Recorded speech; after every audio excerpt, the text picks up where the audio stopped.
Part 3. Chapter 7. Riot and Resurgence.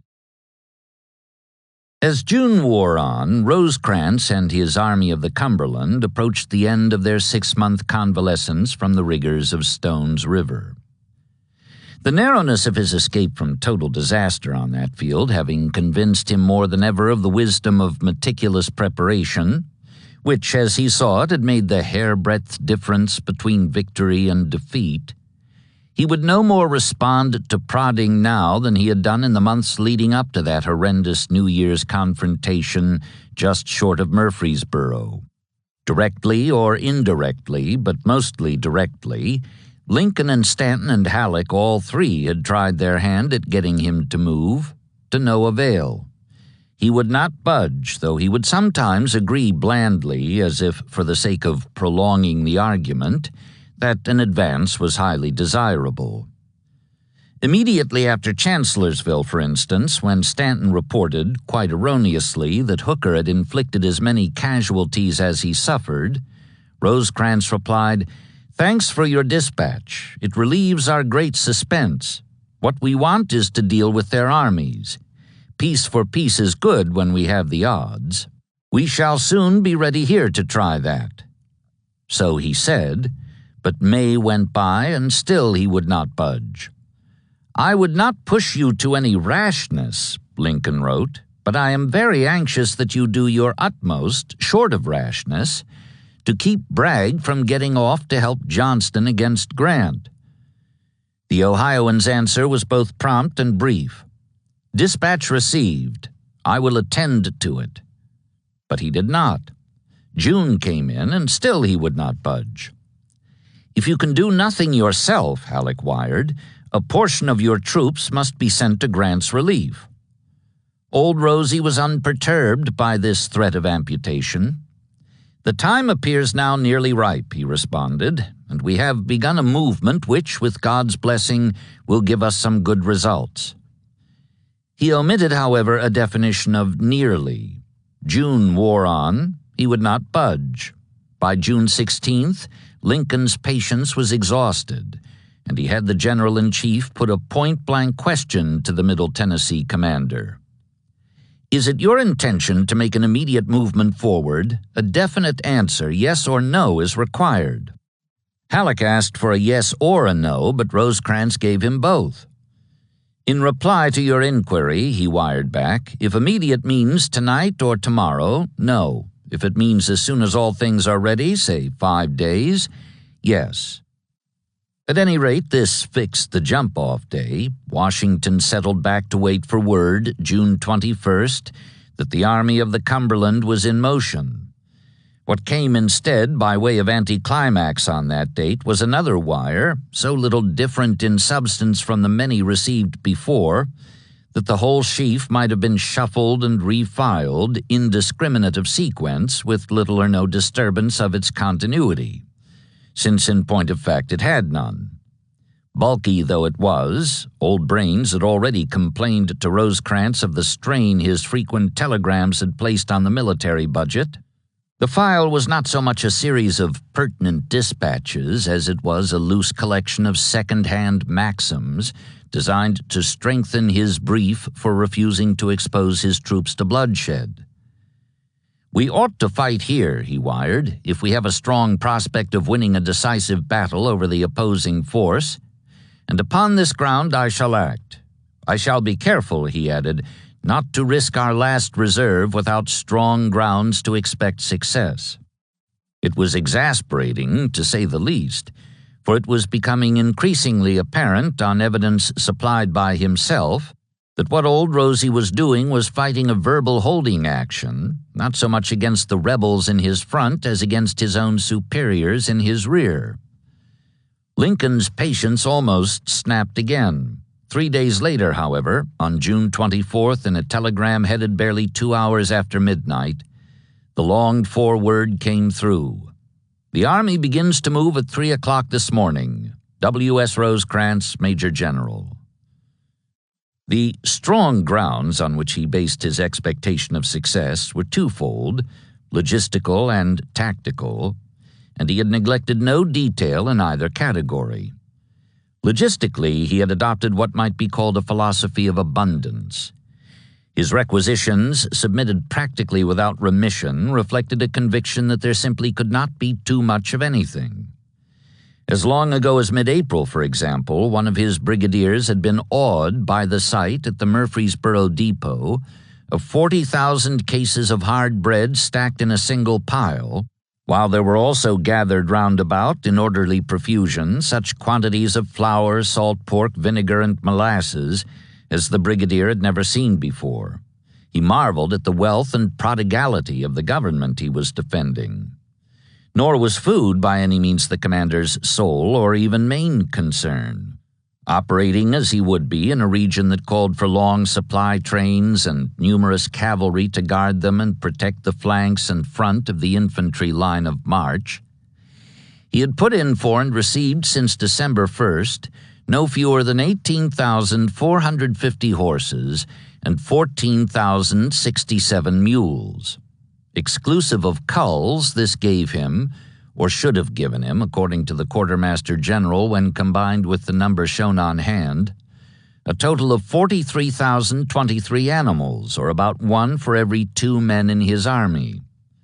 Rosecrans did not consider this one beast too many, especially since he had evacuated some 9,000 of them as unserviceable, and was complaining even then that over a fourth of those remaining were worn out. So it went. He kept demanding more of everything. The same applied to men.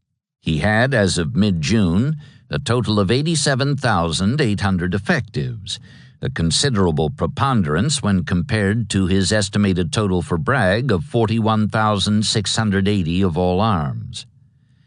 However, this left out of account the necessary garrisons for Nashville, Donelson, Clarksville, and other such vital places in his rear, including Murfreesboro itself when move-out time came round, which reduced or would reduce his total to 65,137 strictly available for the offensive. That was still a preponderance, but it was scarcely a man too many, as he saw it, to assure him what he called a strong prospect of winning a decisive battle over the opposing force. Moreover, to this would be added, as he had complained soon after the bloodletting at Stone's River, multiple difficulties of terrain. The country is full of natural passes and fortifications, he informed the impatient Washington authorities, and demands superior forces to advance with any success. Lacking what he considered strength enough to assure a victory as the result of any direct confrontation, he had decided to depend instead on guile, and with this approach to the problem he began to perceive that the tricky terrain of which he had complained in January could be employed to his advantage. Bragg had his infantry disposed along the near side of Duck River, 2 divisions at Shelbyville under Polk and 2 at Wartrace under Hardee, about 20 miles from Murfreesboro and roughly half that far from Tullahoma, his headquarters and supply base on the Nashville and Chattanooga Railroad leading down across Elk River and the Tennessee, respectively 25 and 60 miles in rear of the present line of entrenchments north of the Duck. Just to the front of this line, and occupied by rebel outpost detachments, an almost mountainous ridge, broadening eastward into a high plateau, stood in the path of a direct advance by the superior Blue Force.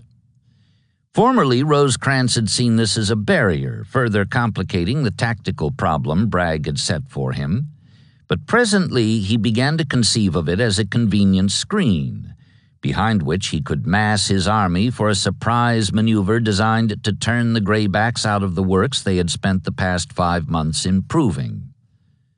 4 main passes, each accommodating a road, pierced the ridge and gave access to the lush valley just beyond. In the center were Bell Buckle Gap, through which the railroad ran, and Liberty Gap, a mile to the east, with a wagon road also leading down to Wartrace. The remaining 2 gaps, Guy's and Hoover's, were respectively 6 miles west and east of the railroad, the former accommodating the Shelbyville Pike and the latter the macadamized road from Murfreesboro to Manchester, which was 16 miles east of Wartrace and 12 miles northeast of Tullahoma. It was in this tangled pattern of gaps and roads, so forbidding at first inspection, that Rosecrans found the answer to the problem Bragg had posed him.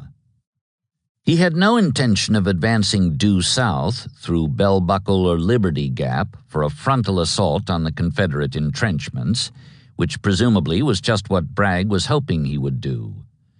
Nor was it any part of his design to launch an isolated attack on either of the rebel corps alone, since their positions were mutually supporting. His plan was rather to outflank them, thereby obliging the Graybacks to come out into the open for a fight against the odds, or, better yet, to throw them into headlong retreat by threatening their rear, either at Tullahoma, where their supplies were stored, or somewhere else along the 60 brittle miles of railroad leading down past the Alabama line. This could be done, he figured, by forcing one of the outer gaps, Guy's or Hoover's, and swinging wide around the western or eastern flank of the rebel infantry. The western flank was favored by the terrain, which was far more rugged to the east, but it also had the disadvantage of being the more obvious and therefore expected approach. Then, too, Polk's was the stronger of the two enemy corps, Hardee's having been weakened by detachments sent to Johnston in Mississippi. Rosecrans weighed the alternatives, one against the other, and chose the eastern flank. He would send his main body, the two corps of Thomas and McCook, southeastward through Hoover's Gap, then down the macadamized road to Manchester, from which place he could lunge at Tullahoma, in case the rebels remained in position north of the Duck, or continue his march southeastward for a strike at some point farther down. By way of initial deception, however, he would feint to the west, sending Granger's corps through or around Guy's Gap and down the pike toward Shelbyville, thus encouraging his opponent to believe that it was there the blow would land. Simultaneously, and here was where the deepest guile and subtlety came in, he would feint to the east with Crittenden's corps, through Bradyville toward McMinnville, with the difference that this supplementary feint was intended to be recognized as such, thereby convincing Bragg, who he knew took great pride in his ability to see through all such tactical deceptions, that the main effort was certainly in the opposite direction. Looking back over the plan, now that he had matured and refined it during months of poring over maps and assembling supplies, meantime resisting impatient and unscientific proddings from above, old Rosie was delighted with his handiwork. And, indeed, he had good cause to be pleased by the look of the thing on paper. If he reached the unfordable Tennessee before the rebels did, he would be between them and Chattanooga, his true goal, the capture of which he knew was one of Lincoln's fondest hopes. He could turn on the outnumbered and probably demoralized Bragg, who would be confined by necessity to the north bank of the river, and destroy him at his leisure. Or, at its worst, if the Confederates somehow avoided being cut off from a crossing, he still would have driven them brilliantly and bloodlessly out of Middle Tennessee. Secrecy being an all-important element of guile, he played his cards close to his vest. He said nothing of the particulars of his plan to either his subordinates or his superiors when, on June 16th, he confided to the latter, prematurely as it turned out, that he would advance in, say, 5 days. Not even on June 24th, in the telegram sent at 2:10 in the morning to announce that the army would be on the march within 50 minutes, did he say in what direction or strength the movement would be made. He was taking no chance on a Washington leak, even at that late hour, though of course his corps and division commanders had been informed of their share in the grand design and told to have their units deployed on schedule. Gordon Granger, with the one division remaining in his reserve corps after heavy detachments for garrison duty at Nashville and other points, began his march down the pike toward Shelbyville, preceded by a full division of cavalry, with instructions to kindle campfires on a broad front every night in order to encourage Polk, and therefore Bragg, to believe that this was the Federal main effort. Crittenden, one of whose 3 divisions remained on guard at Murfreesboro, began to execute the transparent feint eastward in the direction of McMinnville with the other 2, preceded by a brigade of cavalry. George Thomas, whose 4-division corps was much the largest in the Army, took up the march for Hoover's Gap and Manchester, followed by Alex McCook, who had been told to make a disconcerting attack on Liberty Gap with one of his 3 divisions, thereby fixing Hardee in position at Wartrace, just beyond the gap, while Thomas circled his flank to threaten his rear. As usual with Old Rosie in charge, no detail had been neglected. The foot soldiers were massed in their respective assembly areas, all 10 divisions of them under carefully briefed commanders, and staff officers checked busily to see that all was as it should be, not only among the combat elements but also in the rear echelon, including the various supply trains loaded with rations for 12 days. Nothing that could be calculated had been overlooked. Half the beef had been salted, for example, and loaded in wagons for ready distribution, while the other half was on the hoof, self-propelled, so to speak, for speed and ease of transportation. Whereupon, just as the troops stepped out in the pre-dawn darkness, beginning to weave the network of marches designed to accomplish Bragg's discomfiture, something uncalculated, indeed incalculable, occurred. What Rosecrans later described as one of the most extraordinary rains ever known in Tennessee at that period of the year began to fall. No Presbyterian rain either, an Illinois soldier called it, but a genuine Baptist downpour. That was only the beginning. Crittenden afterwards maintained that from this day forward it rained incessantly for 15 days, and reports by lesser commanders bore witness to the difficulties involved. Rain poured in torrents the entire night. Train not up in consequence of difficult traveling. Wet weather all day. Troops and animals much jaded. There was small comfort in knowing that the rain also fell on the rebels, but the men derived a kind of bitter satisfaction from the knowledge that they could learn to put up with almost anything.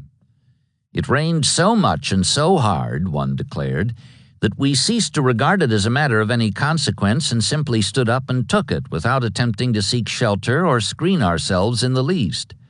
Why should we when we were already wet to the skin? Besides, they had been heartened at the outset, before the fields and secondary roads were churned shin-deep in mud, by reports of a solid achievement that opened the way for the column under Thomas, who had been given the leading role in the present act of the drama Rosecrans was directing. More specifically, the accomplishment had been scored by Colonel John T. Wilder's brigade of Major General J.J. Reynolds's division. It had been Wilder, a former Indiana industrialist, who surrendered Munfordville to Bragg, together with more than 4,000 soldiers and 10 guns, as an incident of the Confederate advance into the bluegrass region of Kentucky the previous September.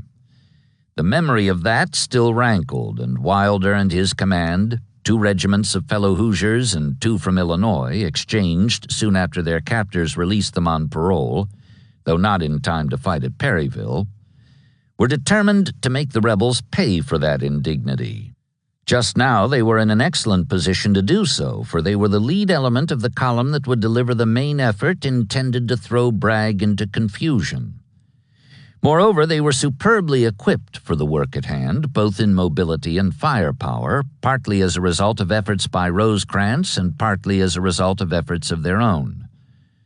Short of cavalry, the Army commander had mounted 2 of his infantry brigades, and one of these was Wilder's, who had also seen to it that his troops were armed with 7-shot Spencer carbines, the first unit in the West to be so accoutred. He had done this by signing a personal note upon which security bankers in his hometown of Greensburg had advanced funds for purchase of the Spencers, the men having agreed to periodic deductions from their pay in order to reimburse their commander, pending their own reimbursement by the Army once the red tape had been cleared away. So armed and mounted, 2,000 strong, they left their camps above Murfreesboro at exactly 3 a.m., and by mid-morning were herding enemy pickets into the northern mouth of Hoover's Gap, the prompt seizure of which was prerequisite to the success of the whole campaign. Wilder did not hesitate in fear of a trap or ambush, but plunged straight ahead through the 3-mile-long pass with all the strength and speed he could muster, his mounted infantry driving the graybacks before them with the considerable help of their rapid-fire weapons. The works at the southern end of the gap were taken in a rush, together with the silk-embroidered colors of the 1st Kentucky Infantry, an elite Confederate outfit.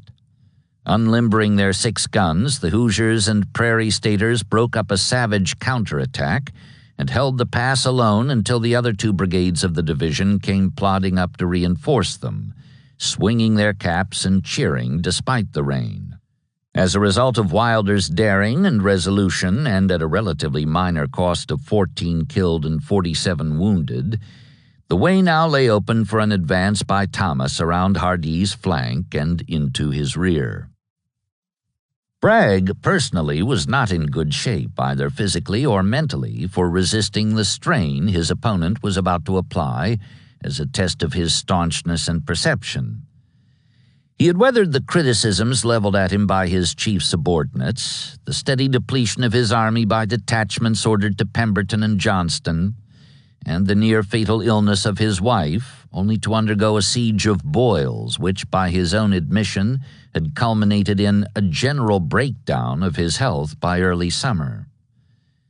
None of these troubles, particularly the last, had had the effect of sweetening his temper, lengthening his patience, or enabling him to abide the shortcomings of his associates, most of whom he considered unfit for their present duties.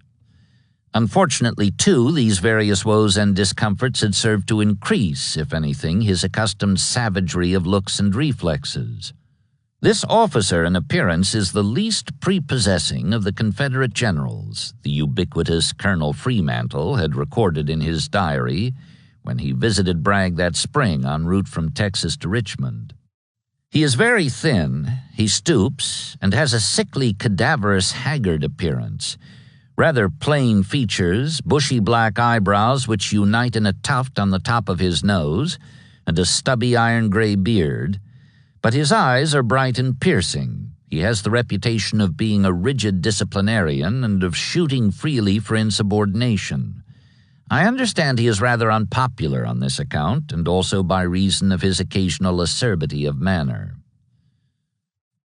Not that the Tennessee commander lacked grounds for pride in what he and his men had accomplished during their sojourn in the lush Duck River Valley.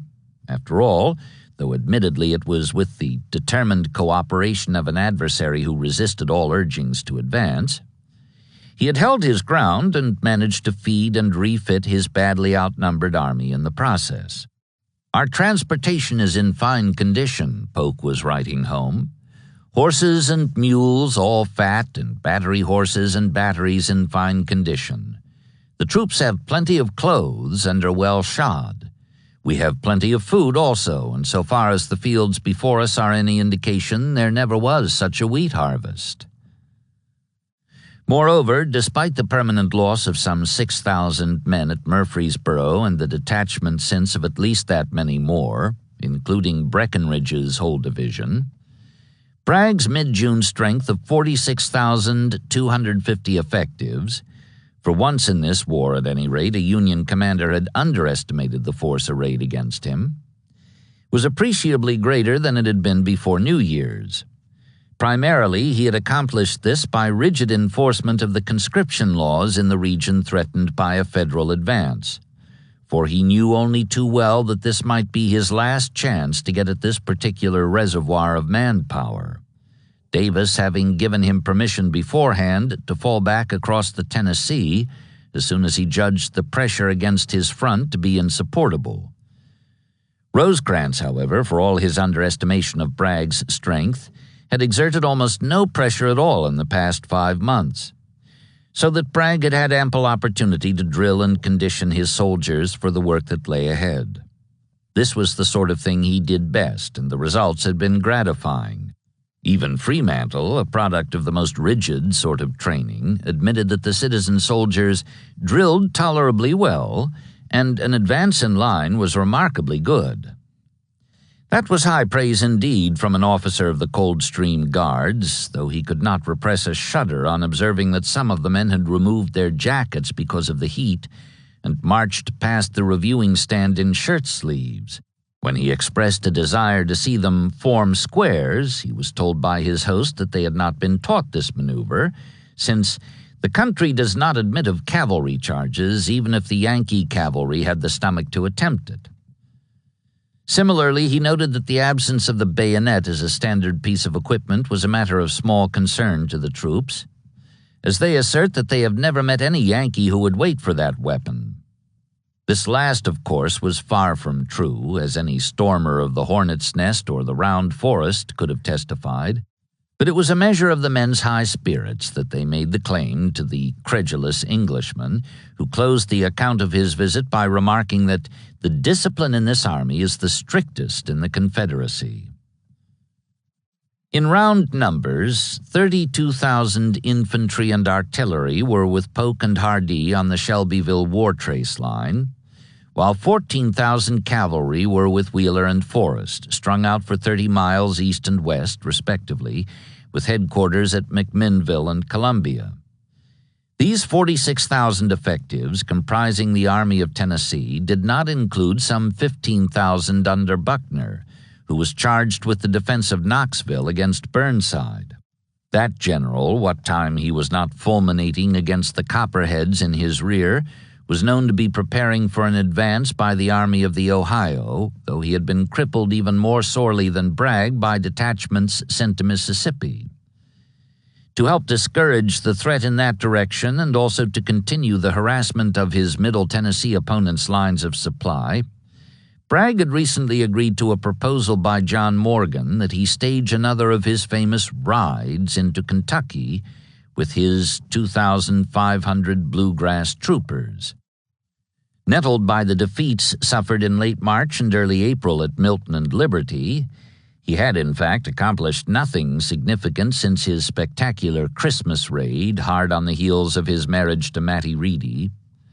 Morgan had sought permission to extend his field of operations beyond the Ohio River for the double purpose of carrying the scourge of war into the heartland of the North and restoring the glitter to his somewhat tarnished reputation.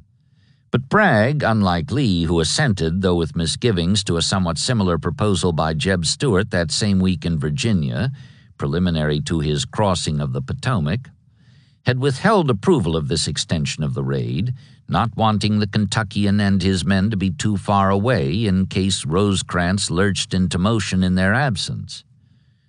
As it turned out, however, when he received word from his outposts on June 24th that the Federals were indeed in motion, not only on the left and right, but also against his center, Morgan was already beyond reach, and Bragg did not discover until some weeks later, along with news of the disastrous consequences, that the freewheeling cavalryman had simply disobeyed the restrictive portion of the orders he had received. Just now, though, Bragg had troubles enough on his hands without looking afield for others.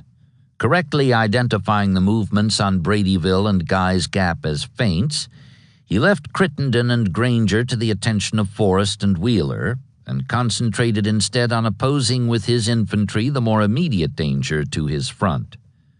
On the 25th, he counterattacked at Liberty Gap, which had fallen to McCook the previous evening. Hardee failed to drive the Bluecoats from the pass, but he did succeed in holding them there, and Bragg, encouraged by this, sent orders for Polk to advance next day through Guy's Gap, then swing east for a descent on the rear of the troops opposing Hardee. Polk, as usual, protested, and Bragg, as usual, insisted.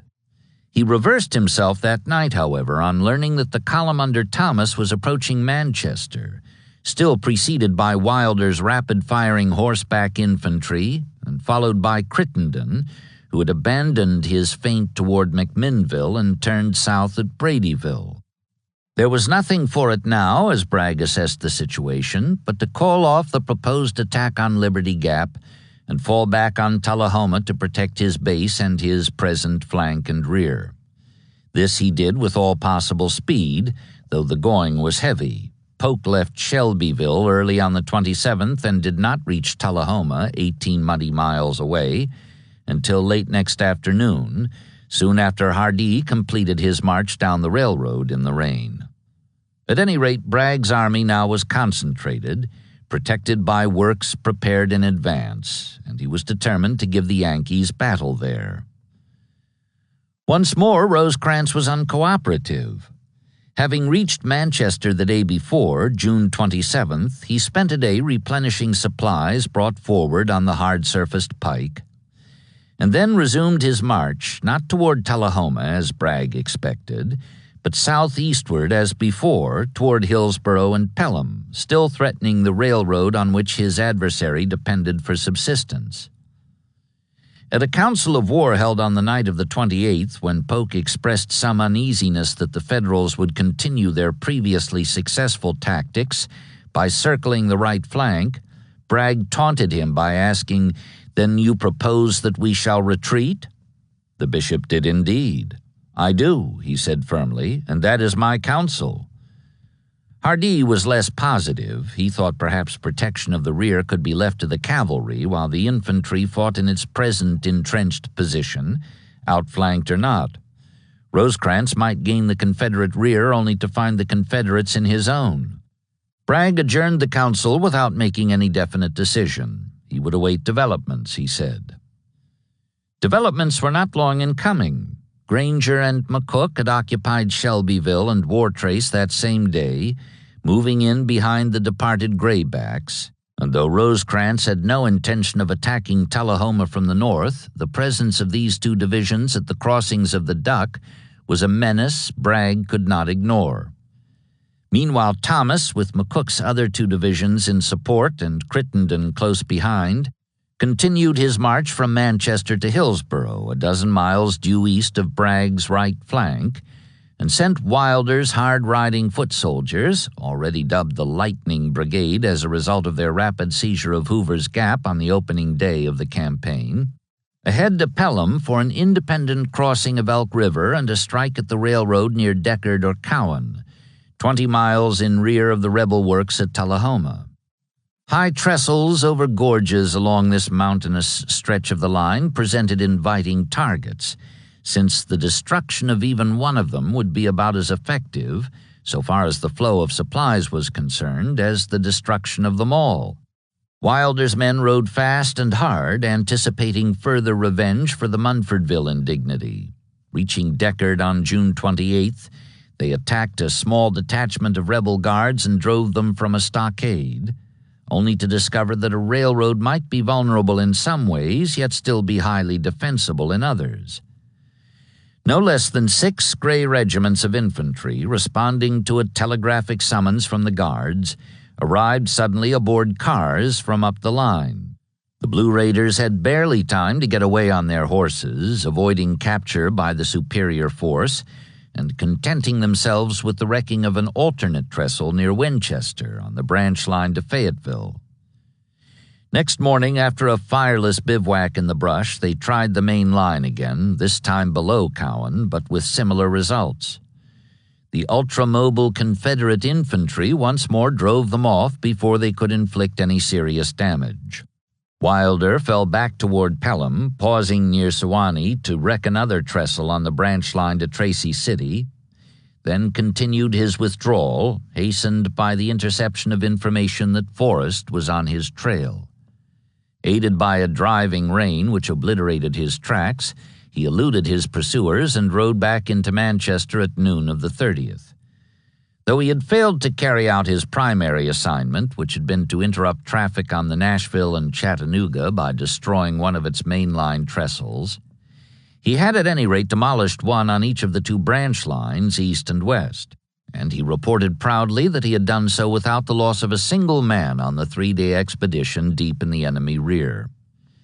Thankful for what he had done rather than critical for what he had not done, both Thomas and Rosecrans praised him highly for his resourcefulness and daring. So did Bragg, though indirectly, not so much in words as by reaction. Wilder's strike deep in his rear, plus the presence of Thomas on his flank with 8 divisions, convinced him at last that retreat was the wisest policy at this juncture. The 2-day wait having gained him time for removal of his stores and heavy equipment, he issued orders on the last night of June for a withdrawal. At Deckard next day, he asked his corps commanders for advice. The question to be decided instantly is, shall we fight on the Elk or take post at the foot of the mountain at Cowan? Polk favored Cowan, but Hardee was more explicit.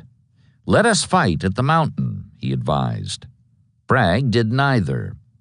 The retreat being underway, he preferred to continue it rather than risk a long-odds battle with the unfordable Tennessee immediately behind him.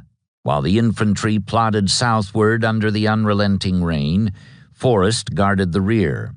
On July 3rd, with Polk and Hardee safely across Sewanee Mountain and out of the unsprung trap old Rosie had devised, Federal cavalry in heavy numbers forced the pass near Cowan, and as the rear-guard Confederate troopers fell back rapidly through the streets of the town, a patriotic lady came out of her house and began reviling them for leaving her and her neighbors to the mercy of the Yankees. "You great big cowardly rascal," she cried, singling out Forrest himself for attack, not because she recognized him, it presently was made clear that she did not, but simply because he happened to be handy. "Why don't you turn and fight like a man instead of running like a cur? I wish old Forrest was here, he'd make you fight." Old Forrest, as she called him, did not pause for either an introduction or an explanation, though later he joined in the laughter at his expense, declaring that he would rather have faced an enemy battery than that one irate female. Bragg could find nothing whatever to laugh about in his present situation. He had saved his army, but at the cost of abandoning Middle Tennessee. Moreover, with every horseback mile a torture to his boils, he was nearer than ever to the physical breakdown of which he had spoken earlier. And when a solicitous chaplain remarked from the roadside that he seemed thoroughly outdone, he replied, "Yes, I am utterly broken down." Nor did he deny that he had been outdone tactically as well. "This is a great disaster," he confided dolefully, leaning from his saddle to whisper the words into the chaplain's ear. Beyond Cowan, he transferred to a railway car for less discomfort and more speed. After pausing at Bridgeport to send a dispatch notifying the adjutant general of his retreat, he reached Chattanooga early on July 4th at about the same time his telegram reached Richmond, where it served as a forecast of even darker ones that followed at staggered intervals with the staggering information of what had occurred on that same day at Gettysburg, Helena, and Vicksburg. Meantime, his army continued its withdrawal. Descending the slopes of the Cumberland Plateau, it entered the lovely Sequatchie Valley, then turned south along the right bank of the Tennessee for a crossing downstream at Bridgeport, just beyond the Alabama line. Here, Forrest gave over his rear-guard duties to a brigade from Cheatham's division, which was charged with maintaining a temporary bridgehead to discourage pursuit, and crossed the river in the wake of the rest of the army on the night of July 6th, just 3 days short of the anniversary of his crossing northward as the spearhead of the advance into Kentucky. After a year of marching nearly 1,000 miles and fighting 2 great battles, both of which he claimed as victories, though both were preludes to retreat, Bragg was back where he started. Rosecrans was willing to leave him there for the present, at a cost of 570 casualties, including less than 100 dead and barely a dozen missing. The Federals had captured no fewer than 1,634 prisoners, many of them Middle Tennessee conscripts who came into the northern lines of their own accord, wanting no more of the war now that their homeland was no longer being fought for, and had inflicted, despite their role as attackers, about as many wounds as they had suffered. They were proud of themselves and proud of the chief who had planned and supervised the campaign that ended, so far as the foot soldiers were concerned, with Bragg's retreat across the Elk on July 2nd. On that day, having moved into the abandoned rebel works at Tullahoma, they settled down for the first true rest they had enjoyed since setting off in their pre-dawn marches from Murfreesboro 9 days back. Rain and mud, short rations, and all too little sleep had been their portion all this time. It would be hard to find a worse set of used-up boys, an Indiana infantryman confessed. But they were well enough rested a few days later to cheer heartily at the news of Vicksburg's fall, tremendously set up by their own recent success in a campaign which even the enemy newspapers were already calling masterful and brilliant. They figured that Chattanooga was next on the list, and they were ready to take it whenever old Rosie gave the word. 2. In Washington, too, there was delight that the campaign had gone so well, although the fact that so much had been accomplished with so little bloodshed seemed rather to validate the opinion urged for months that the issue could have been forced much sooner to the same conclusion with a corresponding gain in time. The first discordant note, struck amid the general rejoicing, was sounded by Stanton on July 7th in a telegram informing Rosecrans that Vicksburg had fallen and that the Gettysburg attackers were in full retreat. "Lee's army overthrown, Grant victorious," the secretary wired. "You and your noble army now have the chance to give the finishing blow to the rebellion. Will you neglect the chance?" Nettled that the goading thus was resumed almost before his weary men had time to catch their breath and scrape the mud from their boots and clothes, not to mention that the taunt preceded any official congratulations for an achievement which even the enemy had begun to refer to as masterful, Rosecrans managed, as was usual in such verbal fencing matches with his superiors, to give as good as, if not better than, he got. "You do not appear to observe the fact that this noble army has driven the rebels from Middle Tennessee," he replied on that same day. "I beg in behalf of this army that the War Department may not overlook so great an event because it is not written in letters of blood." 4 days later, in hope of avoiding further prods and nudges of this kind, he listed for Halleck some of the difficulties he faced. These included the necessary replacement of a 350-foot railroad bridge across Duck River, as well as a long trestle south of there, the relaying of several miles of track, both on the main line down to Tullahoma and on the branch line out to Manchester and McMinnville, and the construction of new corduroy roads in order to get his wagon trains across the seas of mud. Then, too, he noted there was the problem of Burnside and his delayed advance on Knoxville, which would not only protect the flank of the Army of the Cumberland when move-out time came round, but would also complicate matters for the enemy on the opposite bank of the Tennessee.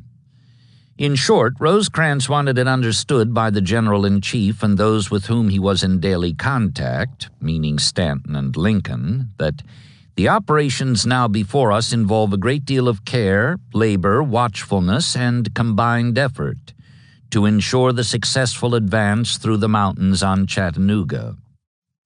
The result was that Halleck stepped up the prodding.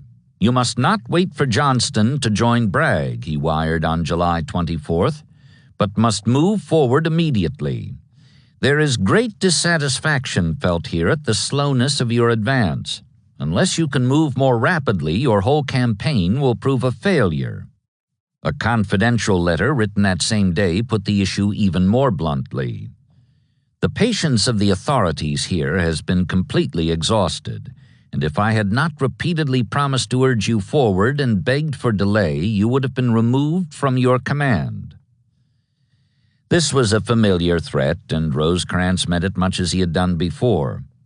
"I say to you frankly," he replied on August 1st, "that whenever the government can replace me by a commander in whom they have more confidence, they ought to do so, and take the responsibility of the result." He followed this with an expanded list of the difficulties in his path, but once more with results quite different from the ones he had hoped to bring about. "Your forces must move forward without further delay," Halleck snapped back at him 3 days later. You will daily report the movement of each corps till you cross the Tennessee River." Rosecrans could scarcely believe his eyes, but when he inquired by return wire, "If your order is intended to take away my discretion as to the time and manner of moving my troops," Old Brains replied that this was precisely his intention. "The orders for the advance of your army and that its movements be reported daily are peremptory." On August 6th, the Thursday, the Middle Tennessee commander started a dispatch with what seemed a definite commitment.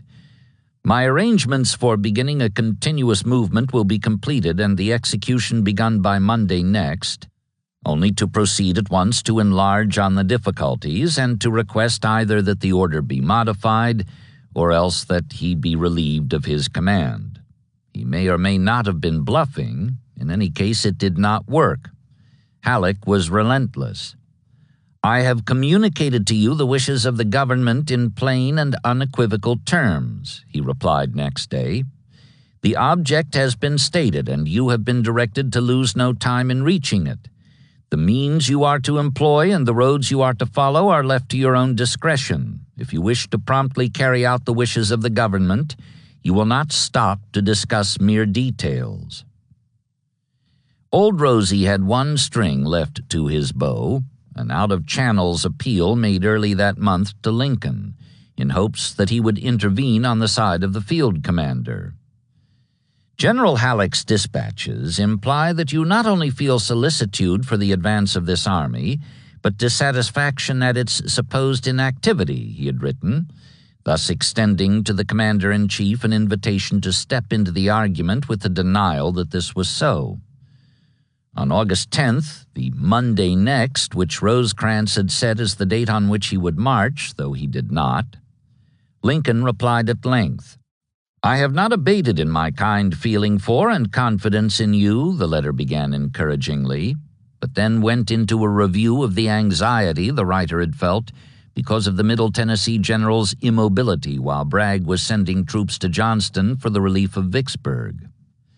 As strategy, Lincoln added, "this impressed me very strangely, and I think I so stated to the Secretary of War and General Halleck."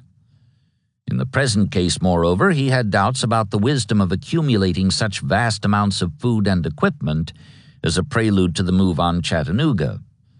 "Does preparation advance at all? Do you not consume supplies as fast as you get them forward?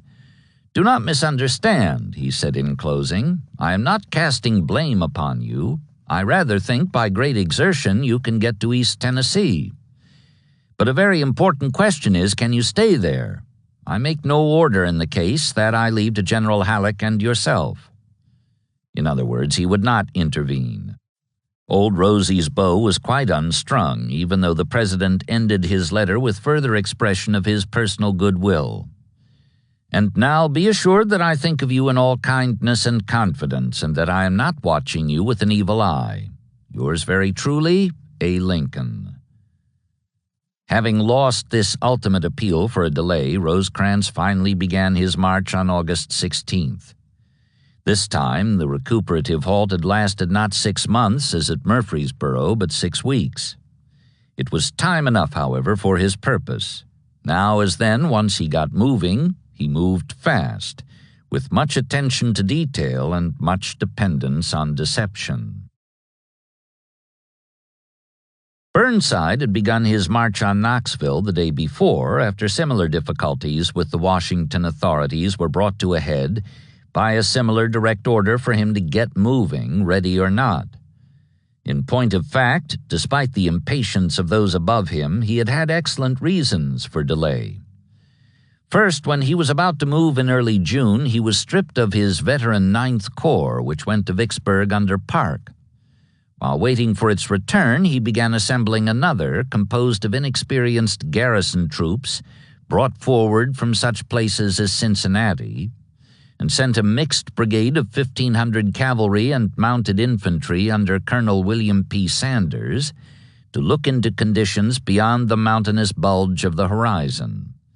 Sanders, a 30-year-old Kentucky-born West Pointer, set out on June 14th, and in the course of the next 9 days he not only disrupted rebel communications throughout East Tennessee, but also destroyed a number of bridges along the vital Tennessee and Virginia Railroad, including a 1,600-foot span across the Holston River.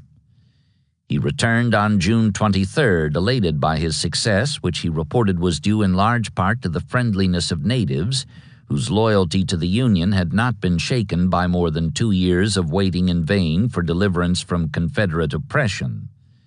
Much encouraged, Burnside might have set out then and there with his Green Corps, thus matching Old Rosie's advance on Tullahoma, which got underway next morning, except that it was at this point that John Hunt Morgan exploded in his rear, necessitating the employment of all his cavalry in a chase through the Copperhead-infested region north of the Ohio, which the raiders crossed near Brandenburg on the night of July 8th after a wild ride northward through Kentucky, capturing blue detachments as they went and provoking alternate reactions of fear and elation in the breasts of the loyal and disloyal in their path. On July 2nd, about midway between Nashville and Barberville, Morgan crossed the Upper Cumberland with 11 regiments, 2,460 men in all, and a section of rifled guns.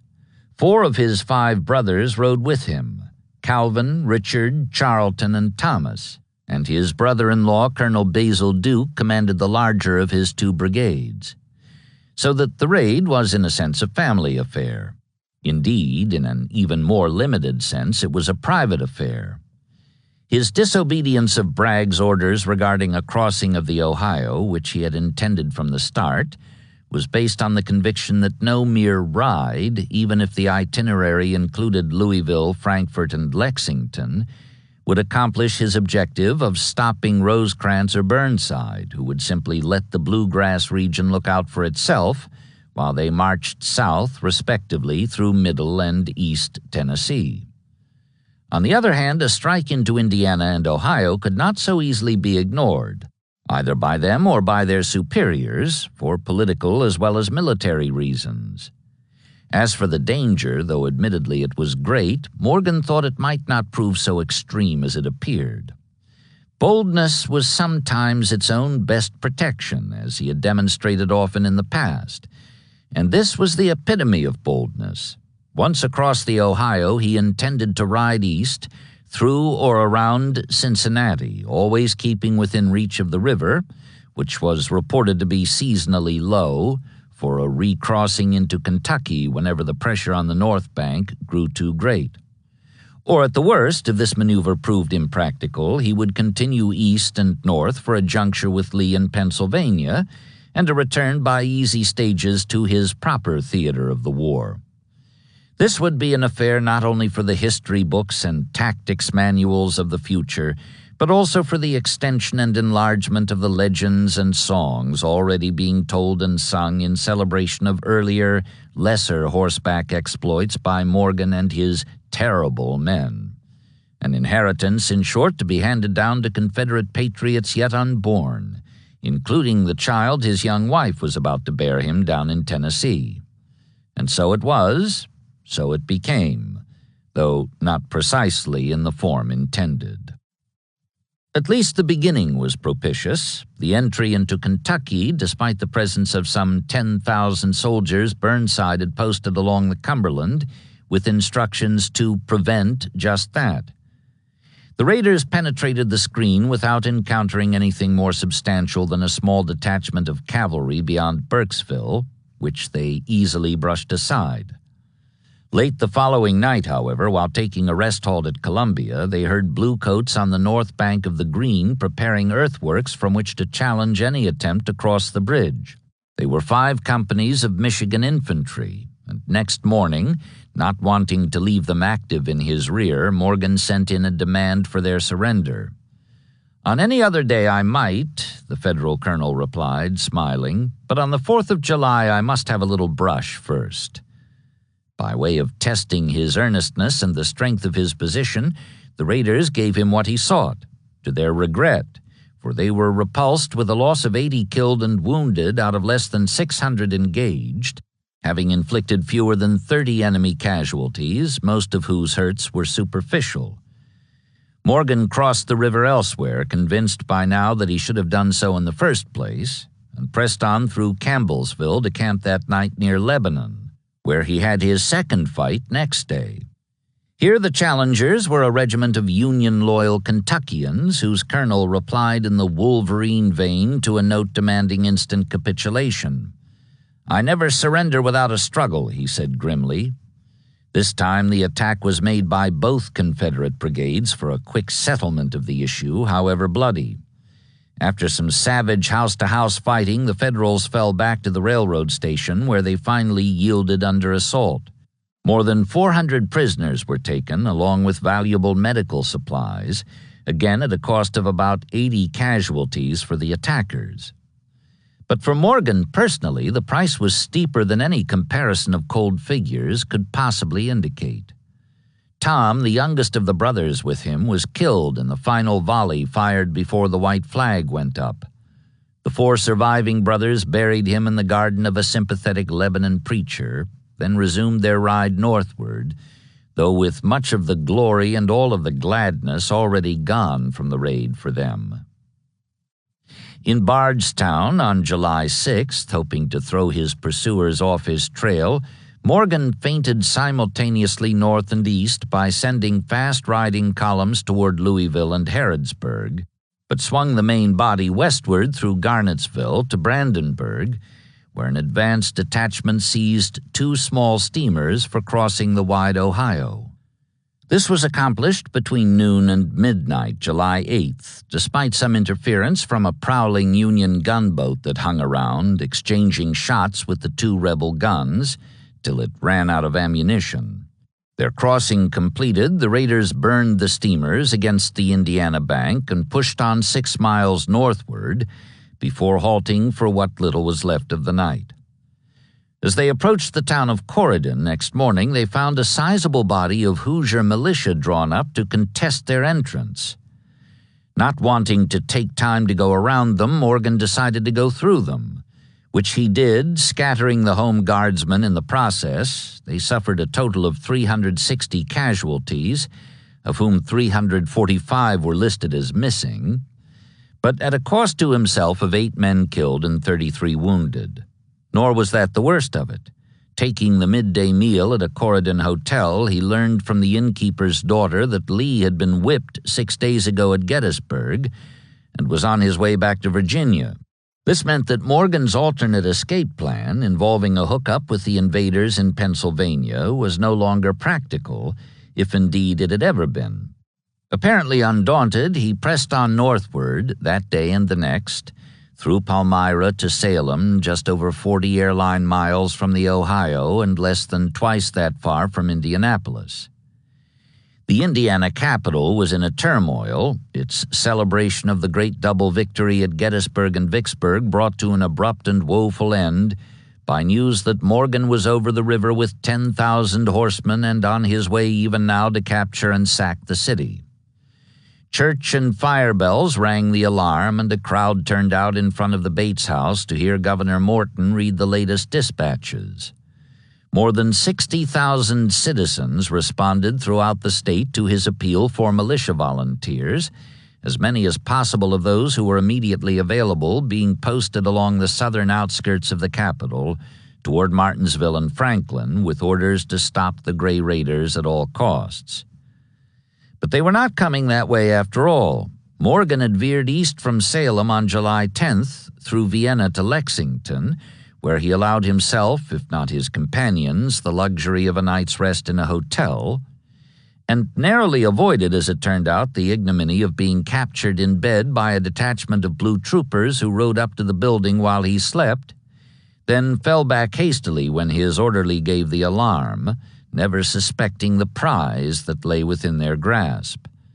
Doubling the column to regain the lead, the Kentucky brigadier took up a zigzag course next day through Paris and Vernon for a small hour's halt at DuPont.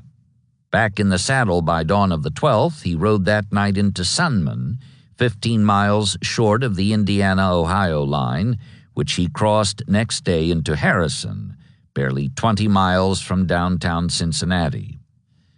With Vicksburg lost, Lee defeated, and Bragg in full retreat, his purpose was no longer to cut railroads, wreck supply dumps, or even disrupt communications, except, of course, to the extent that such depredations would serve to confuse his pursuers, but simply to stretch out the expedition and thus prolong the inactivity of Burnside, who could not advance on Knoxville in conjunction with Rosecrans's advance on Chattanooga until his cavalry rejoined him.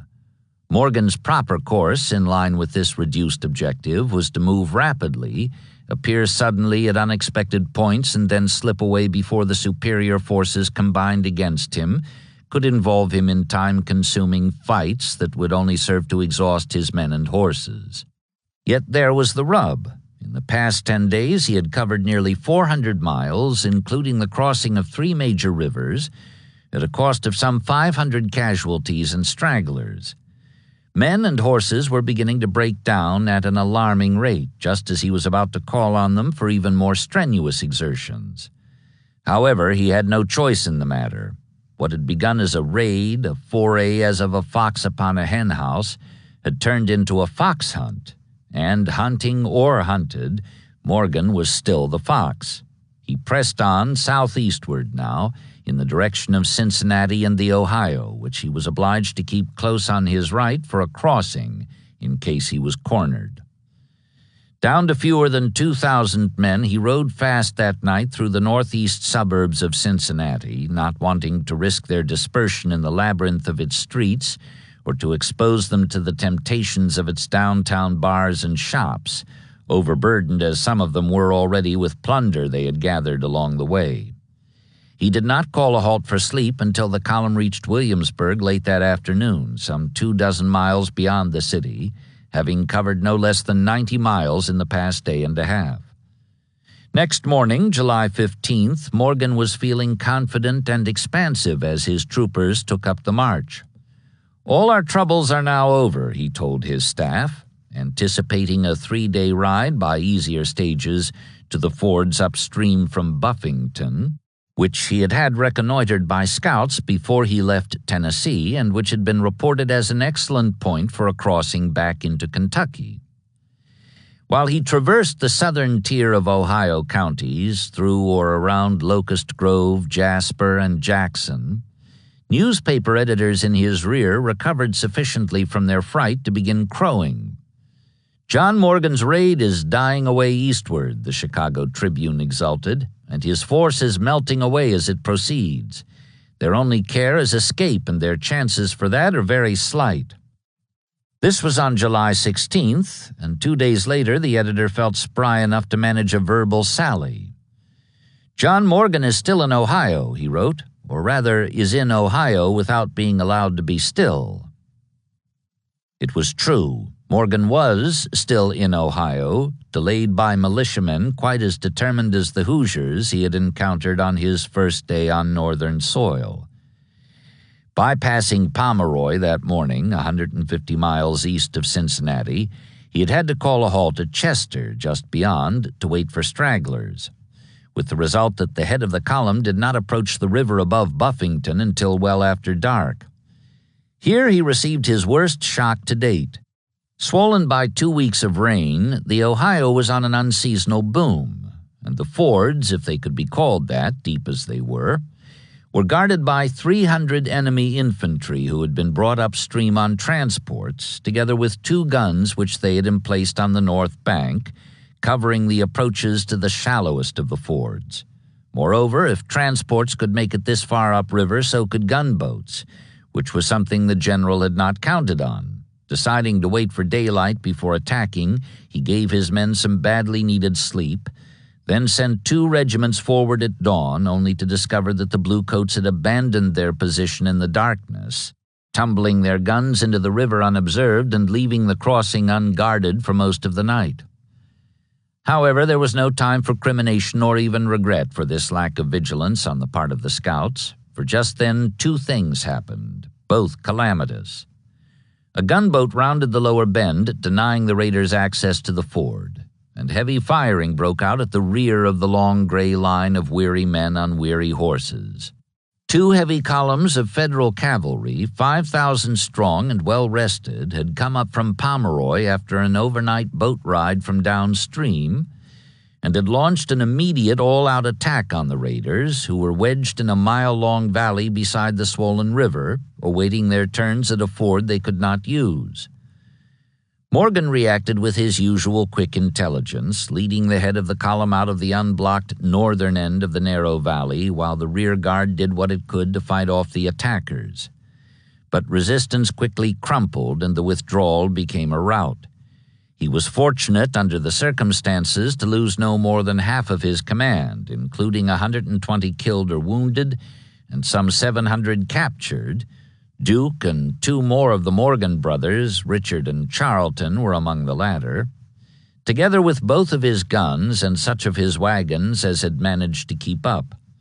One of these belonged to an old Tennessee farmer who had intended to trade for a load of salt at Burkesville, then returned to his home on Calf Killer Creek near Sparta. Unable to turn back for lack of an escort, he had stayed with the column, and now he found himself in far-off Ohio, beside an alien river, with Yankee troopers charging full tilt at him and shooting as they came.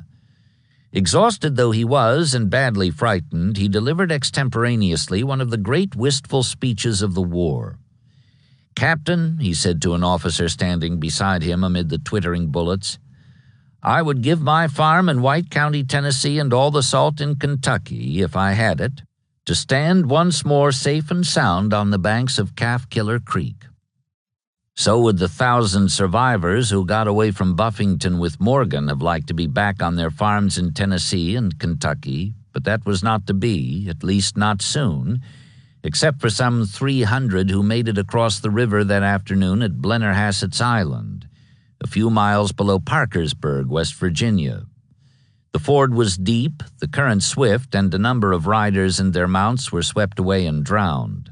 Moreover, the crossing had scarcely begun when the gunboat reappeared from below, guns booming, and slammed the escape hatch shut.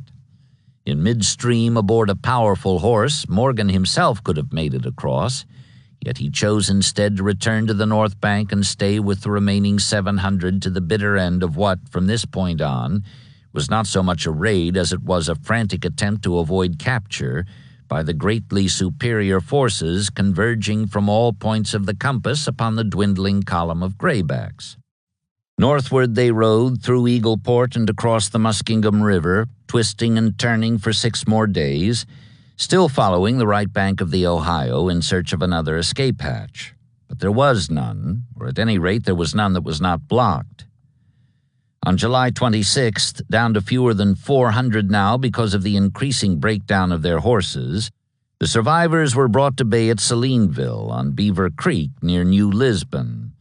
And there, just off the tip of West Virginia's tiny panhandle, less than 100 miles from Lake Erie and only half that far from Pittsburgh, Morgan and the 364 troopers still with him laid down their arms. In the 30 days since leaving Sparta on June 27th, they had ridden more than 700 miles, averaging 20 hours a day in the saddle from the time they crossed the Ohio, and though they met with disaster in the end, they had at least accomplished their primary objective of preventing an early march southward by Burnside, in conjunction with Rosecrans's advance on Tullahoma, which would have made Bragg's retreat across the Tennessee a far more difficult maneuver than the unharassed withdrawal it actually was. Morgan and his chief lieutenants, captured at Salineville and elsewhere, were brought in triumph back to Cincinnati, where Burnside pronounced them ineligible for parole. Nor was that the worst of it. Acting on misinformation that Abel Strait had been so treated after his capture in Alabama 3 months earlier, the authorities ordered that the Ohio raiders were to be confined in the state penitentiary at Columbus for the duration of the war, and there they were lodged before the month was out. "My sleep was very much disturbed," a Kentuckian recorded in his diary, "by the terrible impression made upon my mind by our confinement in such a place. It was," he said, "enough to shock the sensibilities of any refined gentleman." Now that Burnside had his hands on Morgan, he was taking no chance whatever of his escaping. All visitors were denied access to the prisoners, even the general's mother, presumably on the suspicion that she might smuggle in a bustle full of hacksaws. Hardest of all for them to bear, however, was the indignity of being dressed in convict clothes and shorn of their hair and beards. This last was the ultimate in inhumanity, according to one of the 4 reunited Morgan brothers, who had the full horror of war brought home to him by the loss of his mustache and imperial. Presently, Governor Todd himself tendered what one of the captives called a most untimely apology for an outrageous and disgraceful act. The shearing had been an administrative error, the governor explained, but Morgan's brother Charlton expressed a harsher opinion of the action. The entire world will stamp it as disgraceful to this nation and the present age, he fervently protested. Pleased with the capture and prompt disposition of the raiders, and encouraged as well, although it scarcely bore out his previous contention that they had been waiting for just such a treacherous chance, by the failure of the Copperheads to come to the aid of these outlaws deep in his rear, Burnside ordered his cavalry to rejoin the 3 divisions of infantry marking time all this while on the line of the Cumberland, gave them a couple of weeks to rest and get their horses back in shape, and then came forward himself in mid-August to direct in person the maneuver he had devised, under pressure from Washington, for delivering East Tennessee from the grip of the rebels under Buckner. Like Rosecrans, who was to advance simultaneously on his right, he counted heavily on deception to offset the disadvantages of terrain. And in this connection, by way of increasing his opponent's confusion and alarm, he had resolved to make his approach march in 4 columns. 2 were of cavalry, one to advance on the left through Big Creek Gap and the other on the right through Winter's Gap, while the 3rd, made up of 2 divisions of infantry, marched between them on Kingston, which lay at the confluence of the Clinch and Tennessee rivers, 40 miles below Knoxville, the objective of all 3 columns. The 4th, composed of the remaining infantry division, would move directly on Cumberland Gap, which the Federals had taken in June of 1862 and then been obliged to abandon when Bragg and Kirby Smith outflanked it on their way to Kentucky, a year ago this month, and which was occupied now by a garrison of about 2,500 graybacks, well entrenched, heavily armed, and amply supplied with provisions for a siege. Burnside had some 24,000 effectives in all, a comfortable preponderance, but the way was long, the roads steep, and the adversary tricky. Consequently, he planned carefully and gave his full attention to details, substituting pack mules for wagons in his trains, for instance, and mounting the lead regiments of both infantry columns so that they would set a fast pace for the troops who slogged along behind them. Learning at the last minute that his long-lost 9th Corps veterans were finally on the way to rejoin him, though sadly decreased by casualties and sickness in the Mississippi lowlands, the 2 divisions, in fact, were down to about 6,000 men between them, he decided not to wait. They could join him later after they had rested, got the fever out of their bones, and been brought back up to strength. Besides, having planned without them and waited all this time in vain for their return, he preferred to move without them. And once he got moving, he moved fast, with a march that matched the mid-November performance of the Army of the Potomac when he shifted it from the upper to the lower Rappahannock by way of preparation for the mid-December nightmare at Fredericksburg, which had haunted him, waking or sleeping, ever since. This time it was otherwise. Though the 2 marches were alike in the sense that he encountered no opposition en route, this one differed profoundly in that he encountered none at the end either. Reaching Kingston on September 1st unchallenged, he entered Knoxville with the infantry main body 2 days later to find that the mounted column that had proceeded by way of Winter's Gap had arrived the day before. Buckner had pulled out, bag and baggage, abandoning everything east of Loudon and west of Morristown, except Cumberland Gap, which the 1 division column was attacking from the north. Delighted by his first large-scale victory since Roanoke Island 19 months ago, Burnside made a triumphal entrance at the head of the 2 division column September 3rd and was hailed by the joyous citizens as their deliverer from oppression. A rather large man physically, an observer noted, about 6 feet tall, with a large face and a small head and heavy side whiskers. These last added considerably to the overall impression of the general as an energetic, decided man, frank, manly, and well-educated. He was, in brief, what was called a show officer. Not that he made any show, the witness added. He was naturally that. Discontent with anything less than the whole loaf, he left 2/3 of his infantry and cavalry to maintain his grip on Knoxville and that vital stretch of the only railroad directly connecting the rebel east and west, and set out 3 days later with the rest for Cumberland Gap, where the garrison still held out. He covered 60 miles of mountainous road in 2 days and 4 hours, completing the investment from the south as well as the north, and on the day of his arrival, September 9th, forced the unconditional surrender of the 2,500 defenders, together with all their equipment and supplies, including 14 guns. Hearing next day from Rosecrans that Bragg was in full retreat upon Rome, Georgia, Burnside assumed that everything was under control in that direction. He turned his attention eastward instead, intending to complete his occupation of East Tennessee to and beyond the North Carolina line, and to seize by way of Lagniappe the important Confederate salt works near Abingdon, Virginia. After a long season of blight and personal disappointment, he had rediscovered the heady delight of victory, and he was hard after more of the same. With as little bloodshed, which in effect meant none at all, Rosecrans had marched on as rigid a schedule over terrain no less forbidding to accomplish as much against more seasoned defenders of an even tougher objective. For him, too, once he got started, speed and dexterity were the keynotes.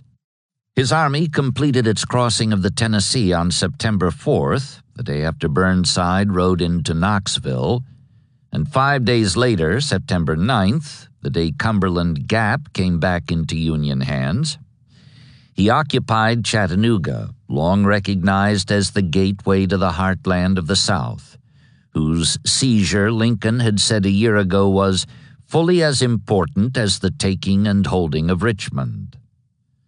Not only were many Confederates inclined to agree with this assessment, but they also considered the fall of one to be quite as unlikely as the fall of the other. On the face of it, in fact, the western bastion seemed to them the stronger of the two.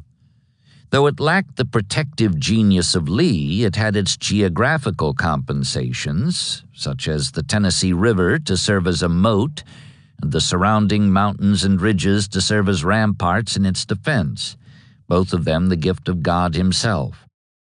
"I tell you," a high-ranking Deep South officer later told a Federal correspondent, "when your Dutch General Rosecrans commenced his forward movement for the capture of Chattanooga, we laughed him to scorn. We believed that the black brow of Lookout Mountain would frown him out of existence, that he would dash himself to pieces against the many and vast natural barriers that rise all around Chattanooga, and that then the Northern people and the government at Washington would perceive how hopeless were their efforts when they came to attack the real South." In determining a solution to the problem during his 6-week halt at Tullahoma and McMinnville, on the northwest side of the Cumberland Plateau, Rosecrans had reached deeper than ever into the bag of tricks that was always part of his military luggage. Bragg had Polk's corps disposed for a close-up defense of the city, and Hardee's off to the east, protecting the railroad to Cleveland and beyond, while Wheeler's cavalry guarded the river crossings below and Forrest's those above. The obvious Federal strategy called for a movement toward the left, the better to make contact with Burnside. But this would not only take the army across the Sequatchie River and over Walden's Ridge away from its railroad supply line back to Nashville, it also had the disadvantage of being expected, with Bragg already half deployed to meet it. The alternative was a move to the right for a crossing downstream in the vicinity of the new forward supply base at Stevenson, and this was the one old Rosie chose. It, too, would have its drawbacks once he was over the river, since it would give him a longer way to go and 3 steep ridges to cross before he got to Chattanooga. but the reward would be correspondingly great. That way, with skill and luck, he might trap Bragg's whole army in its city fortress beside the river to the north, much as Grant had trapped Pemberton's at Vicksburg. Or, if Bragg grew alert to the danger in his rear and fell back southward down the line of the Western and Atlantic Railroad to Dalton or Rome, Rosecrans might catch him badly strung out and destroy him. However, if either of these aims was to be accomplished, it was necessary, meanwhile, to keep his opponent's attention fixed northward or northeastward, for the double purpose of making an undelayed crossing well downstream and a rapid march eastward across the ridges in northwest Georgia to gain the rebel commander's rear before he became aware of what was looming. And here again was where guile and deception came in. Keeping his main body well back from the river to screen his true intention, he demonstrated upstream with 3 brigades. Every night they lighted bonfires in rear of all possible crossings, from opposite Chattanooga itself clear up to Washington, a distance of 40 miles, and while special details sawed the ends from planks and threw the scraps into creeks flowing into the Tennessee, others pounded round the clock on empty barrels in imitation of shipyard workers, thereby encouraging rebel scouts across the way to report that boats were being constructed for an amphibious assault somewhere along that stretch of the river. On August 21st, by way of adding punch to the show, a battery went into action on Stringer's Ridge, directly across from the city, throwing shells into its streets and scoring hits on 2 steamboats at its wharf, one of which was sunk and the other disabled. Bragg's reaction was to withdraw the brigade from the North Bank bridgehead he had been holding all this time near Bridgeport, 50 miles downstream, and before the week was out, a crossing by the mass of the Blue Army was underway in that vicinity.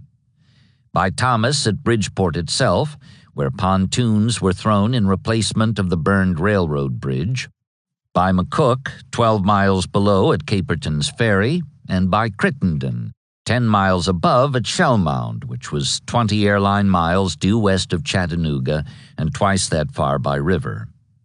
None of the 3 met any substantial resistance, so well had the upstream deception served its purpose. Except for Granger's 1 Division Reserve Corps on guard at the Stevenson Depot of Supplies, and the 3 detached brigades which kept making threatening gestures to fix Bragg's attention northward, Rosecrans had his whole army across the Tennessee by September 4th, including all his artillery and trains loaded with ammunition enough for 2 great battles and rations for better than 3 full weeks, in case he remained that long out of touch with his base on the North Bank. The main thing, as he saw it, was to keep moving and move fast, and that he did. It took some doing, for the terrain was rugged, but old Rosie had planned for that as well, directing the formation of company-sized details equipped with long ropes for hauling guns and wagons up difficult grades when the mules faltered. Perpendicular to his line of march, the 3 lofty ridges, actually long, narrow mountains with deep valleys intervening, were Raccoon Mountain, Lookout Mountain, and Missionary Ridge. Lookout, which extended all the way to the bend of the river just below Chattanooga, was penetrated by only 2 gaps: Stevens Gap, 18 miles southwest of the city, and Winston Gap, 24 miles farther down. Rosecrans planned to use them both for a fast march eastward, sending Crittenden directly along the railroad, around the sheer north face of the mountain and into the city, which Bragg would probably evacuate when he learned that the other 2 corps were moving through the passes in his rear, McCook by way of Winston Gap, then around the lower end of Missionary Ridge toward Alpine and Summerville, and Thomas by way of Stevens Gap, which also pierced Missionary Ridge within a dozen miles of Lafayette, for a blow at his vital and vulnerable rail supply line from Atlanta. Here again there were drawbacks, theoretical ones at any rate. The 2 outer columns, Crittenden's and McCook's, would be more than 40 miles apart, and neither would be within a day's march of Thomas in the center. Bragg might concentrate and strike at any one of the isolated three. But this, too, had been foreseen and guarded against by sending all but one brigade of the cavalry with McCook, who seemed most susceptible in that regard, being on the remoter flank, while the remaining brigade preceded Crittenden, ready to give warning in case such a threat developed. The main thing was speed, and this assured just that. Rosecrans rode with the trooperless middle column, not only to keep in closer touch with all three of his chief lieutenants, but also to act as a goad to Thomas, who had many admirable qualities but was known to be somewhat lethargic on occasion. Proud in the knowledge that they were the first Federals to penetrate this region since the beginning of the war, the men reacted with enthusiasm to the march, particularly when they saw spread out before them such vistas as the one unrolled from atop Raccoon Mountain. Far beyond mortal vision extended one vast panorama of mountains, forests, and rivers, an Illinois veteran later wrote. The broad Tennessee below us seemed like a ribbon of silver. Beyond rose the Cumberlands, which we had crossed. The valley on both sides was alive with the moving armies of the Union, while almost the entire transportation of the army filled the roads and fields along the Tennessee. No one could survey the grand scene on that bright autumn day unmoved, unimpressed with its grandeur and the meaning conveyed by the presence of that mighty host. Presently, word came from Crittenden that Bragg had apparently had a similar reaction to the presence of all those bluecoats in his rear. For when the Kentuckian drew near Chattanooga on September 8th, he learned that the Confederates were in mid-evacuation. And next morning, as the tail of the gray column disappeared through Rossville Gap and behind the screen of Missionary Ridge, the city fell without the firing of a shot. Rosecrans passed the word to the troops of the central column, who did their best to rock Lookout with their cheers as they slogged through Stevens Gap. Simultaneously, scores of butternut deserters began to filter into the Union lines with reports of Bragg's demoralization. He was in full flight for Rome, or perhaps Atlanta, they declared, quite unmanned by this latest turning movement, and in no condition to resist an attack if one could be thrown at him before he got there. Convinced that he had acted wisely in accepting the risk of dispersion for the sake of speed, Old Rosie urged his cheering soldiers forward, intent on giving the panic-stricken rebels what the deserters said would amount to a coup de grace. Rosecrans was partly right about Bragg, but only up to a point, a good way short of the whole truth. The Confederate commander had been outsmarted, and he had fallen back in haste, even in some disorder, to escape the closing jaws of the Federal trap. But that was as far as it went. He was not retreating now, nor was he avoiding a fight. Rather, he was in search of one, although on different terms, having by now devised a trap of his own. As for the butternut scarecrows who had come stumbling into the Northern lines, peering nervously over their shoulders and babbling of demoralization in the fleeing press of comrades left behind, Old Rosie would have done well to bear in mind some words one of his young staffers wrote years later. The Confederate deserter was an institution which has received too little consideration. He was ubiquitous, willing, and altogether inscrutable. Whether he told the truth or a lie, he was always equally sure to deceive. He was sometimes a real deserter and sometimes a mock deserter. In either case, he was sure to be loaded. In the present instance, a considerable number of them were indeed loaded, being scouts sent forth by Bragg himself, who had chosen them for their ability to be convincing in misrepresentation of the true state of affairs in the army that lay in wait for the exuberant bluecoats, just beyond the last of the screening ridges. Bragg's present aggressiveness had come only after 6 weeks of uncertainty and confusion following his retreat across the Tennessee. Hearing from Adjutant General Cooper on August 1st that the government was anxious to reinforce him with most of Johnston's army, on condition that he recross the river for an attack on Rosecrans, He replied next day that he was willing, provided a fight can be had on equal terms. But 3 days later he withdrew the offer. After fully examining all resources, he wired, I deem them insufficient to justify a movement across the mountains. He meant the Cumberland Plateau, which he had just traversed and which by then was serving Rosecrans as a screen to hide his preparations for pursuit. He did not like having it there at all. He wished it could be abolished. It is said to be easy to defend a mountainous country, he complained to one of his corps commanders. But mountains hide your foe from you while they are full of gaps through which he can pounce upon you at any time. A mountain is like the wall of a house full of rat holes. The rat lies hidden at his hole, ready to pop out when no one is watching. Who can tell what lies hidden behind that wall? Respectfully, while in this frame of mind, he informed Richmond that he declined to plunge his army into a country rugged and sterile, with a few mountain roads only by which to reach a river difficult of passage. Thus situated, he explained, the enemy need only avoid battle for a short time to starve us out.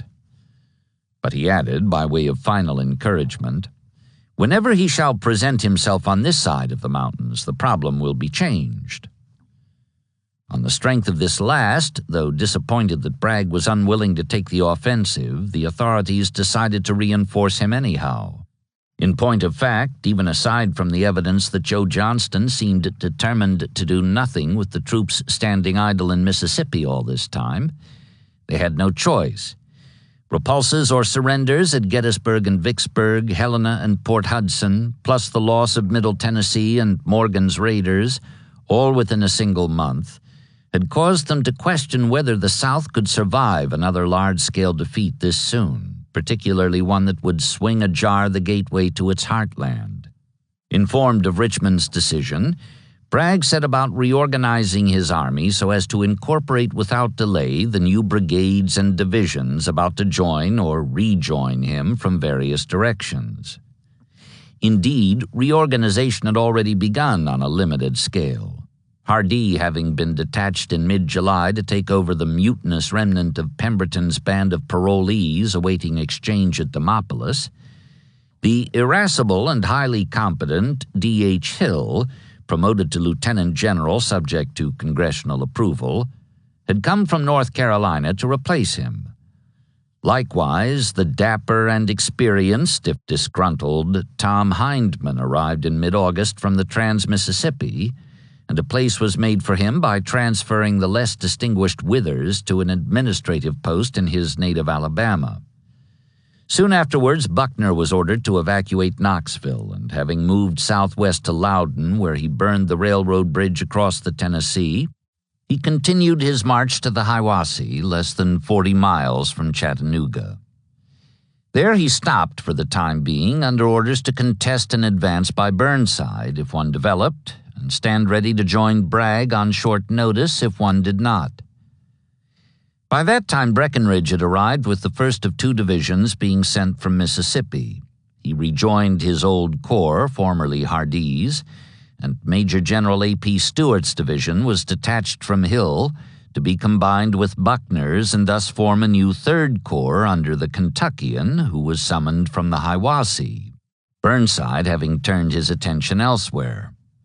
When W.H.T. Walker joined Bragg with the 2nd of the 2 divisions from Johnston, another division was organized by detaching and combining brigades from divisions already present, thus providing a 4th Corps under his command.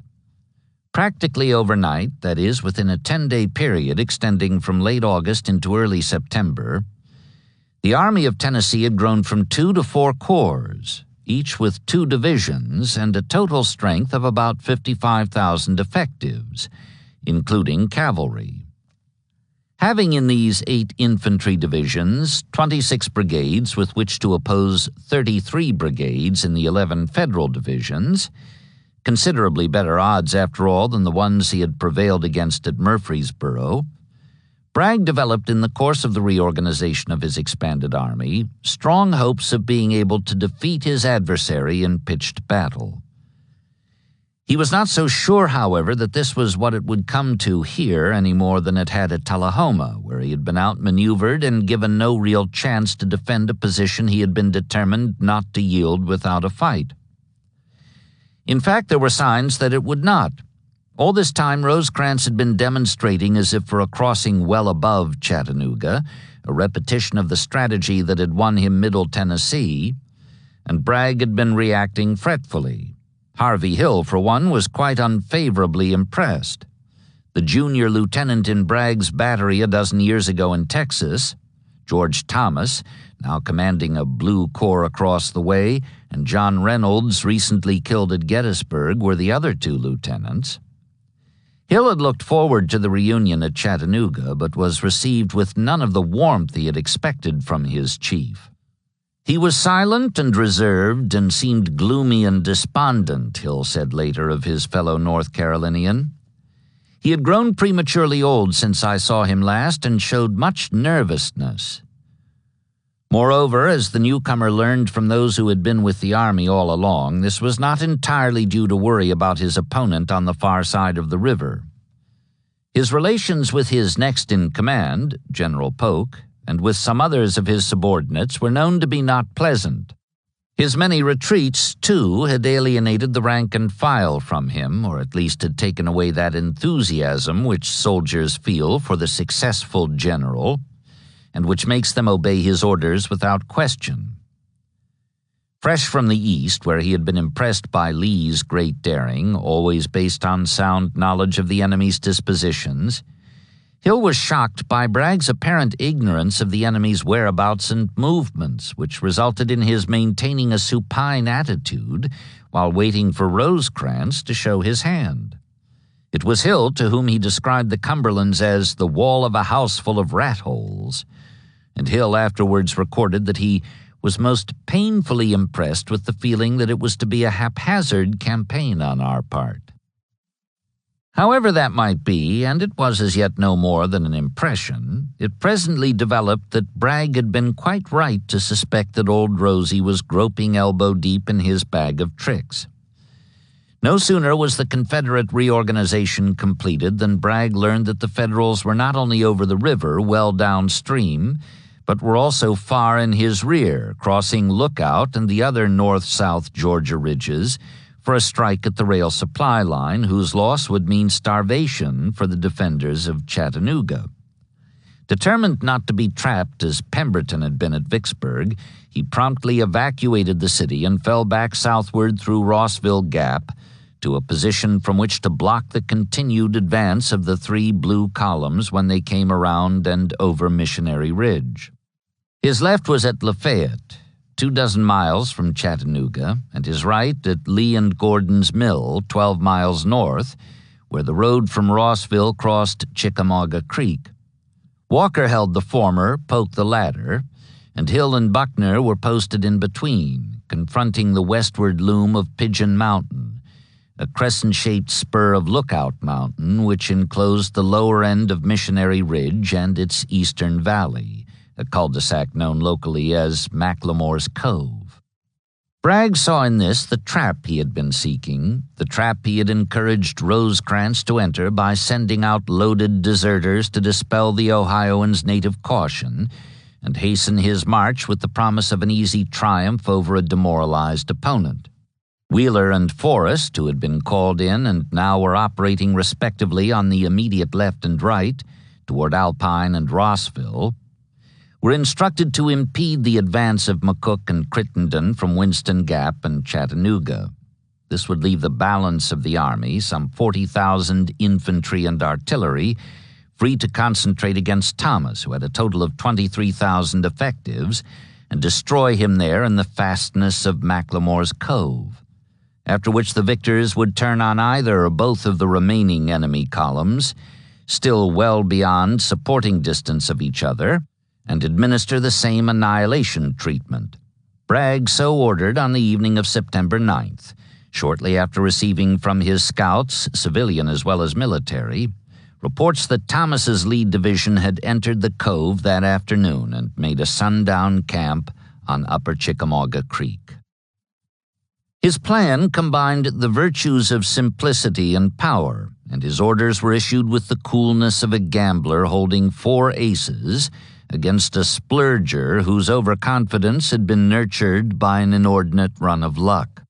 While Cleburne's division of Hill's Corps attacked due west through Dug Gap, corking the Pigeon Mountain outlet and fixing the Bluecoats in position, Hindman's division of Polk's Corps would move southwest from Lee and Gordon's Mill, up Chickamauga Creek, sealing the mouth of the cul-de-sac and striking the enemy flank and rear.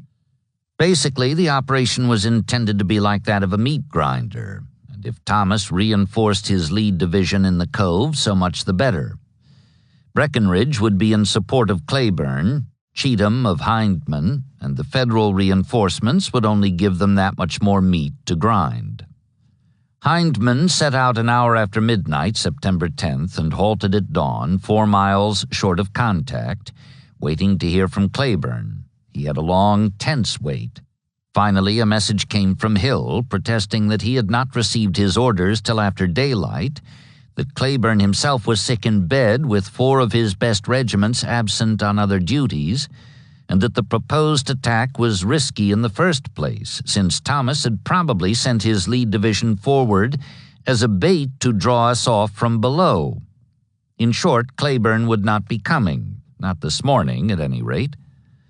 Later in the day, while still maintaining his indecisive position short of contact, Hindman received a message from Bragg urging him to finish up his work in the cove as quickly as possible, because Crittenden's corps was on the march from Chattanooga by way of Rossville Gap, directly in his rear. This added fright to confusion, and after remaining all night in a position which he judged perilous in the extreme, the veteran of Prairie Grove decided next morning to withdraw the way he had come. By now, though, Bragg had sent Buckner to his support with orders to force the issue promptly, and Cleburne was through Dug Gap, so Hindman returned southward. But when the 2 gray forces came together that afternoon in McLemore's Cove, there was nothing blue between them. Thomas at last had spotted the danger, despite his lack of cavalry, and withdrawn to the far side of Missionary Ridge. Bragg was furious, blaming the lost opportunity on Hindman's indecisiveness and Hill's querulous, insubordinate spirit, while they in turn put the blame on him, claiming that their orders had been permissive rather than peremptory. However, he resolved to try again in a different direction and with different commanders. Thomas had withdrawn to safety, but Crittenden had not. Polk having retired toward Lafayette at his approach, the Kentuckian had sent one of his 3 divisions to occupy Lee and Gordon's Mill, while the other 2 moved against Ringgold, a station on the railroad between Chattanooga and Dalton, in accordance with his orders to break the rebel supply line. Learning of this next morning from Forrest, who was patrolling that flank of the army, Bragg directed Polk to return to his former position with his own reunited corps and Walker's, and attack the isolated Federals there at dawn, September 13th. "This division crushed and the others are yours," he told him. The bishop protested that Crittenden, taking alarm, had recalled the 2 divisions from their march on Ringgold, and now had his whole corps posted for defense behind the Chickamauga at that point. This was quite true, as it turned out, but Bragg replied that it was no matter. Polk had 4 divisions to the enemy's 3, and he would send Buckner's 2 to assist him in case they were needed, which seemed unlikely. The attack was to be launched on schedule as directed. But when he reached the field at 9 o'clock next morning, he found Polk on the defensive, still unwilling to advance lest he be swamped. Madder than ever, the terrible-tempered Confederate commander finally got Polk and Walker and Buckner into assault formation by noon and sent them forward, only to discover that Crittenden, after the manner of Thomas 2 days ago in McLemore's Cove, had escaped the trap by withdrawing undetected beyond Missionary Ridge. In a rage of frustration and regret for the 2 rare chances he had lost in the past 3 days, Bragg pulled his whole army once more back to Lafayette, the best position from which to counter a thrust at his vital supply line by any one or all 3 of the blue columns across the way. But there was small likelihood of any such thrust by then. The scales having fallen at last from his eyes, Rosecrans was doing all he could to get the three isolated segments of his army back together before they were abolished, one by a rebel army which he now knew was not only not retreating in disorder, but also had been heavily reinforced. And now there followed a 3-day interlude during which neither commander knew much of what the other was doing, although the Graybacks at least had the physical advantage of standing still while their opponents tramped the dusty hills and valleys that lay between them and concentration. Presently, the Blue movements took on a new urgency, a new franticness, with the circulation of reports that Bragg was about to be even more substantially reinforced by troops already on the way by rail from Lee and Virginia. 3 divisions of them, rumor had it, under Longstreet. Old Rosie and his staff began to curse Burnside, who had turned east by now from Knoxville and Cumberland Gap instead of in their direction for the intended hookup, with the result, as they believed, that now it was they who were in grievous danger of being cut off from their base, exposed to the threat of starvation, and swamped by superior numbers, including a whole corps of hard-bitten killers from the far-off Eastern Theater. Meanwhile at Lafayette, where the Confederates were recovering from their recent fruitless exertions in McLemore's Cove and near Lee and Gordon's Mill, Harvey Hill marveled at the apparent casualness with which these Westerners, blue and gray alike, accepted the proximity of their adversaries just on the opposite side of the intervening ridge. It was quite unlike what he had known before back in Virginia under Lee. When 2 armies confront each other in the east, they get to work very soon, he remarked to one of his veteran brigadiers. But here you look at one another for days and weeks at a time. The brigadier, a cockfight enthusiast, laughed. "Oh, we out here have to crow and peck straws a while before we use our spurs," he said. All the same, as Hill observed long afterwards in recording the exchange, the crowing and pecking straws were now about over. 12 to 20 miles north of there, above Lee and Gordon's Mill, the woods-choked field of Chickamauga awaited the confrontation that would result within the week in what would not only be the greatest battle of the West, but would also be, for the numbers engaged, the bloodiest of the war. 3. Reports that Longstreet was en route were true, but once more only up to a point, the difference being that this time the exaggeration was in the opposite direction, serving rather to deepen the Blue commander's fears than to heighten his expectations. Old Peter was coming with 2, not 3 divisions. Pickett's was still in no shape for another headlong commitment, and though it too had been detached from Lee, it was left behind to assist in the close-up defense of Richmond when the other 2, under McLaws and Law, or Hood as it turned out, passed through the capital on the first stage of their long ride to northwest Georgia. The decision to send them to join Bragg had been arrived at during a White House conference in late August and early September, a conference not unlike the one that had preceded the march into Pennsylvania, except that this time the gray-bearded commander of the Army of Northern Virginia carried much less weight in council than he had done before his defeat at Gettysburg, which had been the direct result of the weight he exerted then in overriding the objections of Reagan. Besides, since that and the other early July reverses in Mississippi, Arkansas, Louisiana, and Middle Tennessee, additional threats to the national existence had developed, including not only the menace to East Tennessee, which was lost while the conference was in progress, but also on the Atlantic seaboard, particularly at Charleston, and in the far-off Trans-Mississippi. These, too, had served to strengthen the conviction that the country simply could not afford another defeat in the vital Central Theater, and therefore the decision had been to reinforce Bragg at the expense of all the others, including Lee, who would be left to face the victorious Meade with a greatly reduced force, and Beauregard, who was calling urgently for assistance in resisting an all-out Union amphibious effort to rock and wreck the cradle of secession. DuPont's repulse back in April had resulted in some sour grapes talk on the part of Gideon Welles to the effect that Charleston, a place of no strategic importance, had not been worth taking in the first place. But the failure rankled badly over the span of the next 2 months, with the result that he decided to try again with a more determined commander. Rear Admiral Andrew H. Foote, apparently recovered from the wound he had suffered while clearing the lower Tennessee and the Cumberland, as well as the Mississippi down to Memphis, was the logical choice for the job and was appointed despite his reluctance to supersede his old friend Samuel DuPont. He died in New York in late June, however, while on the way to his new post, and the position went instead to Rear Admiral John A. Dahlgren, head of the Bureau of Ordnance, inventor of the bottle-shaped gun that had done so much to give the Union its victories afloat, and an intimate friend of Lincoln's during his command of the Washington Navy Yard in the first 2 years of the war. Described by a correspondent as a light-complexioned man of perhaps 40 years of age, though he was in fact in his mid-50s, Dahlgren was slight and of medium height, with pale and delicate features. His countenance is exceedingly thoughtful and modest, while his eye is inevitably keen, and his thin nostrils expand as he talks with a look of great enthusiasm.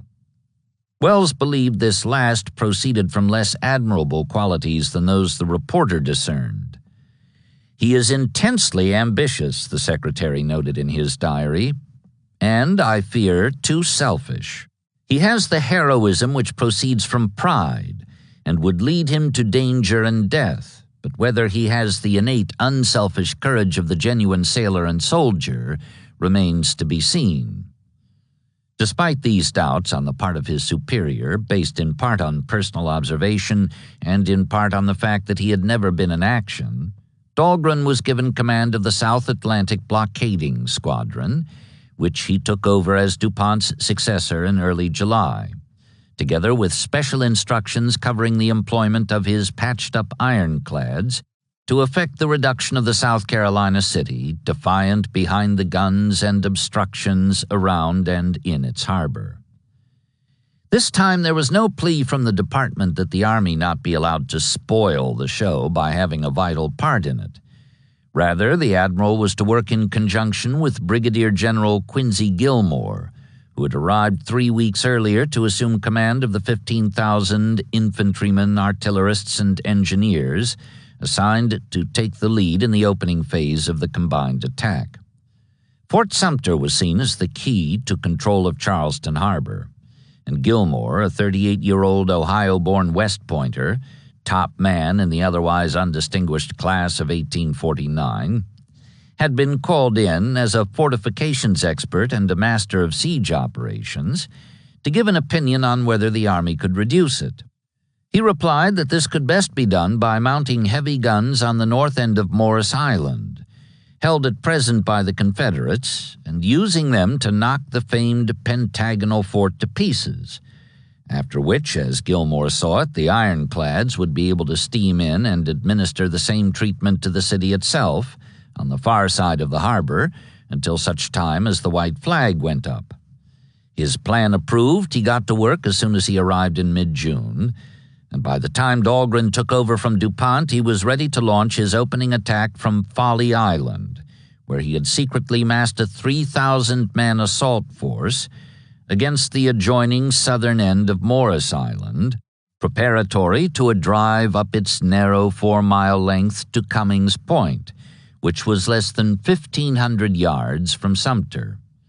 On July 10th, encouraged by a promotion to Major General, he sprang a dawn attack which caught the rebels so thoroughly off guard that by noon he had the lower 3/4 of the island in his grip.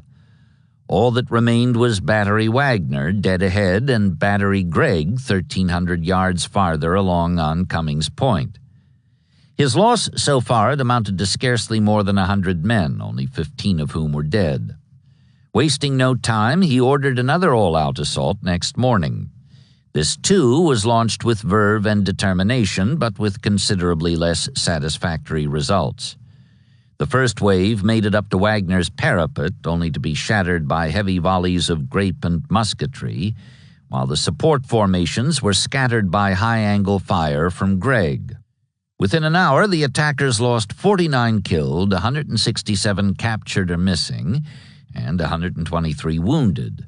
And so far as the repulsed survivors could see, these 339 casualties had been expended without any effect whatever on either the earthwork or its defenders, who kept up a deadly sniping at everything blue that showed above the level of the sandy ground out front.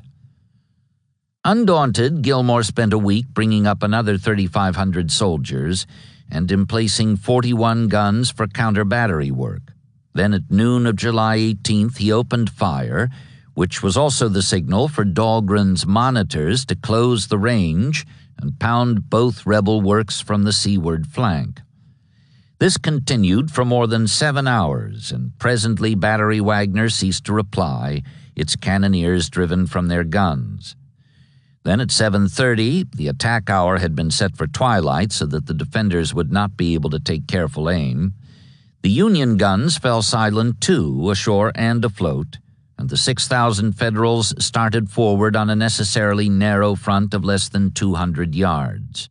In the lead was a Massachusetts regiment, all Negro except for its officers, who were mostly Boston Blue Bloods, including its young colonel, Robert Gould Shaw, whose mother had wept for joy at the sight of her boy leading black men forth to war. "What have I done that God has been so good to me?" she cried at the grand farewell review staged in Boston in late May. In less than 7 weeks, however, it developed that God had not been so good to her after all, unless what she wanted in place of her son was a fine bronze statue on the Common. The 1,000-man rebel garrison came out of the bomb-proof to which it had retired at the height of the cannonade and met the attackers as it had done the week before, with even more spectacular results.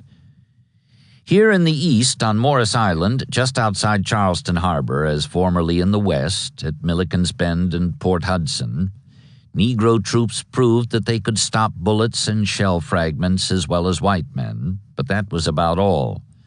When flesh and blood could stand no more, the survivors fell back from the ditch and parapet, black and white alike, and returned to the trenches they had left an hour ago. Casualties had been heavy. 1,515 of the attackers had fallen, as compared to 174 of the defenders. And next morning, when the latter peered out of their sight slits, they saw live and dead men strewn in piles and windrows, their bodies horribly mangled by close-up artillery fire, while detached arms and legs and heads were splattered all about. A brief truce sufficed for removal of the wounded and disposal of the slain, including the 26-year-old Shaw, who had taken a bullet through the heart and was buried in a common grave with his Negro soldiers, nearly half of whom had been lost in the repulse.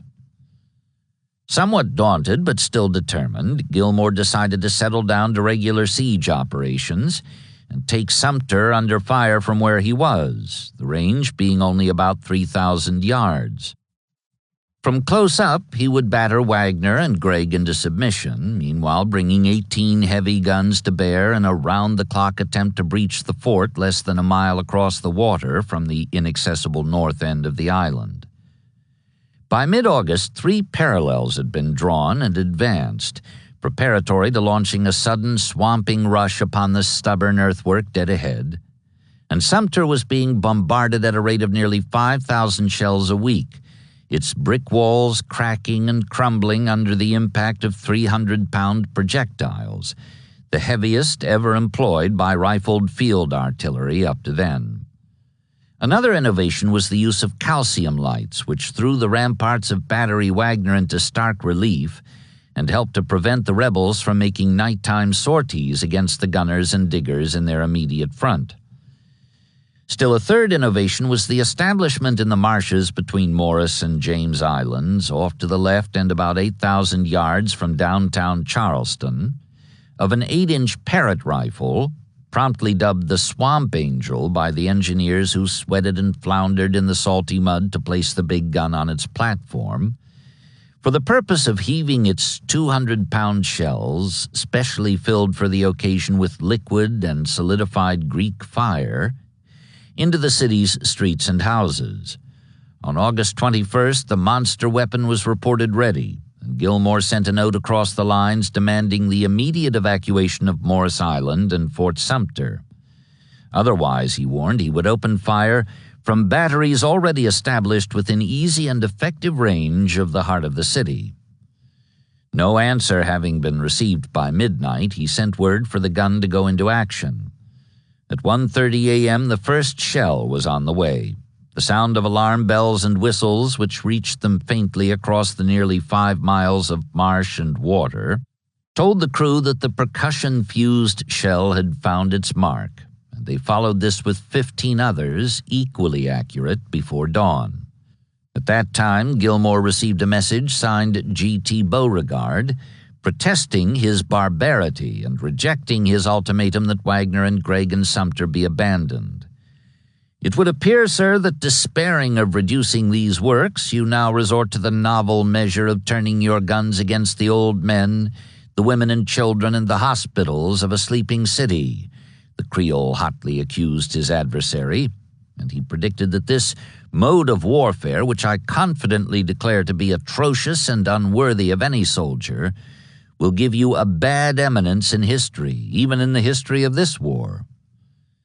Gilmore replied that the city had had 40 days' notice, this being the length of time he had been battering at its gates, and despite the added protests of the Spanish and British consuls, he ordered the bombardment resumed on August 23rd. 20 more incendiary shells were fired, 6 of which exploded prematurely in the tube with spectacular pyrotechnical effects, and though no member of the crew was hurt by the sudden gushes of flame from the vent and muzzle, the gun itself was probably weakened. At any rate, on the 20th shot, the breech of the piece blew out of its jacket just behind the vent, and the Swamp Angel ended her brief career of 36 rounds, 30 of which had landed squarely on target in the birthplace of secession, whatever bad eminence she might have gained for Gilmore in the process. He made no attempt to replace the ruined cannon, believing as he did that he soon would have possession of Cummings Point, where the ground was firmer and the range to Charleston shorter. By August 26th, his sappers were within 200 yards of Battery Wagner, and within another week the distance was half that. All this time, the bombardment of Fort Sumter had continued with gratifying results. Most of its southern wall was down, and both the western and eastern walls were badly cracked. Practically every casemate had been breached. On the first night in September, when 6 of the monitors gave the crumbling fort a 5-hour pounding, not a shot was fired from the rubble in reply. Gilmore stepped up the action against Wagner. On September 5th, he began a relentless 42-hour cannonade, during which no less than 3,000 shells were rained upon the earthwork, preparatory to the final assault. But when the guns stopped firing in the pre-dawn darkness of September 7th, so that the infantry could rush forward and end the 58-day siege, in the course of which the Federals had suffered a total of 2,318 casualties and inflicted 641, it was discovered that the Confederates had evacuated both Wagner and Gregg the night before, despite the constant deluge of metal, and withdrawn in rowboats to James Island. Once more, Beauregard's uncanny sense of timing had not failed him. Advancing to emplace his heaviest guns on Cummings Point, from which he could resume his shelling of the city, Gilmore passed the word to Dahlgren that the Army's share of the operation had been accomplished. Morris Island had been occupied entirely, and Fort Sumter had been neutralized. Now the Navy's turn had come to take the lead. Proud Charleston would be brought to its knees if the ironclads would only steam across the harbor and bring it under the muzzles of their guns. But could they?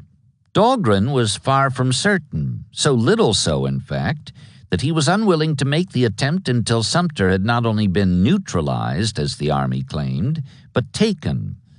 Moreover, he wanted the honor of doing the taking, and he believed he saw how this could be done without exposing his valuable monitors to sudden destruction by a torpedo or by point-blank fire from a gun kept hidden amid the rubble for that purpose. Constant shelling had tumbled the bricks of the south wall down to the water's edge, affording an incline which, though steep and rugged, could be scaled without the delay the use of ladders would involve. If a surprise landing could be accomplished, a storming party would be into the place before its defenders even had time to sound the alarm. So at least the naval commander believed, or reasoned, when he called on September 7th, the same day Morris Island fell to the Army, for 500 naval volunteers to make a small boat landing by the dark of the moon the following night. By way of preamble, he sent in a demand for the fort's surrender, and received at second-hand Beauregard's reply, "Tell Admiral Dahlgren to come and take it." That was just what he was preparing to do, and when the officer he had placed in charge of the venture expressed some doubts that it would succeed, Dahlgren scoffed at his fears. "You have only to go and take possession," he assured him. "You will find nothing but a corporal's guard." Accordingly, the volunteers were loaded into some 30 assault boats and towed within half a mile of Sumter before moonrise the next night. No lights were shown and the oars were muffled, but the rebel lookouts spotted them anyhow and gave the alarm, including the firing of rockets, which was the signal for batteries on James and Sullivan's Islands to open fire on the waters near the fort. Caught under the resultant two-way barrage, the Marines and sailors hurried ashore and were received by the 300-man garrison lying in wait for them, with rifles, fireballs, hand grenades, and brickbats, which combined to make conditions even worse on the beach than on the water. 5 of the boats were captured, along with more than 100 men and 13 officers. The rest got away as best they could through the ring of fire, bringing their wounded with them. "Nobody hurt on our side," Beauregard reported. Dahlgren took the check as proof that he had been wise not to risk his iron flotilla in any such challenge to the alert and tricky rebels. But he could not escape the depression that proceeded from the knowledge that he had done no better so far than the man he had replaced. The enervating heat, plus long confinement in the poorly ventilated monitors, had impaired his health. Moreover, he was often seasick, which caused him to lose caste with his sailors and perhaps with himself as well. Worst of all, though, was the gnawing sense of failure. Victory was the cure, he knew, but he would not risk the alternative, defeat, which in this case would be utterly disastrous, not only to his ships and men, but also to his career. Nothing helped, or even seemed to. "I am better today," he confided in his journal, "but the worst of this place is that one only stops getting weaker. One does not get stronger." Torn between desire and fear, ambition and indecision, he reacted physically to the mental strain. "My debility increases, so that today it is an exertion to sit in a chair. I do not see well. How strange! No pain, but so feeble. It seems like gliding away to death. How easy it seems. Why not, to one whose race is run?" It was scarcely to be expected, with the admiral in this frame of mind, that the Navy would press matters beyond the point that had been reached when Morris Island fell. Nor did it. Dahlgren perceived that Sumter had become little more than an infantry outpost, its heaviest guns having been removed in secret to Sullivan's Island during the 2-month siege of Battery Wagner. Fort Moultrie was now the real obstacle to a penetration of the harbor, and the only way to close with it was by steaming through the torpedo-infested channel, which was something he was by no means willing to attempt. Meanwhile, illogically, but for lack of anything better in the way of employment for his vessels and their crews, he maintained an intermittent bombardment of Sumter. Formerly a brick masonry fort, it was now a powerful earthwork. The shells it absorbed only served to make it more impervious by stirring up and adding to the rubble any attackers would have to climb and cross, dodging fireballs and grenades, in order to come to grips with the defenders. He had tried that once, however, and he had no intention of trying it again. Gilmore, at least, had the satisfaction of knowing that he had carried out his primary assignment by securing possession of Morris Island. But even if he had had another intermediary objective in mind, which he did not, he would have had no way to get there, shipless as he was, with bottomless marshes on one flank, open sea on the other, and the mine-strewn harbor dead ahead. Like Dahlgren, he contented himself with lobbing projectiles into Sumter, barely 1,400 yards away, or into Moultrie, twice that distance across the harbor mouth. By way of diversion, he sometimes threw a long-range salvo or two at Charleston, which was about half a mile closer to Cummings Point than it was to the platform that had kept the ill-fated Swamp Angel out of the mud. None of these seemed to accomplish much, however. Sumter merely continued to squat there, defiant and misshapen, a noble mass of ruins, Beauregard called it, over which still float our colors, responding to hits by sending up puffs of brick dust, but otherwise appearing as indifferent as an elephant to flea bites. Moultrie did not even do that much, so far as the Federal spotters could see from a range of 2,800 yards, and presently they left off shooting at it. As for Charleston itself, while banks moved their resources from the lower to the upper part of town, and hospitals were evacuated in the impact zone, the chief complaint of those citizens who had recovered from their early panic and returned to their homes, keeping tubs of water handy in all the rooms for fighting fires, was that the scream of the Yankee shells disturbed their sleep. They were proud of themselves, proud of their defenders out on the firing line, and proudest of all of Beauregard, their original hero, to whom Congress afterwards tendered a joint resolution of thanks for a defense which, for the skill, heroism, and tenacity displayed during an attack scarcely paralleled in warfare, is justly entitled to be pronounced glorious by impartial history and an admiring country. But that was later. The Richmond Conference ended on September 7th, a day that seemed more the occasion for alarm than for high-flown congratulations, least of all to Beauregard, since it was then that Morris Island fell and the Charleston commander stepped up his plea for reinforcements, predicting graver disasters unless the odds he faced were shortened. All the statesmen and generals knew, as they studied the situation from their council room in the White House, was that events appeared to be mounting rapidly toward an unwelcome climax, not only down the Atlantic seaboard, but also along the opposite end of the 1,000-mile frontier.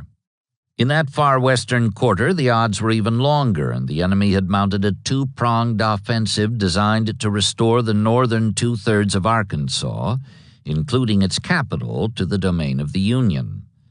The Confederacy having been sundered by the loss of Vicksburg and Port Hudson, the Federals seemed to be losing no time in getting to work on the disconnected halves, particularly the one that lay beyond what Lincoln called the unvexed Mississippi. One prong was being driven eastward from Indian Territory, with Fort Smith as its immediate goal, and the other was being driven westward from Helena, whose garrison, flushed by its success in breaking up the Independence Day assault, had been strengthened by the return of Frederick Steele's division, which had gone downriver 8 months ago with Sherman and now came back with the names of the many engagements of the Vicksburg campaign proudly stitched to its battle flags.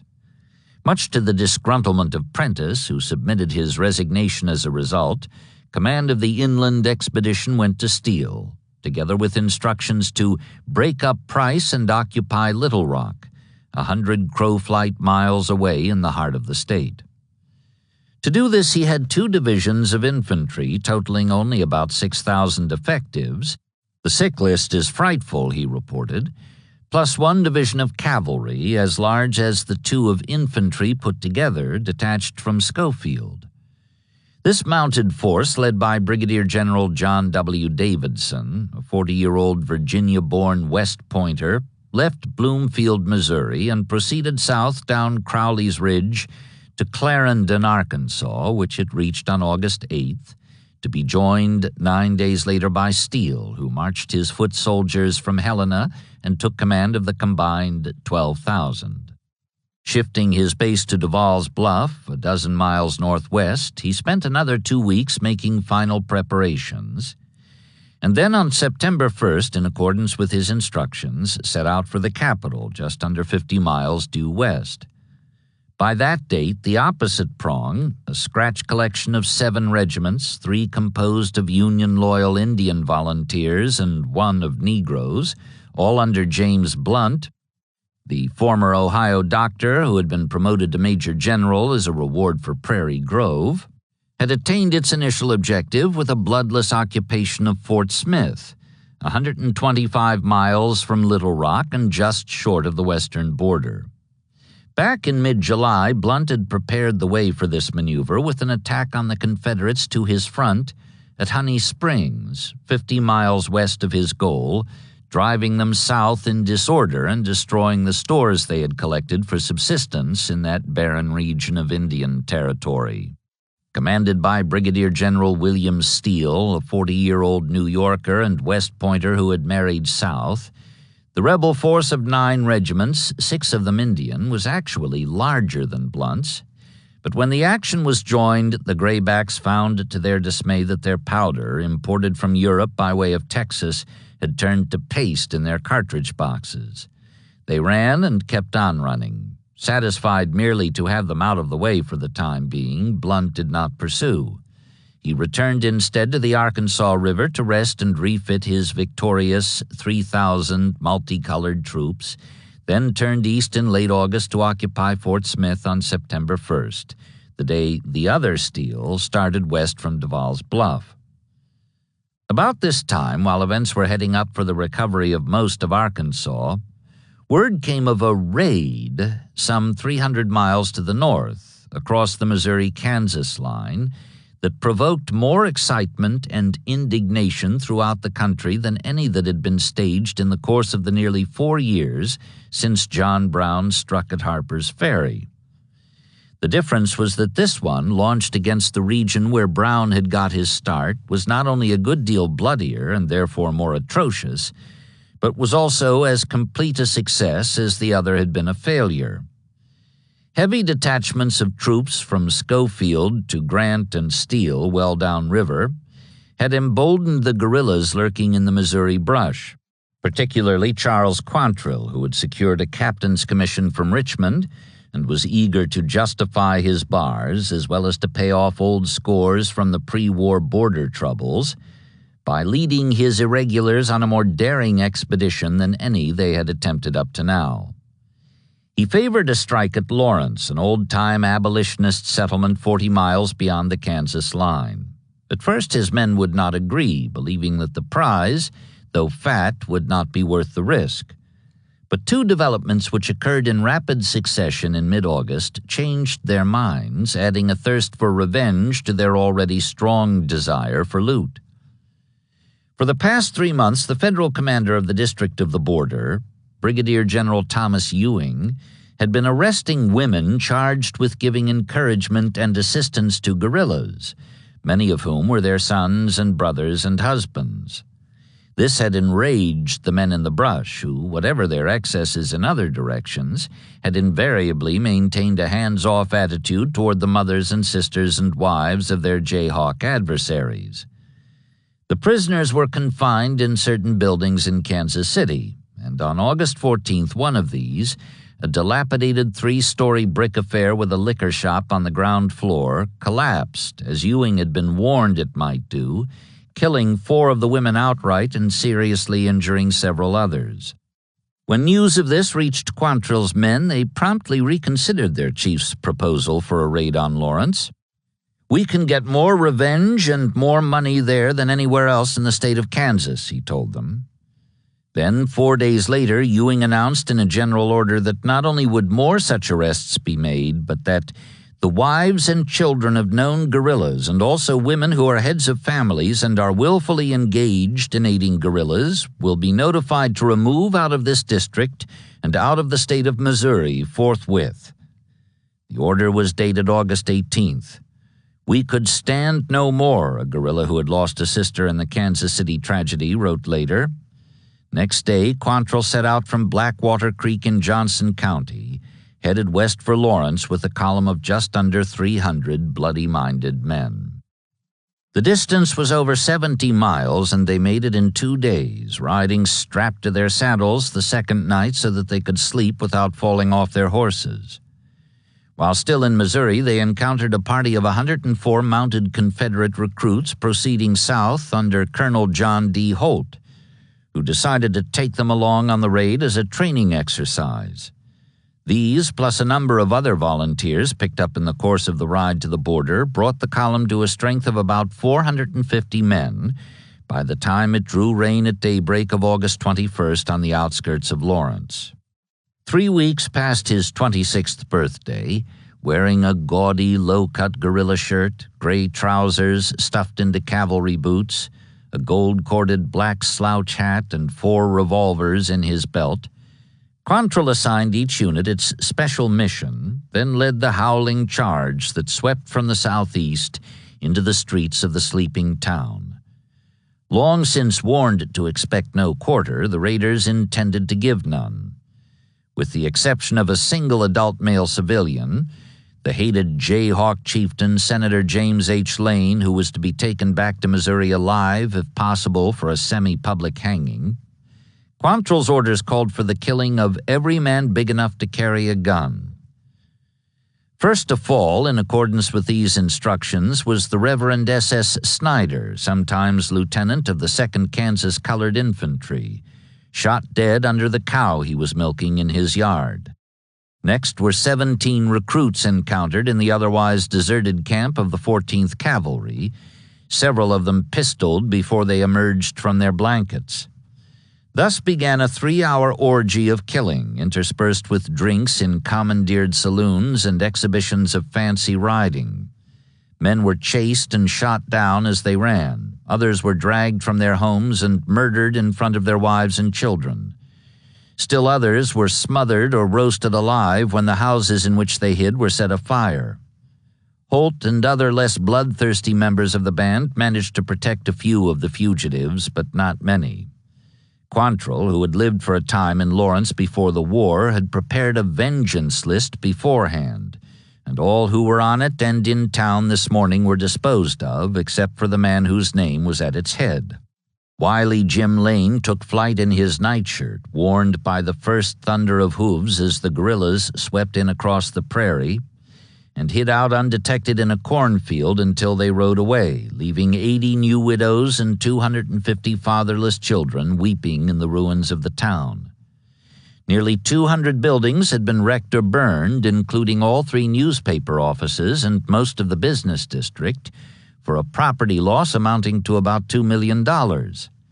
In all, though not one woman was physically harmed, no less than 150 Kansans were killed, fewer than 20 of whom were soldiers and several of whom were scarcely more than boys.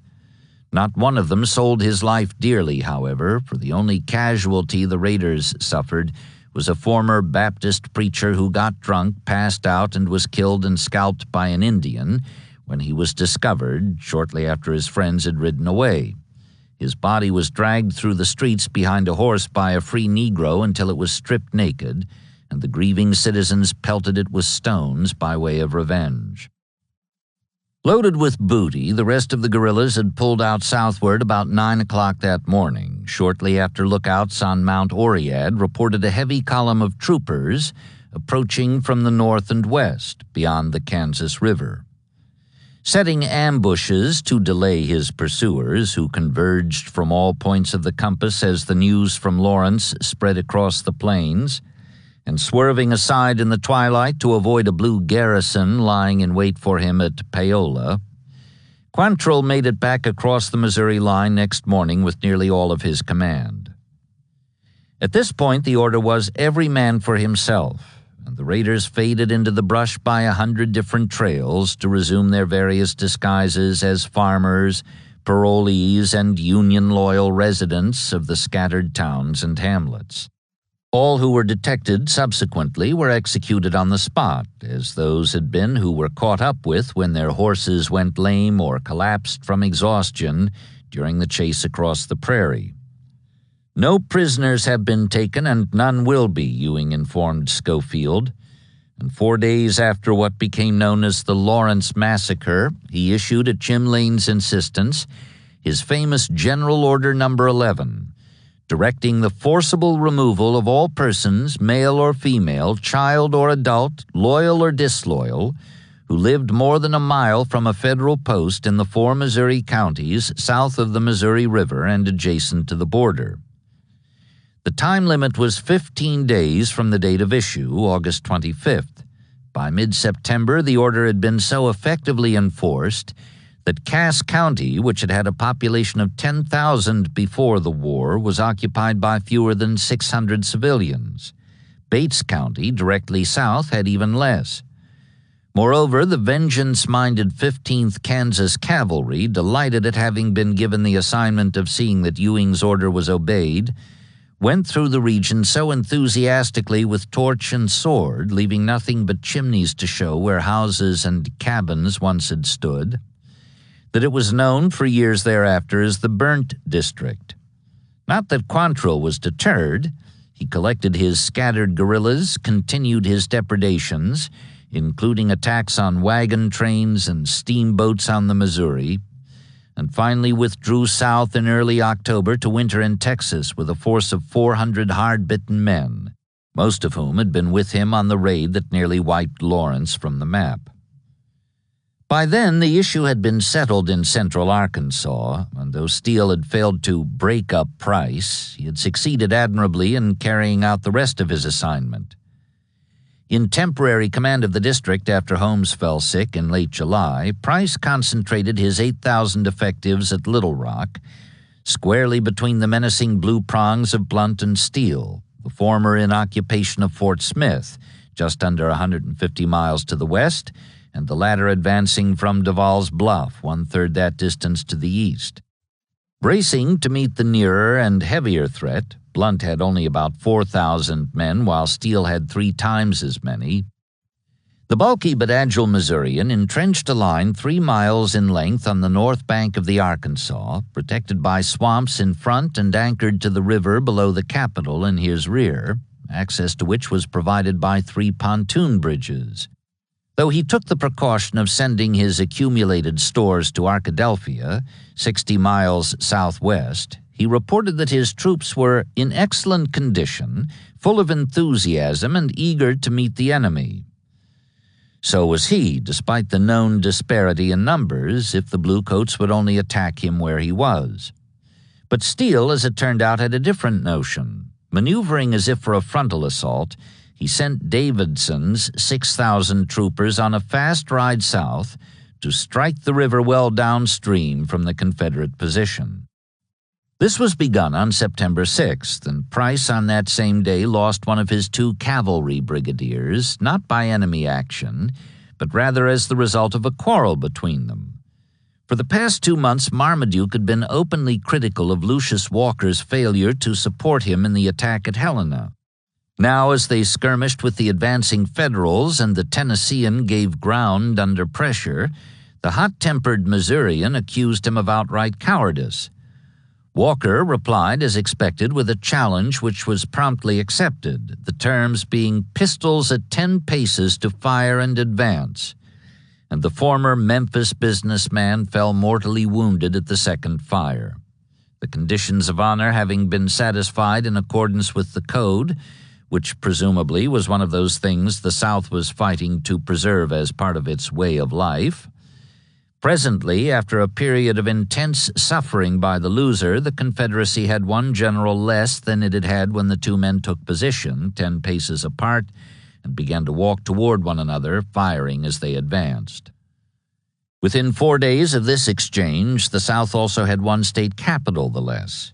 Assisted, no doubt, by the resultant confusion across the way, Davidson got his horsemen over the river at dawn of September 10th, moved them rapidly up the scantily defended right bank toward Little Rock, and after forcing a crossing of Bayou Fourche 5 miles below the town, received its formal surrender by the civil authorities shortly after sundown. Price had reacted fast, as indeed he had had need to do if he was to save his army. Outflanked by the cavalry while Steele kept up the pressure against his front, he withdrew from his North Bank entrenchments, set his pontoons afire to prevent the Blue Infantry from following in his wake, and put his troops on the march for Arkadelphia, to which point he had prudently removed his stores the week before. There on the south bank of the Washita, he took up a new position extending 50 miles downstream to Camden, with detachments posted as far east as Monticello, about midway between the latter place and the Federal gunboats prowling unchallenged up and down the Mississippi. Steele did not pursue. Casualties had been light on both sides in both operations, 137 for Steele, 64 for Price, 75 for Blunt, 181 for Steele, but they were no adequate indication of what had been won and lost in the double-pronged campaign. "If they take Fort Smith, the Indian country is gone," Holmes had remarked in February, and now in September his prediction had been unhappily fulfilled.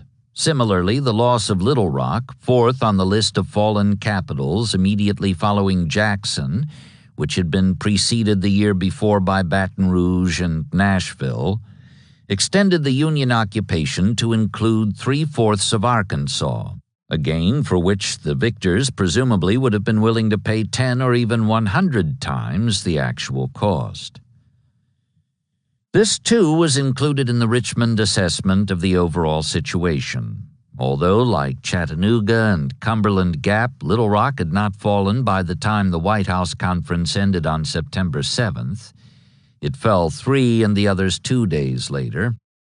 Its loss, like theirs, could be anticipated as a factor to be placed in the enemy balance pan alongside Fort Smith, Knoxville, and Morris Island, all of which passed into federal possession while the Council was considering what could best be attempted to offset the reverses lately suffered at Tullahoma, Gettysburg, Vicksburg, Helena, and Port Hudson. Within that same horrendous span, late June through early September, only 2 events occurred which might have been considered as adding weight to the South's high-riding opposite pan, one the New York draft riot and the other the Quantrill raid on Lawrence. However, both of these were not only comparatively slight, they were also of doubtful character as assets, especially the latter, which, if claimed, would expose the Confederacy to charges of land piracy or worse before the bar of world opinion. In strategic terms, moreover, the outlook was no less clear for being bleak. Rosecrans was over the Tennessee River, and unless Bragg could stop him, as apparently he could not, the Army of the Cumberland would be free to march southeast through Georgia to the coast, which would mean that the eastern half of the nation, already severed from the western half by the loss of the Mississippi, would itself be cut in two. In that event, nothing would remain to be governed from Richmond but the Carolinas and so much of Virginia as lay south of the Rappahannock, a political and geographical fragment whose survival was already threatened from the north by the Army of the Potomac, from the west by the troops now in occupation of Knoxville and East Tennessee, and from the east by the amphibious force holding Charleston under siege, all 3 of which had lately been victorious to various degrees under Meade, Burnside, and Gilmore.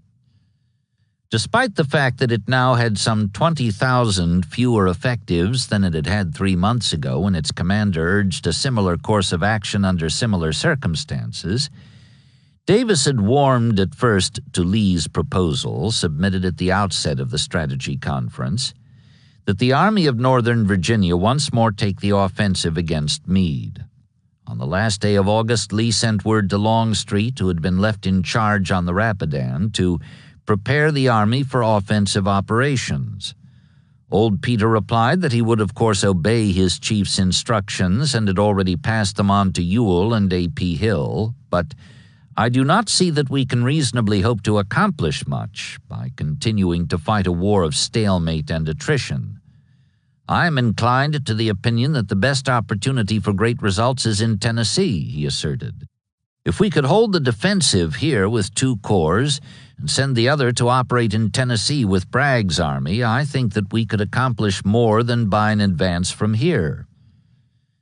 This was written on September 2nd, the day Burnside's cavalry rode into Knoxville, and 2 days later Rosecrans completed his crossing of the Tennessee River, posing the intolerable threat of a march through Georgia to the sea. Davis and Seddon, to whom Longstreet had written earlier by invitation, renewing his pre-Gettysburg claim that the only hope of reviving the waning cause was through the advantage of interior lines, reacted with a sudden shift from approval of Lee's proposal to approval of his lieutenants, except that they preferred that the Virginian himself go west to deliver in person the blow designed to bring Old Rosie to his knees. Lee demurred, asserting that the general already on the scene and familiar with the terrain could do a better job. Davis reluctantly acquiesced, and the final plan to reinforce Bragg from Virginia, though not to supersede him, was approved. On September 6th, Lee sent word for his quartermaster to arrange for transportation by rail to northwest Georgia for 2 of Longstreet's divisions. Next morning, the Richmond Council adjourned, and he returned to Orange. By the following day, September 8th, the designated troops were on the move. Longstreet rode over to headquarters to bid his gray-bearded commander farewell. They talked for a while in the latter's tent and then emerged. Lee said nothing more until the burly Georgian had 1 foot in the stirrup, prepared to mount. "Now, General, you must beat those people out in the west," he told him. Old Peter took his foot from the stirrup and turned to face his chief. "If I live," he said, "but I would not give a single man of my command for a fruitless victory." This was a rather impolitic thing to say to a commander whose greatest victories had been fruitless in the sense that Longstreet meant, but Lee either missed or ignored the implication. He merely repeated that arrangements had been made and orders issued to assure that any success would be exploited. Then he watched the man he called "my old war horse" mount and ride away, leaving him barely more than 45,000 troops with which to block or parry an advance by an army that lately had whipped him with nearly equal numbers and now had almost twice the strength of his own. Never before were so many troops moved over such worn-out railways, a First Corps staff officer later wrote, though not quite accurately, since he left out of account, as most veterans of the Eastern Theater, together with most Eastern-born or trained historians, were prone to do in matters pertaining to the Western Theater, Bragg's transfer of his whole army from Tupelo to Chattanooga by way of Mobile the previous year. Never before were such crazy cars, passenger, baggage, mail, coal, box, platform, all and every sort wobbling on the jumping strap iron, used for hauling good soldiers, the staffer went on. But we got there nevertheless. Here, too, a degree of inaccuracy crept in, for out of a total of 12,000 men in the 2 divisions, only about 7,500 reached the field in time for a share in the fighting that had begun before the first of them arrived. Primarily, this was because the fall of Knoxville just the week before denied them use of the East Tennessee and Virginia Railroad, which up till then had afforded a direct 550-mile route from Gordonsville to Dalton. As a result, a roundabout route had to be taken, first by way of southern Virginia, then down through both of the Carolinas, and finally across the width of Georgia, with no possibility of using through trains because of the varying gauges of track on the dozen different lines, for a total distance of nearly 1,000 miles from Orange Courthouse to Catoosa Station, which was within earshot of the battle they heard raging as they approached the end of their long journey through the heartland. For the troops themselves, deep Southerners to a man, except the Texans and Arkansans, now that Pickett's Virginians had been detached, the trip had all the elements of a lark, despite the cramped accommodations, the thrown-together meals, and the knowledge that possible death and suffering awaited them at its end. Many of the Carolinians and Georgians, South Carolinians that is, for there were no North Carolinians in Longstreet's corps, passed through hometowns they had not visited in 2 years, and though guards were posted at all the stops to assure that no unauthorized furloughs were taken, it was good to see that the old places were still there, complete with pretty girls who passed out delicacies and blushed at the whoops of admirers. For Hood's men, there was an added bonus in the form of their commander, who rejoined them when they passed through Richmond, where he was recuperating from his Gettysburg wound. Though his arm was still useless in a sling, he was unable to resist the impulse to come along when he saw, as he said later, that my old troops with whom I had served so long were thus to be sent forth to another army, quasi, I may say, among strangers. They cheered at the news that he was aboard and was going to Georgia with them. At Weldon, North Carolina, alternate routes, one via Raleigh, Charlotte, and Columbia, the other via Goldsboro, Wilmington, and Florence, relieved the strain on the overworked roads until they combined again at Kingsville, South Carolina, where a matron diarist watched the overloaded trains chuff past in what seemed a never-ending procession. God bless the gallant fellows, she wrote. Not one man intoxicated, not one rude word did I hear. It was a strange sight, what seemed miles of platform cars and soldiers rolled in their blankets lying in rows with their heads all covered, fast asleep. In their gray blankets packed in regular order, they looked like swathed mummies. A feeling of awful depression laid hold of me. All those fine fellows going to kill or be killed, but why? A word took to beating about my head like an old song, the unreturning brave. When a knot of boyish, laughing young creatures passed, a queer thrill of sympathy shook me. Ah, I know how your home folks feel, poor children. From Branchville, immediately south of there, the route extended due west via Augusta to Atlanta, where it turned northwest and ran the final 125 miles northwest to the unloading point 4 miles short of Ringgold and 965 circuitous miles from Orange. McLaws and Hood had 4 brigades each. 2 of the formers and 1 of the latters would not reach the field until the action had ended. Neither would McLaws himself, who was charged with hurrying the last infantry elements northward from Atlanta, nor would a single piece of the corps artillery with which Alexander, still back in the Carolinas, was bringing up the rear. But the 5 brigades that did arrive in time were to play a significant part in the battle that was in progress when they got there. Hood arrived on September 18th, had his horse unloaded from a boxcar, then mounted, still with his arm in its sling, and rode toward the sound of firing, some 6 miles away along the banks of a sluggish, meandering, tree-lined creek, whose name he now heard for the first time, Chickamauga, an Indian word that meant stagnant water, or more popularly, river of death.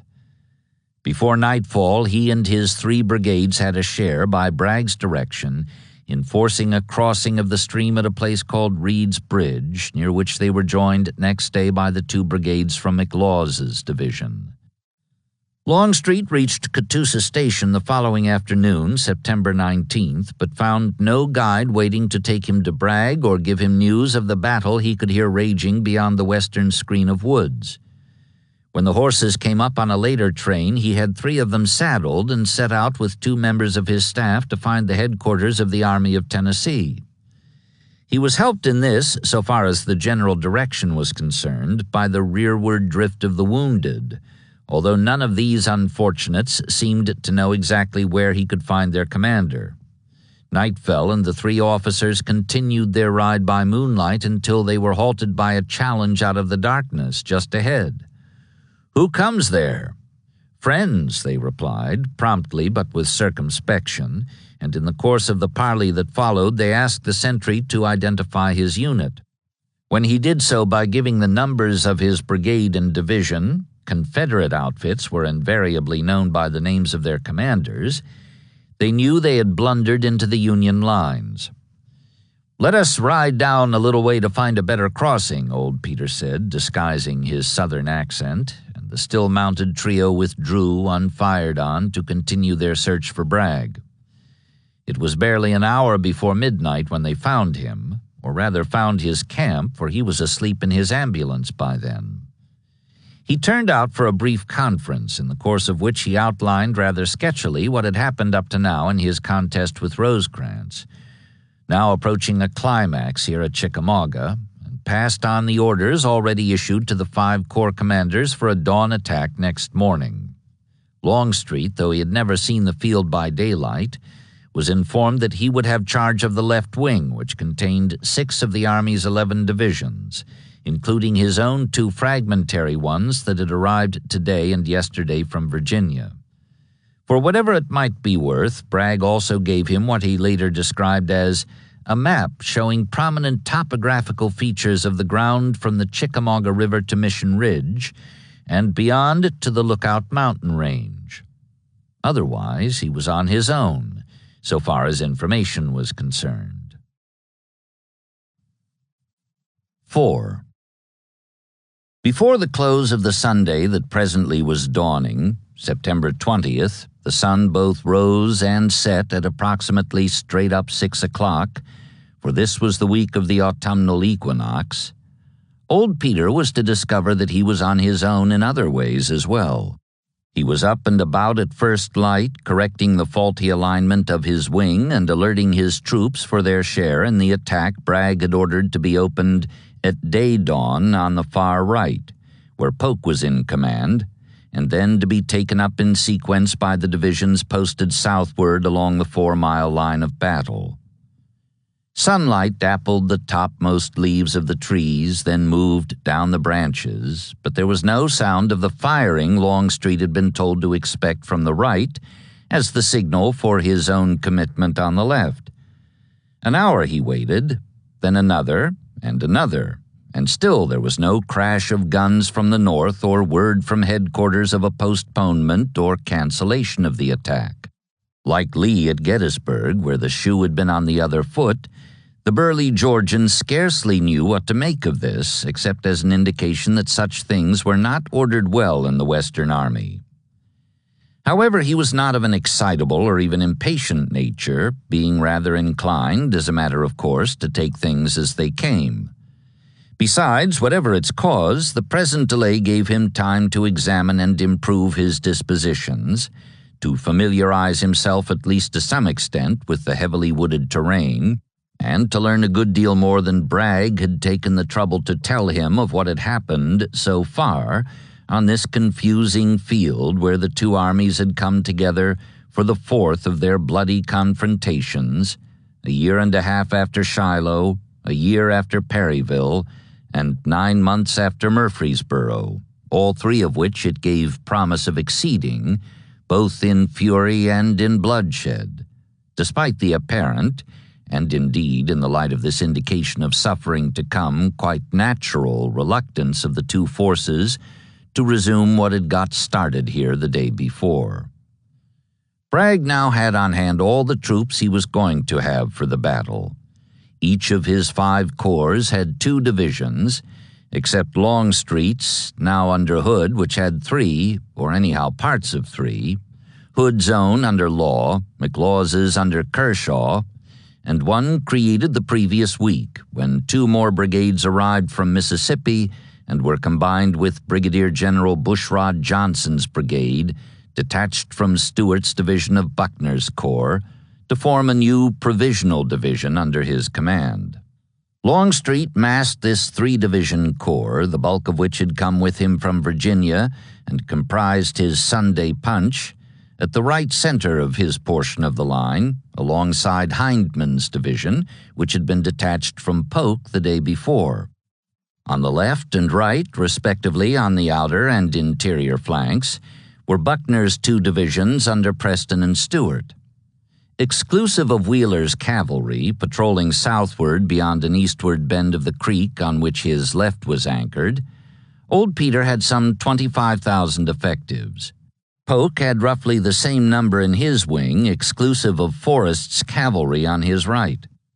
Hill's 2 divisions, under Breckinridge and Cleburne, were on the outer flank, and next to them, massed in depth along the center, were the 2 divisions of Walker's corps, commanded by Brigadier Generals St. John Liddell and States Rights Gist. Cheatham's division was posted on the interior flank adjoining Longstreet. All 11 of these divisions, 6 in the left and 5 in the right wing, had 3 brigades each, with the exception of Cheatham's, which had 5, and Liddell's and Kershaw's, which had 2 apiece. Polk had 16, Longstreet 17 brigades. Bragg's total of 33 infantry brigades was thus the same as the number Rosecrans had in his 11 divisions, but the average Blue Division was somewhat larger than the average Gray Division, with the result that the Federals had some 56,000 infantry and artillery, as compared to the Confederate 50,000. However, this disparity was offset by the fact that Rosecrans had only just over 9,000 troopers, while Bragg had nearly 15,000, so that the total for each of the opposing forces was approximately 65,000 of all arms. A further disparity in guns, 170 Federal and 200 Confederate, made little tactical difference on terrain so densely wooded that visibility seldom extended for more than 50 yards in any direction. Chickamauga was by no means an artillery contest.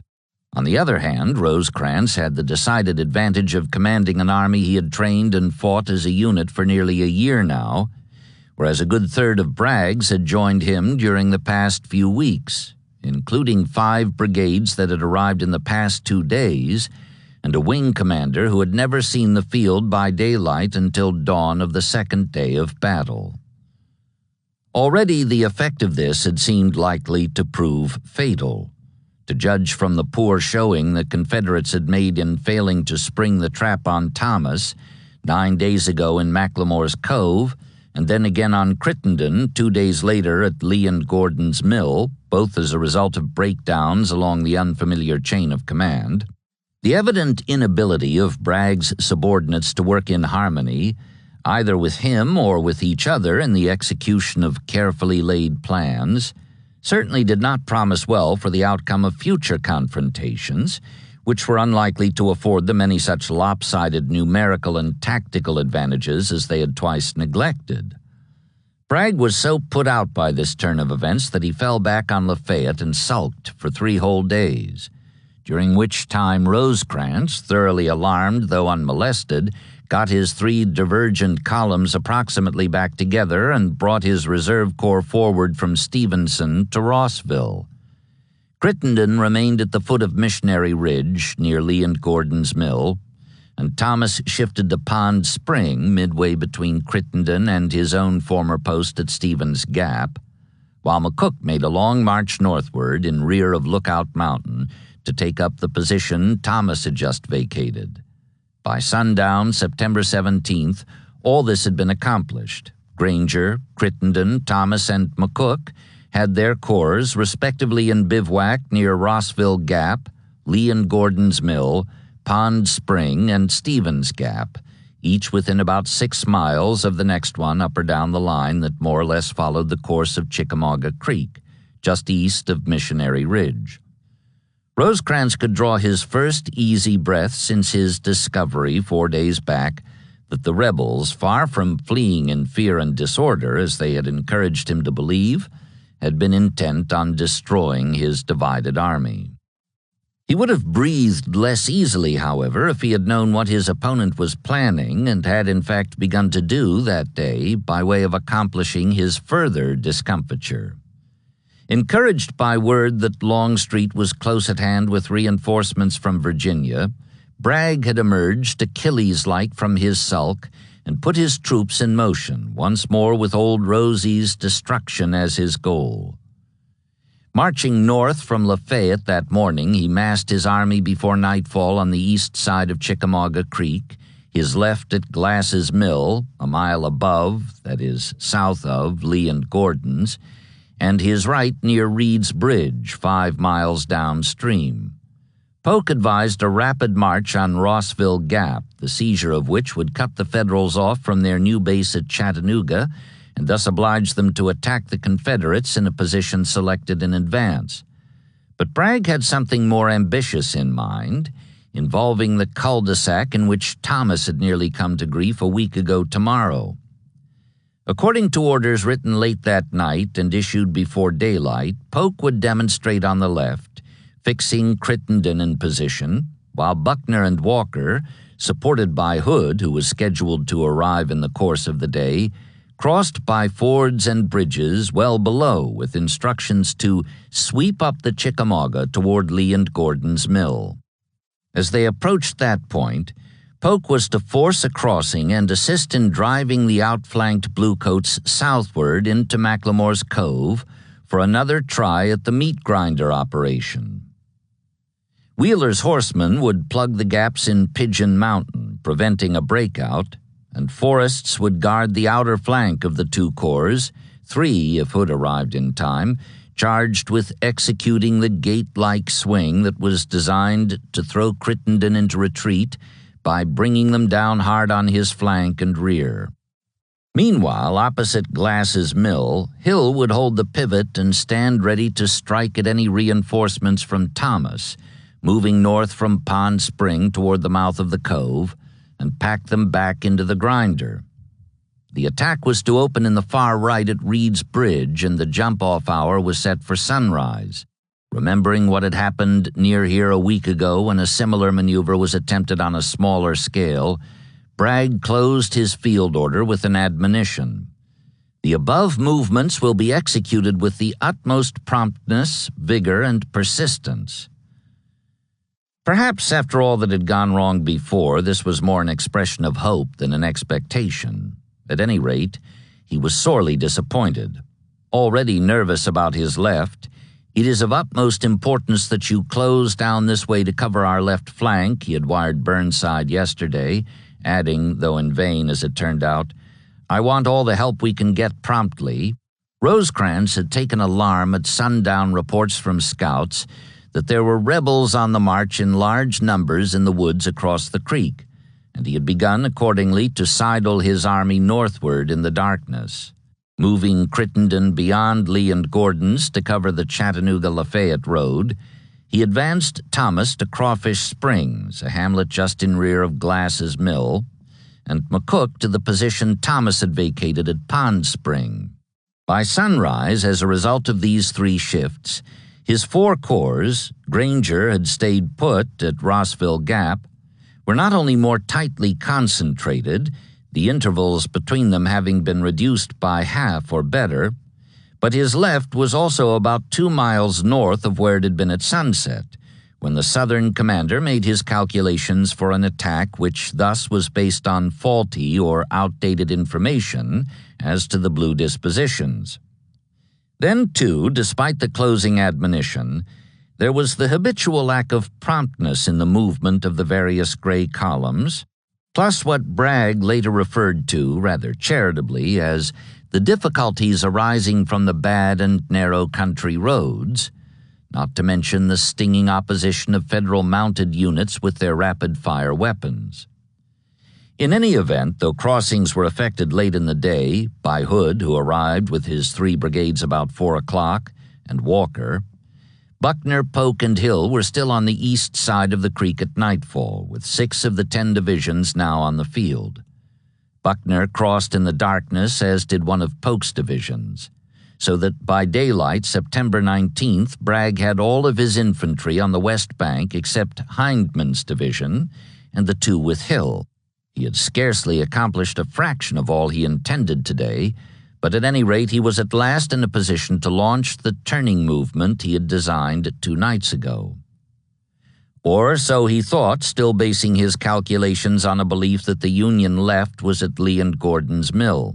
Actually, however, he was even wronger now than he had been the day before. Still concerned about his flank and his lines of supply and communication leading back to Chattanooga, Rosecrans had continued his sidling movement along the road toward Rossville Gap. Again leaving his position to be filled by McCook, Thomas marched across the rear of Crittenden in the darkness and extended the left another 2 miles north. By dawn, although Negley had not yet vacated Crawfish Springs and Reynolds was still en route, the Union-loyal Virginians' other 2 divisions, under Brigadier Generals Absalom Baird and J.M. Brannan, were in position at the intersection of the Lafayette Road and the road leading east to Reed's Bridge and west to McFarland's Gap, 2 miles south of Rossville. Consequently, though Bragg not only failed to suspect it, but in fact continued to base his attack plan on a belief that the reverse was true, the Federal left extended beyond the Confederate right. As Harvey Hill said later, with all the wisdom of hindsight, while our troops had been moving up the Chickamauga, the Yankees had been moving down and thus outflanked us. The first real indication that this was so came in the emphatic form of an attack that struck and nearly crumpled the northern extremity of the Confederate line before it could begin the movement Bragg had ordered. Informed at sunup by an outpost colonel that the rebels had only a single brigade across the creek at Reed's Bridge, directly to his front, Thomas decided on the basis of this misinformation to attack and abolish it then and there. Brannan's division, advancing eastward, soon encountered Forrest's cavalry out on a prowl.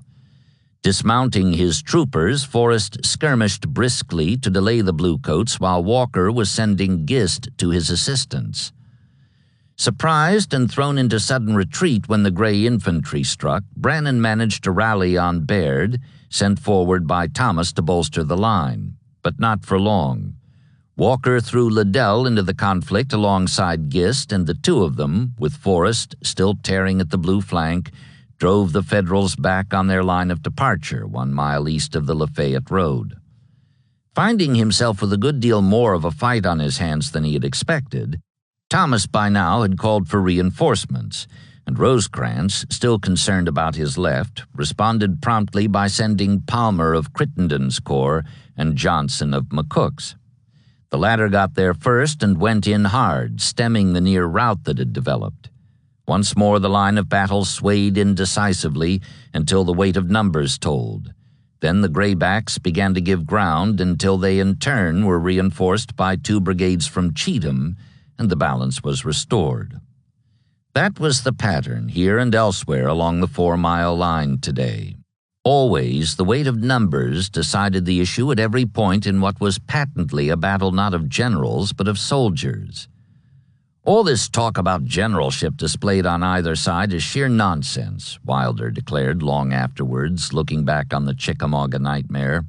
There was no generalship in it. It was a soldier's fight purely, wherein the only question involved was the question of endurance.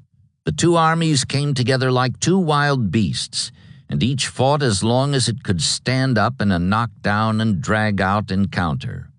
If there had been any high order of generalship displayed, the disasters to both armies might have been less. What mainly distinguished the conflict from the outset was its fury. An Alabamian described the racket as one solid unbroken wave of awe-inspiring sound, as if all the fires of earth and hell had been turned loose in one mighty effort to destroy each other. Fighting deep in the woods with visibility strictly limited to his immediate vicinity, each man seemed to take the struggle as a highly personal matter between him and the blue or butternut figures he saw dodging into and out of sight, around and behind the clumps of brush and trunks of trees. "By the holy St. Patrick, Colonel," a Tennessee private replied when told to pick up the flag that had fluttered down when the color-bearer fell. "There's so much good shooting around here, I haven't a minute's time to waste fooling with that thing." All such interruptions, or attempts at interruption, were resented, sometimes even by men of rank. Bedford Forrest, for example, flew into a towering rage at an infantry brigadier for distracting him with messages expressing concern for his flanks. When the first of these was brought to him by an aide, "General Forrest, General Ector directed me to say to you that he is uneasy about his right flank." The cavalryman, who wore a linen duster over his uniform today with his sword and pistol buckled outside, replied laconically, "Tell General Ector that he need not bother about his right flank. I'll take care of it." Presently, though, the staffer was back with word that his chief was uneasy again, this time about his left. Forrest, who was busy directing the fire of a battery of horse artillery, gave a roar of exasperation. "Tell General Ector that, by God, I am here," he shouted above the din of the guns, "and will take care of his left flank as well as his right." He did as he promised, but only by the hardest. All morning, here on the Confederate right, the struggle was touch and go, until the beginning was unrememberable and no end seemed possible. All there was now, a raging fury. When an owl flew up, startled out of a tree by the battle racket, some crows attacked it in flight between the lines. "Moses, what a country!" a soldier exclaimed as he watched. "The very birds are fighting." By now it was past midday. Rosecrans came up from Crawfish Spring about 1 o'clock, riding toward the sound of guns, and established headquarters in a small log house belonging to Mrs. Eliza Glenn, the widow of a Confederate soldier. Located on a commanding elevation, a bit under 2 miles north of Lee and Gordon's mill and half a mile west of the road along which his army was deployed, this afforded him an excellent site, just south of the center of his line, from which to give close attention to his right, while the ablest of his corps commanders took charge of the left, which extended to the intersection not quite 3 miles to the north. Neatly dressed in black trousers, a white vest, and a plain blue coat, old Rosie was in fine spirits, and with cause. Thomas had gotten the jump on the rebels this morning and seemed to be holding them handily with the reinforcements sent in prompt response to his request. Not even the capture, in the course of an early afternoon skirmish in the woods about a mile due east of headquarters, of some prisoners from Hood's division, conclusive evidence that part at least of Longstreet's corps, with an estimated strength of 17,000 effectives, was already on the scene, served to diminish the confidence displayed in the Northern commander's bearing. A reporter, observing the general's flushed cheeks and sparkling eyes, considered him very handsome, Roman nose and all, as he went over the growing collection of dispatches from subordinates, brought by couriers from all quarters of the field, and studied a rather sketchy map unrolled on the Widow Glenn's parlor table. He was in such good spirits, in fact, that he took the occasion to indulge in one of his favorite pastimes, the interrogation of a prisoner. The man selected was a Texas captain taken just now in the skirmish on the far side of the Lafayette Road. Rosecrans invited him to step outside, and the two sat together, apart from the officers of the staff, on a log in the side yard. Whittling as he spoke, the Ohioan conversed pleasantly for a time, then casually inquired about the Confederate dispositions. "General, it has cost me a great deal of trouble to find your lines," the captain answered. "If you take the same amount of trouble, you will find ours." Smiling, Rosecrans went on whittling and asking questions, but to small avail. The prisoner, though he readily admitted that he was from Bragg's army, could not recall what corps or division he belonged to. "Captain," Rosecrans said at last, "you don't seem to know much for a man whose appearance seems to indicate so much intelligence." Now it was the Texan's turn to smile. "Well, General," he replied, "if you are not satisfied with my information, I will volunteer some. We are going to whip you most tremendously in this fight." Soon after the rebel captain had been taken to the rear, alternately reticent and voluble, but about as irksome one way as the other, there was evidence that his parting remark might well turn out to be an accurate prediction. Moreover, the evidence was not only promptly presented, it was also repeated twice in the course of the next 4 hours, in the form of 3 extremely savage attacks launched against as many parts of the Federal line by Stuart, Hood, and Cleburne, 3 of the hardest-hitting commanders in Bragg's army. So far, except for some minor skirmishing between the lines, there had been no action on the Union right with anything like the violence of the fighting that had continued all this time on the left, where Thomas was engaged with 4 of the 8 blue divisions now on hand. Bragg had sent for Stuart's division of Buckner's corps, intending to throw it into the seesaw battle raging on the Confederate right, but Stuart, a 42-year-old Tennessean called Old Straight by his men, partly because of his ramrod posture, but mostly because he had taught mathematics at West Point, where he had acquired the nickname, and afterwards at Cumberland University, as he marched downstream through the woods, took a sudden turn to the west at about 2:30, either by design or error, and lunged instead at the enemy center, a mile south of where Bragg had intended to commit him. He struck Van Cleve's division of Crittenden's corps, which had seen no combat so far in the campaign and was unbraced for the shock. Having recently come into line after making their second night march in the past 2 days, Van Cleve and his men were not only considerably worn, but were also as thoroughly confused as the Illinois soldier who later remarked wryly that the reassembling of his 3 corps by Rosecrans was a tactical proceeding that even the privates could not make heads or tails of. At any rate, the 3 brigades broke badly under the impact of a host of screaming rebels hurled at them from the dense woods in their front. Crittenden himself and Van Cleve, who at 54 was the oldest Federal brigadier, a New Jersey-born Minnesotan and a member of the West Point class of 1831, he had been 25 years out of uniform when the war came, did what they could to stay the rout, though with little or no success. Stuart's troops made it up to and across the Lafayette Road to where the Glenn House, its yard crowded with staff orderlies and couriers and their mounts, was in plain view across the rolling landscape. But so, by now, was something else. 2 somethings else, in fact. Thomas's 2 remaining divisions under Reynolds and Negley, hard on their way north to join him, were halted in their tracks, still in column and nearly a mile apart, then faced right and thrown without delay into the breach, which Thomas had already begun to narrow by sending Brannan's troops, recovered by now, in part at least from the mauling they had taken on the left, against its northern lip. As these 3 blue divisions converged upon his isolated gray one, Stuart fell sullenly back from contact, firing as he went. Half a mile east of the road he called a halt, and there, under cover of the woods he had emerged from, laid down a massive fire that discouraged pursuit.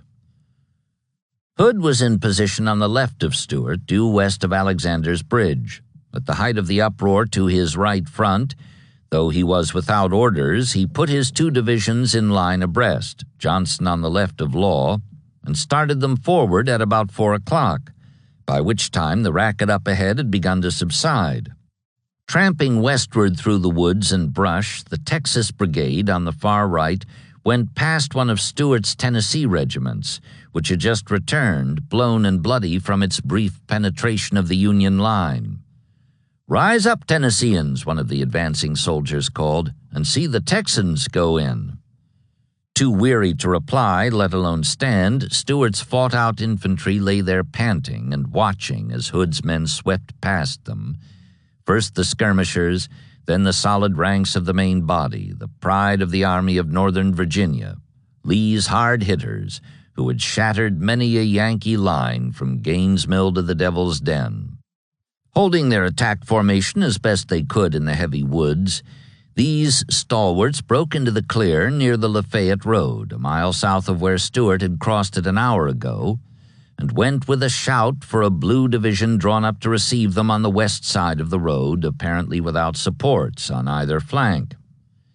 It was Davis of McCook. His 3 brigades were struck by the rebel 6 with predictable results. For though the bluecoats stood for a time, firing nervously but rapidly into the long line of attackers, the limit of their endurance was soon reached. Both overlapped flanks gave way at once, as if on signal, and the center promptly buckled under the strain.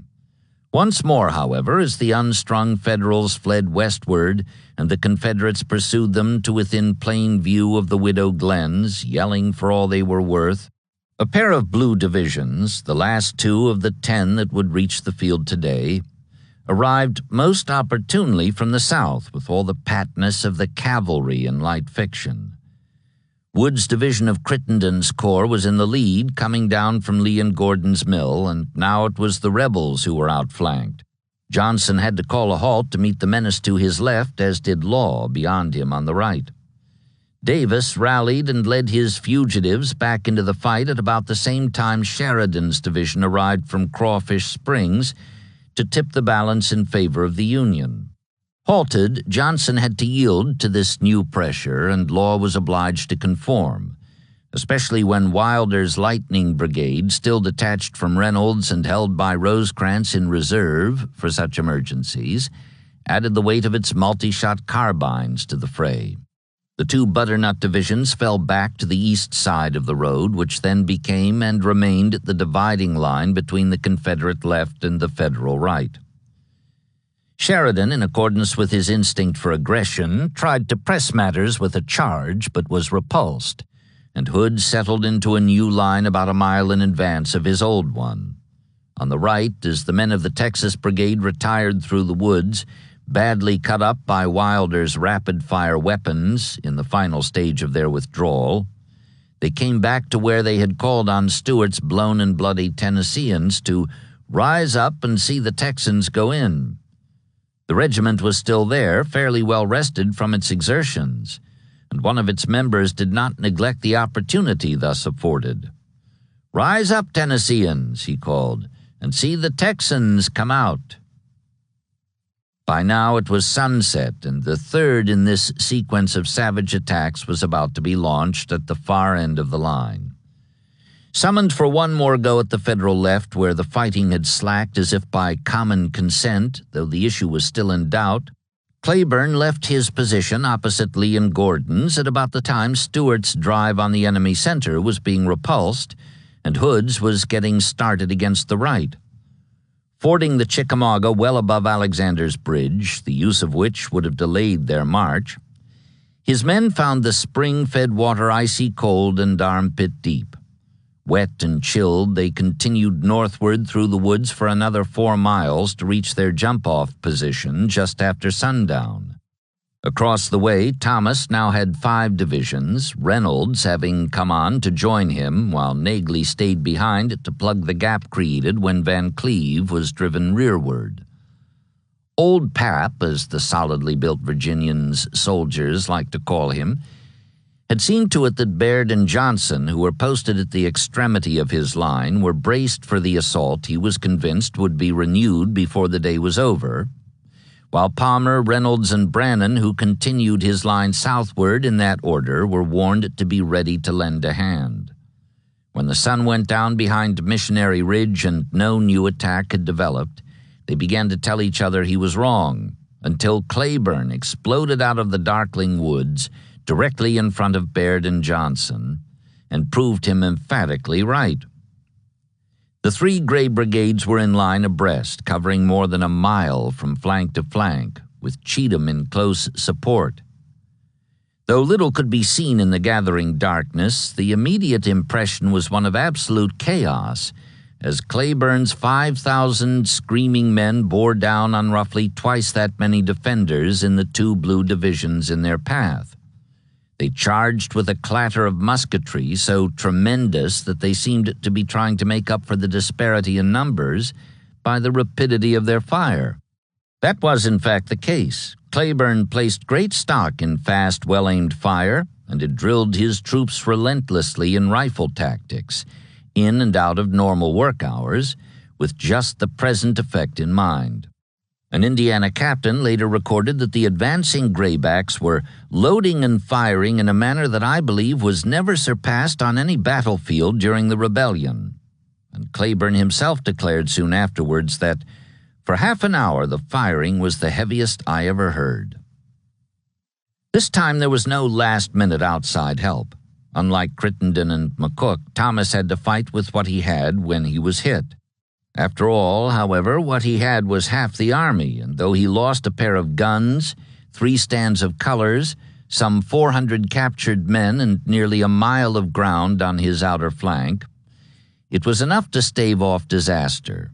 When full darkness put an end to what another Hoosier called a display of fireworks that one does not like to see more than once in a lifetime, the blue line was severely contracted but unbroken. Baird and Brannan were forced back to the Lafayette Road on the left and right, but the 3 divisions between them maintained an eastward bulge of about 600 yards at its deepest. Cleburne's men, bedding down wherever they happened to be when the order reached them to stop firing, could hear the Federals hard at work beyond the curtain of night, felling trees to be used in the construction of breastworks along the contracted bulge of their new line.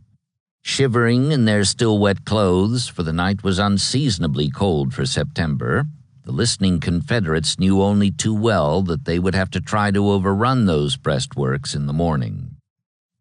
Back at his campfire near Alexander's Bridge, Bragg was telling his corps commanders, all but Longstreet, who would get his instructions when he arrived near midnight, and Hill, who afterwards explained that he had not been able to locate the command post in the darkness, that the Army's objective remained the same as yesterday, to turn the enemy's left and by direct attack force him into McLemore's Cove. Kershaw arrived after dark with his 2 brigades, completing a fast march from the Ringgold railhead, and was sent at once to Hood. By way of final preparation, Breckinridge was ordered to take position on Cleburne's right, extending the Gray Line northward in an attempt to outflank Thomas, while Hindman made a shorter march to get between Hood and Preston on the left. These 3 divisions, so far uncommitted, would complete the order of battle for tomorrow's attack, which Polk was scheduled to open at dawn on the far right, and which would then be taken up in sequence, corps by corps, all down the line.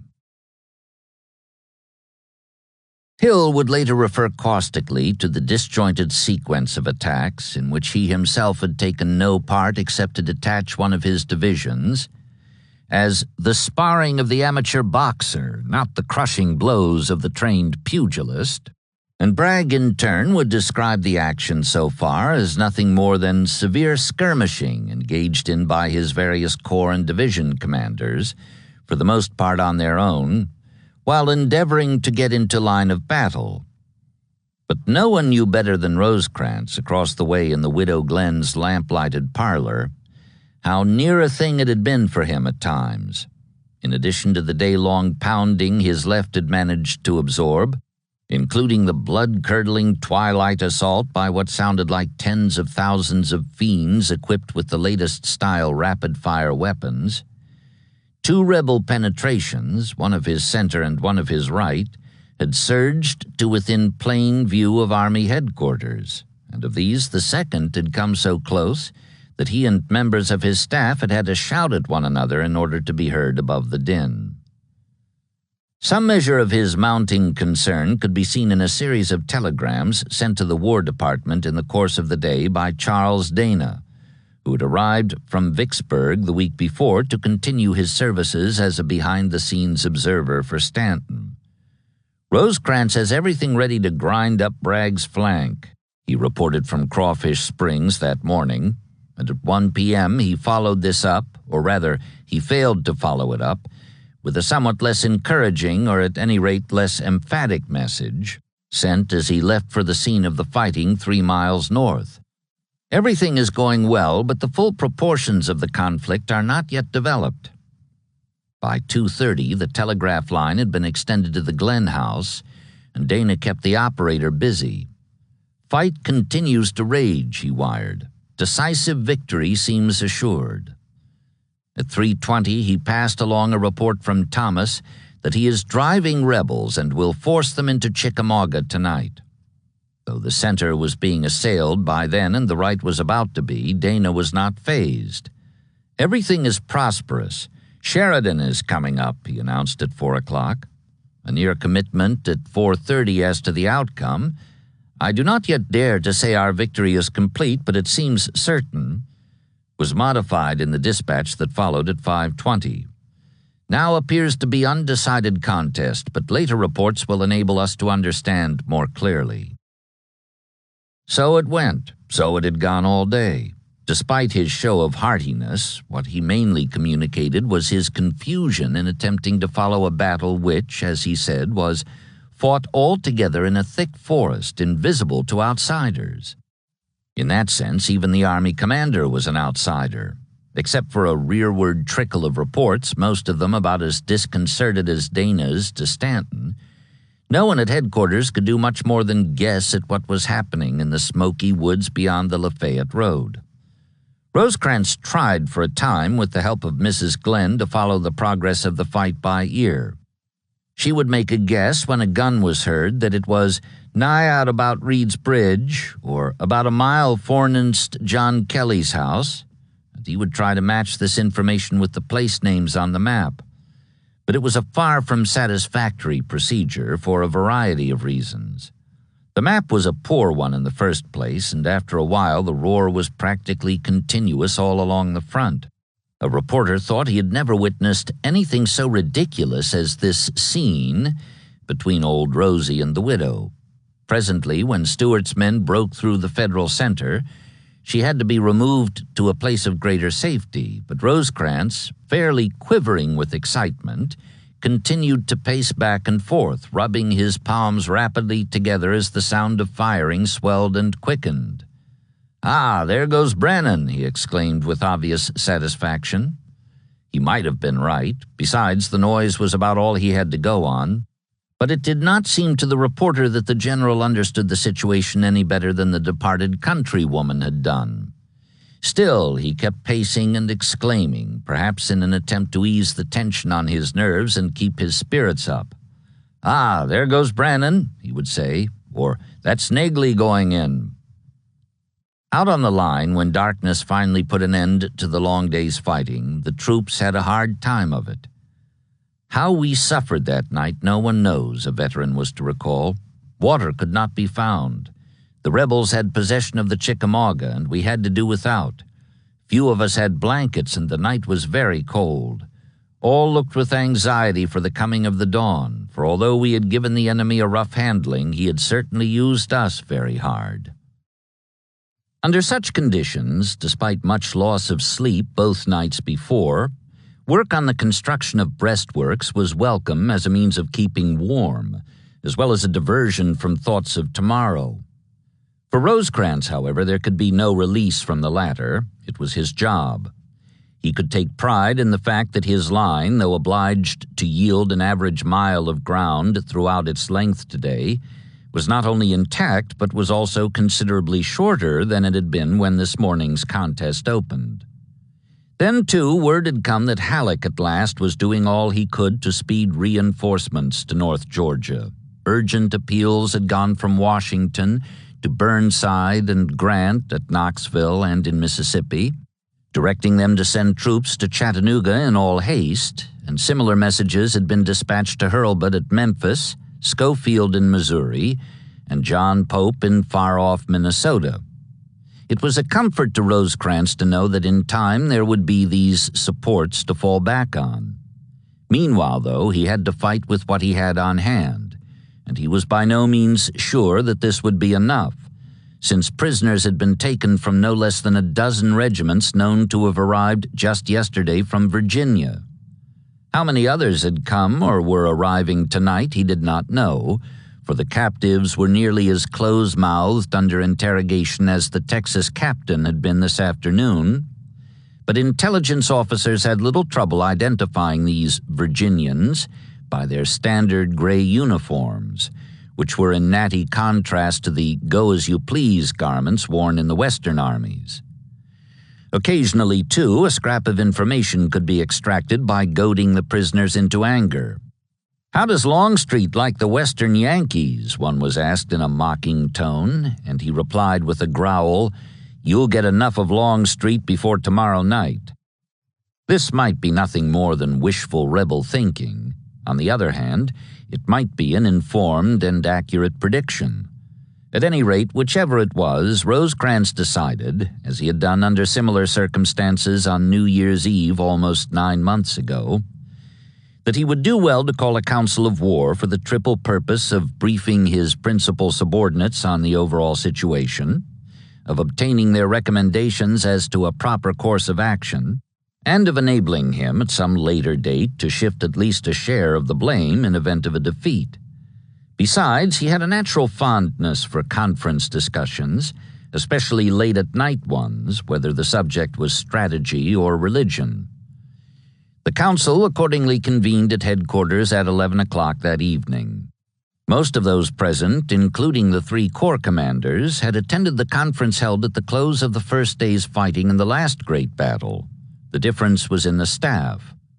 Poor Garachet, as Rosecrans had referred to the previous chief of staff after his head was blown off by a cannonball, had been replaced in January by Brigadier General James A. Garfield, a 32-year-old former Ohio schoolteacher, lawyer, lay preacher, and politician, whose warm hand clasp seemed to one observer to convey the message, "Vote early, vote right," and whose death at the hands of an assassin who voted both early and right, and then failed to get the appointment to which he believed this entitled him, would occur exactly 18 years from today, partly as a direct result of what was going to happen here tomorrow. Big-headed, with pale eyes and a persuasive manner, like Hooker, he was a protege of Secretary Chase's, and up to now his most notable service in the war had been as a member of the court-martial that convicted Fitzjohn Porter. Garfield opened the council by displaying for the assembled generals a map with the positions of all the Union divisions indicated, along with those of the Confederates so far as they were known, after which Rosecrans called for individual opinions as to what was to be done. McCook and Crittenden, the Ohioan, according to an obviously unfriendly fellow officer, had a weak nose that would do no credit to a baby, and a grin that gave rise to suspicion that he is either still very green or deficient in the upper story, while the Kentuckian was characterized more briefly as a good drinker, one of those men, fairly common in the higher echelons of all armies, who know how to blow their own horns exceedingly well, had little to contribute in the way of advice, each perhaps being somewhat chagrined by the loss of one of his 3 divisions, detached that morning to reinforce the left, and somewhat subdued by the near destruction of one of his remaining 2 in the course of the afternoon. Not so Thomas, who differed as much from them in outlook, or anyhow in the emphatic expression of his outlook, as he did in appearance. Ponderous and phlegmatic, he was described by another observer as not scrimped anywhere and square everywhere, square face, square shoulders, square step, blue eyes with depths in them, withdrawn beneath a penthouse of a brow, features with legible writing on them, and the whole giving the idea of massive solidity, of the right kind of man to tie to.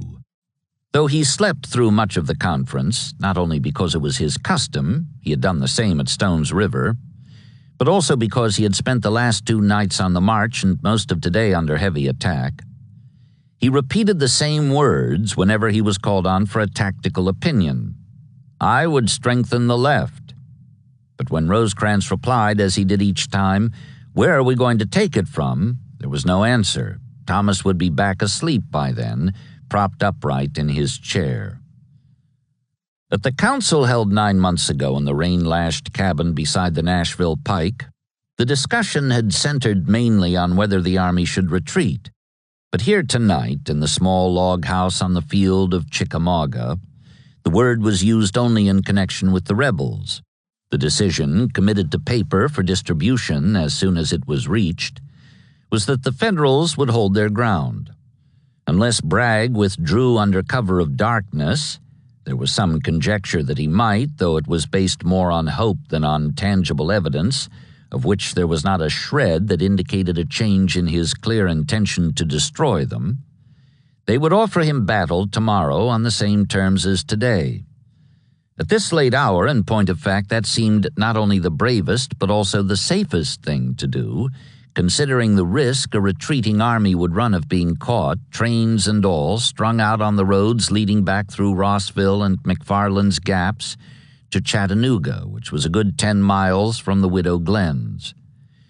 There would be minor readjustments, though not of Granger's 3-brigade reserve force, which was instructed to remain where it was, covering Rossville Gap and holding that escape hatch open in case of a collapse.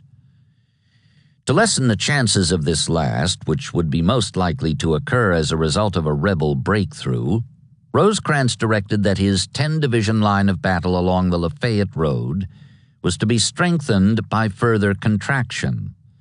Thomas would hold his 5 divisions in their present entrenched position on the left, and McCook would move his 2 northward to connect with Negley's division on Thomas's right, while Crittenden withdrew his 2 for close-up support of the center or a rapid shift in whichever direction they were needed, north or south. When all this had been discussed and agreed on, Garfield put it in writing and read it back, and when this in turn had been approved, it was passed to the headquarters clerks for copying. By now it was midnight. While the generals were waiting for the clerks to finish their task, Rosecrans provided coffee for a social interlude, the principal feature of which was a soulful rendition by the genial, full-stomached McCook, as one reporter called him, of a plaintive ballad entitled The Hebrew Maiden. Possibly Thomas slept through this as well, possibly not. In any event, it was 2 o'clock in the morning before he returned to his position on the left, where he found a report awaiting him from Baird, who warned that his division posted on the flank could not be extended all the way to the Reed's Bridge Road as ordered, and still be strong enough to hold if it was struck again by anything like the twilight blow that had sent it reeling for more than a mile until darkness ended the fighting.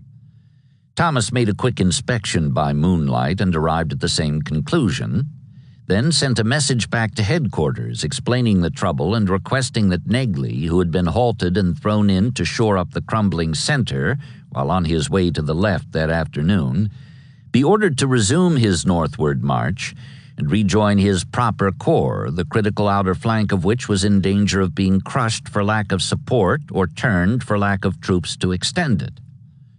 Rosecrans promptly agreed by return messenger, as he had done to all such specific requests from his senior corps commander. Negley would march at dawn. Reassured, Thomas at last bedded down under a large oak, one of whose protruding roots afforded a pillow for his head, and there resumed the sleep that had been interrupted, if not by McCook's singing, then at any rate by the breakup of the Council of War some time after midnight. He woke to Sunday's dawn, already impatient for Negley's arrival. The sun came up blood-red through the morning haze and the smoke of yesterday's battle which still hung about the field. "It is ominous," the chief of staff was saying back at the Widow Glen's as he pointed dramatically at the rising sun. "This will indeed be a day of blood." Thomas needed no sign to tell him that, but he was growing increasingly anxious about his unsupported flank, which the army commander had assured him would be reinforced without delay. The sun rose higher. Presently it was a full hour above the land line, and still Negley had not arrived. Rosecrans himself came riding northward about this time, however, and though his face was drawn and puffy from strain and lack of sleep, he spoke encouragingly as he drew rein from point to point along the line. "Fight today as well as you did yesterday," he told his troops, "and we shall whip them." This had a somewhat mixed effect. "I did not like the way he looked," a soldier later recalled, "but of course felt cheered, and did not allow myself to think of any such thing as defeat." 5. Bragg and his staff were up and mounted before daylight, waiting for the roar of guns that would signal Polk's compliance with his orders, received in person the night before, to assail the enemy on our extreme right at day-dawn of the 20th. Perhaps by now, after the repeated frustrations of the past 2 weeks, the Confederate commander might have been expected to accept delay, if not downright disobedience, as more or less standard procedure on the part of his ranking subordinates, particularly Polk and Hill, the wing and corps commanders directly in charge of the troops who would open the attack. But such was not the case. Even if he had learned to expect it, he had by no means learned to take it calmly. 3 months later, when he submitted his official account of the battle, his anger was still apparent. "With increasing anxiety and disappointment," he wrote then, "I waited until after sunrise without hearing a gun, and at length dispatched a staff officer to Lieutenant General Polk to ascertain the cause of the delay and urge him to a prompt and speedy movement." By the time the aide located Polk, delivered the message, and returned, the sun was more than an hour high, and Bragg's impatience had been mounting with it. Not a gun had yet been fired, and across the way the Yankees were hard at work improving by daylight the breastworks they had constructed in the darkness. The thought of this was enough to sour a far sweeter disposition than Bragg would ever be able to lay claim to. Moreover, what the staff officer had to report on his return brought his chief's wrath to what might be called full flower. He had found the bishop, he declared, at a farmhouse 3 miles from the line of his troops, about 1 hour after sunrise, sitting on the gallery reading a newspaper and waiting, as he said, for his breakfast. Hearing this, Bragg did something rare for him. He cursed, a terrible exclamation, the aide termed the outburst, then rode to Polk's headquarters, intending no doubt to rebuke the wing commander in person, but found that he had just left for the front, remarking as he did so, "Do tell General Bragg that my heart is overflowing with anxiety for the attack. Overflowing with anxiety, sir." It was close to 8 o'clock by then, better than 2 hours past the hour scheduled for an advance on the far right, and Bragg learned from one of the bishop's aides who had remained behind something of what had caused the mix-up and delay. Hill had not only failed to find Army headquarters last night, he had also failed to locate Polk, who in turn had been unable to find him. As a result, unlike Cheatham and Walker, who had reported to headquarters the evening before, Hill had neither received his orders to attack nor been led to suspect that Bragg or anyone else had any such plans in mind for the 2 divisions on the northern flank. Learning of this for the first time from the courier who returned that morning from an unsuccessful all-night search for Hill, Polk sent orders directly to Breckinridge and Cleburne, bypassing the fugitive corps commander, for them to move and attack the enemy as soon as you are in position. Hill was with them when the message was delivered, and when they protested that their men were not only not in position, but had not had time to eat their morning rations, he backed them up with a note in which he blandly informed the wing commander that it would be an hour or so before the 2 divisions would be ready to go forward. It was this reply, received at about 7:30, that had caused the bishop, whose overflowing heart by now outweighed his empty stomach, to interrupt his breakfast on the farmhouse gallery, or perhaps not even wait any longer for it to be served, and set out instead for the front and a conference with Hill. Bragg got there first, however, apparently by taking a shorter route. Trailed by his staff, he rode up to where Hill had established headquarters between Breckinridge and Cleburne, whose troops had still not been placed in attack formation and were just now being fed. When Bragg inquired testily why he had not attacked at daylight in accordance with last night's order, Hill replied coolly and with obvious satisfaction, as he afterwards recalled, that I was hearing then for the first time that such an order had been issued and had not known whether we were to be the assailants or the assailed. Bragg's anger and impatience had no discernible effect on him whatever. He would not be hurried. Miffed at having been cast in a role subordinate to that of the other 2 lieutenant generals, who had been made wing commanders while all he had under him was the corps he had brought onto the field, he was unmistakably determined, in the words of a later observer, to assert to the limit what authority he retained. Soon Polk arrived, but neither he nor Bragg, scarcely on speaking terms by now with one another, was able to get their fellow North Carolinian to hurry things along. Hill's claim was that he could scarcely be held responsible for not obeying instructions that had not reached him. He took his time, and what was more, he saw to it that his 2 division commanders took theirs as well. The troops were aligned punctiliously under cover of the woods, and all was reported ready, down to the final round in the final cartridge box, before Hill gave the nod that sent Breckinridge forward at 9:30, followed within 15 minutes by Cleburne on his left, a full 4 hours past the time Bragg had set for the attack to open on the far right of the army. Across the way, Rosecrans too had been having his troubles during the long delay, and though he began the day in a frame of mind that seemed cheerful enough for a man who had had but little sleep to ease the built-up tension on his nerves, he completely lost his temper before he returned to headquarters from his early morning ride along his still contracting line of battle. Greeted by Thomas when he reached the left, he found him in high spirits over his successful resistance to yesterday's frantic rebel attempts to drive him from the field. "Whenever I touched their flanks, they broke, General, they broke," he exclaimed.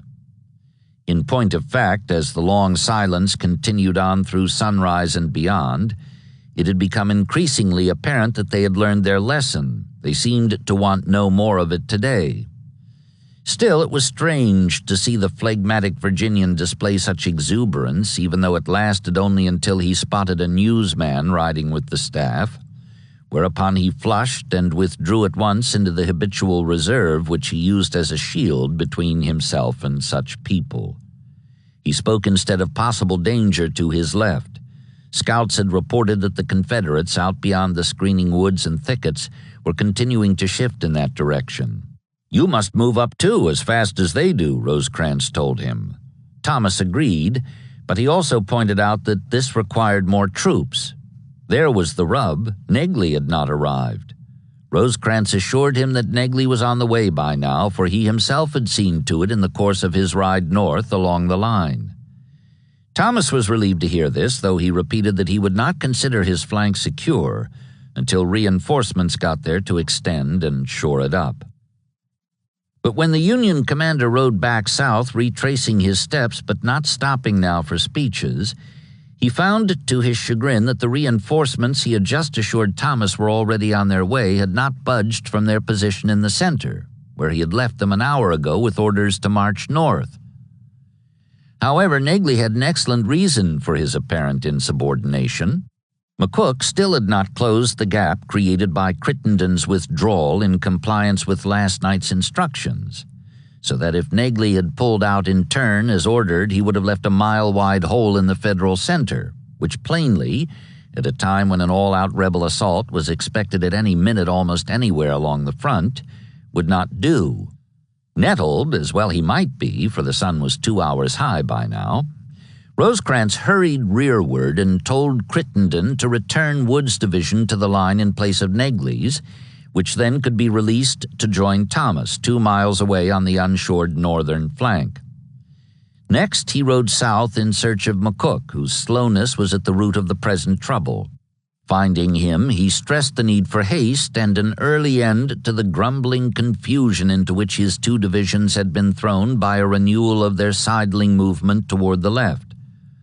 All this time, though only by the hardest, old Rosie had managed to keep a grip on his temper. But when he returned to the center and found Negley still in position, with Wood nowhere in sight, he lost it entirely. Pausing only long enough to order Negley to send one of his 3 brigades to Thomas at once, even though no replacements had arrived, he galloped rearward and presently came upon Wood, who was conferring with his staff about the unexpected and still pending movement back into line. "What is the meaning of this, sir?" Rosecrans barked at him. "You have disobeyed my specific orders. By your damnable negligence you are endangering the safety of the entire army, and by God I will not tolerate it. Move your division at once as I have instructed, or the consequences will not be pleasant for yourself." Wood, a 40-year-old Kentuckian, flushed at being upbraided thus in the presence of his staff, but as a West Pointer, a regular Army man, and a veteran of all the Army's fights from Shiloh on, he knew better than to protest. Choking back his resentment, he saluted and put his 3 brigades in motion. The lead brigade was just coming into line at about 9:45 when an uproarious clatter broke out on the far left, fulfilling Thomas's prediction that his would be the flank the rebels would assault. From the sound of it, as heard by Rosecrans at the Widow Glen's, to which he had returned after venting his spleen in the encounter with Wood, they were putting in all they had. They were indeed putting in all they had at that end of the line, not all at once, however, as the sudden eruption seemed to indicate by contrast with the silence which it shattered, but rather in a series of divisional attacks as Bragg had ordered. Breckinridge struck first on the far right, though his left brigade came up against the north end of the mile-long curve of breastworks and was involved at once in an unequal firefight, standing in the open to swap volleys with an adversary under cover. The other two found no such obstacle in their path. Thomas had prolonged his line by shifting one of Johnson's brigades from his center, and the brigade detached in haste from Negley had just arrived to extend the left still farther. But there had not been time enough for felling trees, much less for the heavy task of snaking and staking the trunks into position to fight behind. As a result, the two gray brigades advancing southward down the Lafayette Road met and fought the two blue ones on equal terms, first with a stand-up exchange of volleys face to face, and then as the defenders began to waver with a charge that drove them rearward in a rush. However, Thomas had made good use of the time afforded him by the delaying action. Two more brigades were at hand by then, one from Brannan, which he brought over from his right, and one from Van Cleve, which Rosecrans had sent double-timing to the left when the attack first exploded in that direction. Together they stalled the advance of the jubilant Graybacks, and then, with the help of the other two brigades, which rallied when the pressure was relieved, drove them back northward, restoring the flank that had crumbled under assault. There was, of course, the danger that they might be reinforced to try again in greater strength, in which case Thomas would be hard put to find reinforcements of his own, for Cleburne's attack had been launched by now, due south of and adjoining Breckinridge, with such persistent savagery that not a man could be spared from the close-up defense of the long line of breastworks in order to meet a new threat to the left. All Thomas could do was continue what he had been doing ever since he reached the field, that is, call on Rosecrans for more troops from the right and center, which had been stripped to less than 4 divisions as compared to the more than 6 already concentrated here. Events would show that this was rather beside the point, however, for though the old one would continue with much of its original fury all morning, there was not going to be any new end-on threat to the Union left.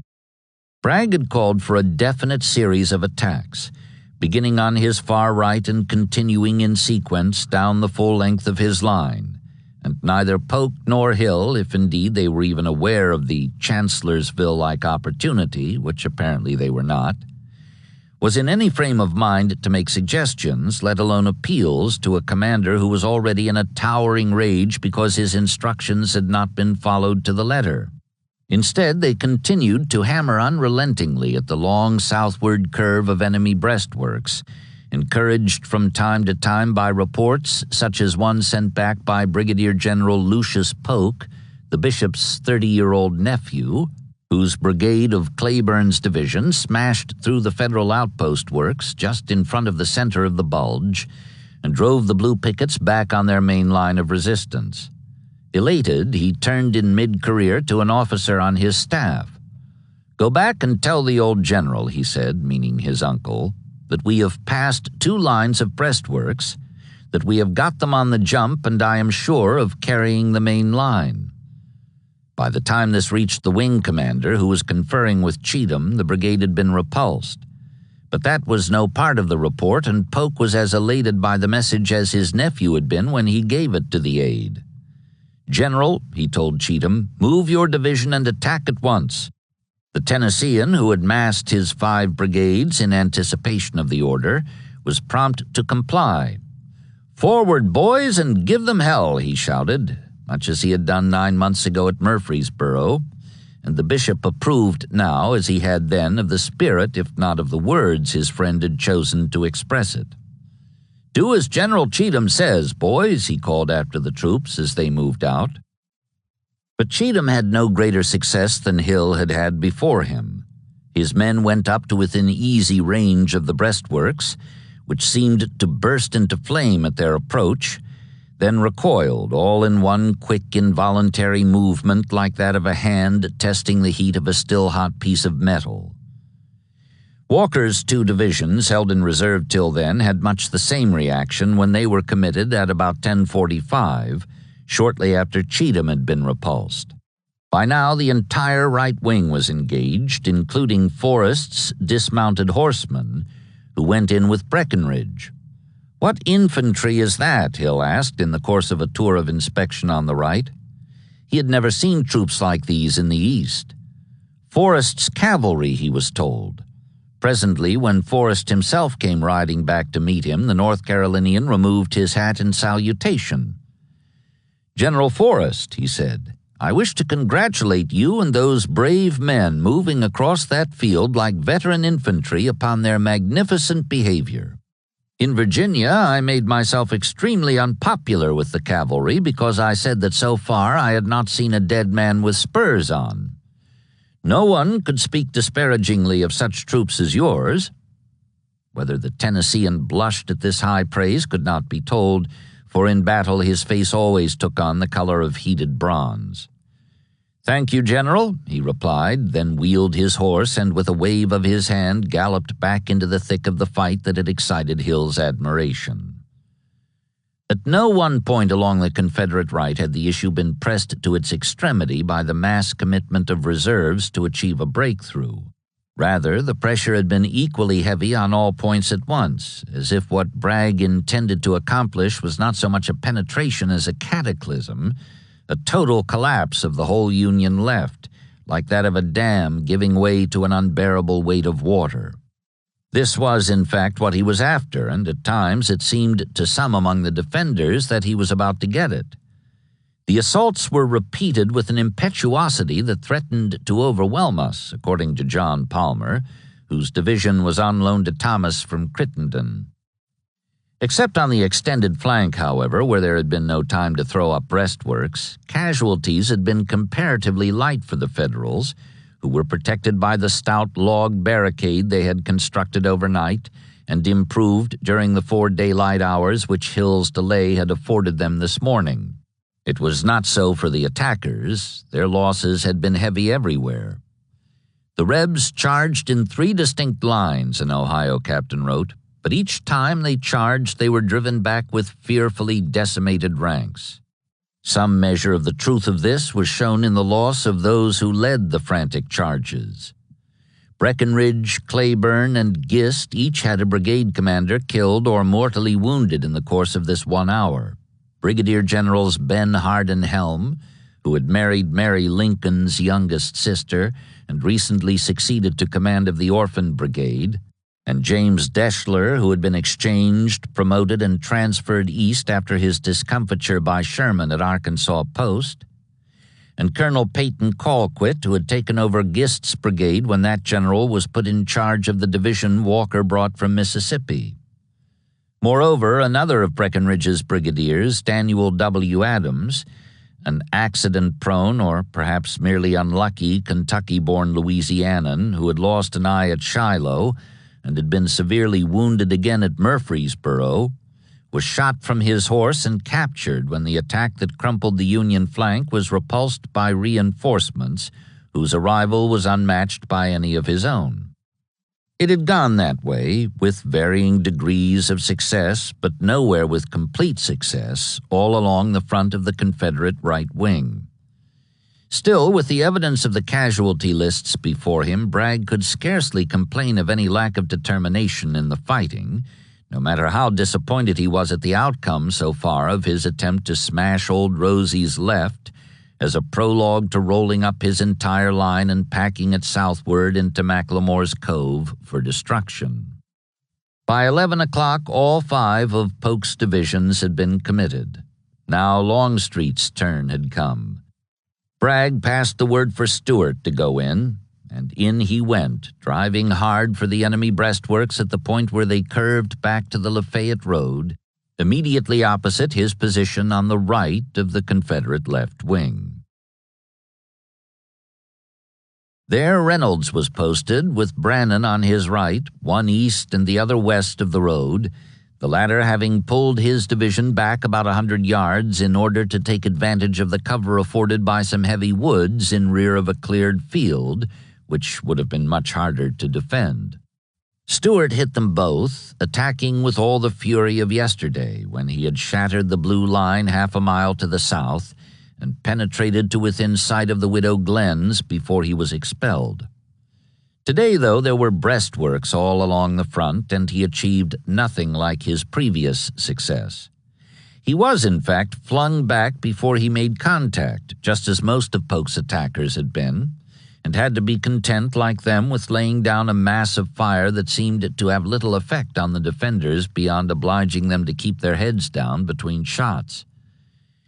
There was, however, a good deal more to it than that, even though the result would not be evident for a while. What Stuart mainly accomplished was a further encouragement of Thomas's conviction that Bragg was throwing everything he had at the Union left, and this caused the Virginian to intensify his appeal for still more troops from the right and center, an appeal that had been communicated practically without let-up ever since the first attack exploded on his flank by a steady procession of couriers who came to headquarters with messages warning that the left would surely be overwhelmed if it was not strengthened promptly. Rosecrans still was quite as willing to do this as he had been earlier, when he said flatly that Thomas would be sustained in his present position if he has to be reinforced by the entire army. In point of fact, that was what it was fast coming to by now. Shortly after 10 o'clock, with Van Cleve's remaining brigades already on their way north, McCook had been told to alert his troops for a rapid march to the left at a moment's warning, and half an hour later the order came, directing him to send 2 of Sheridan's brigades at once and to follow with the 3rd as soon as the corps front had been contracted enough for Davis to hold it alone. This would put 8 divisions on the left under Thomas and leave only 2 on the right, 1 under Crittenden and 1 under McCook, but Rosecrans was preparing to send still more in that direction if they were needed.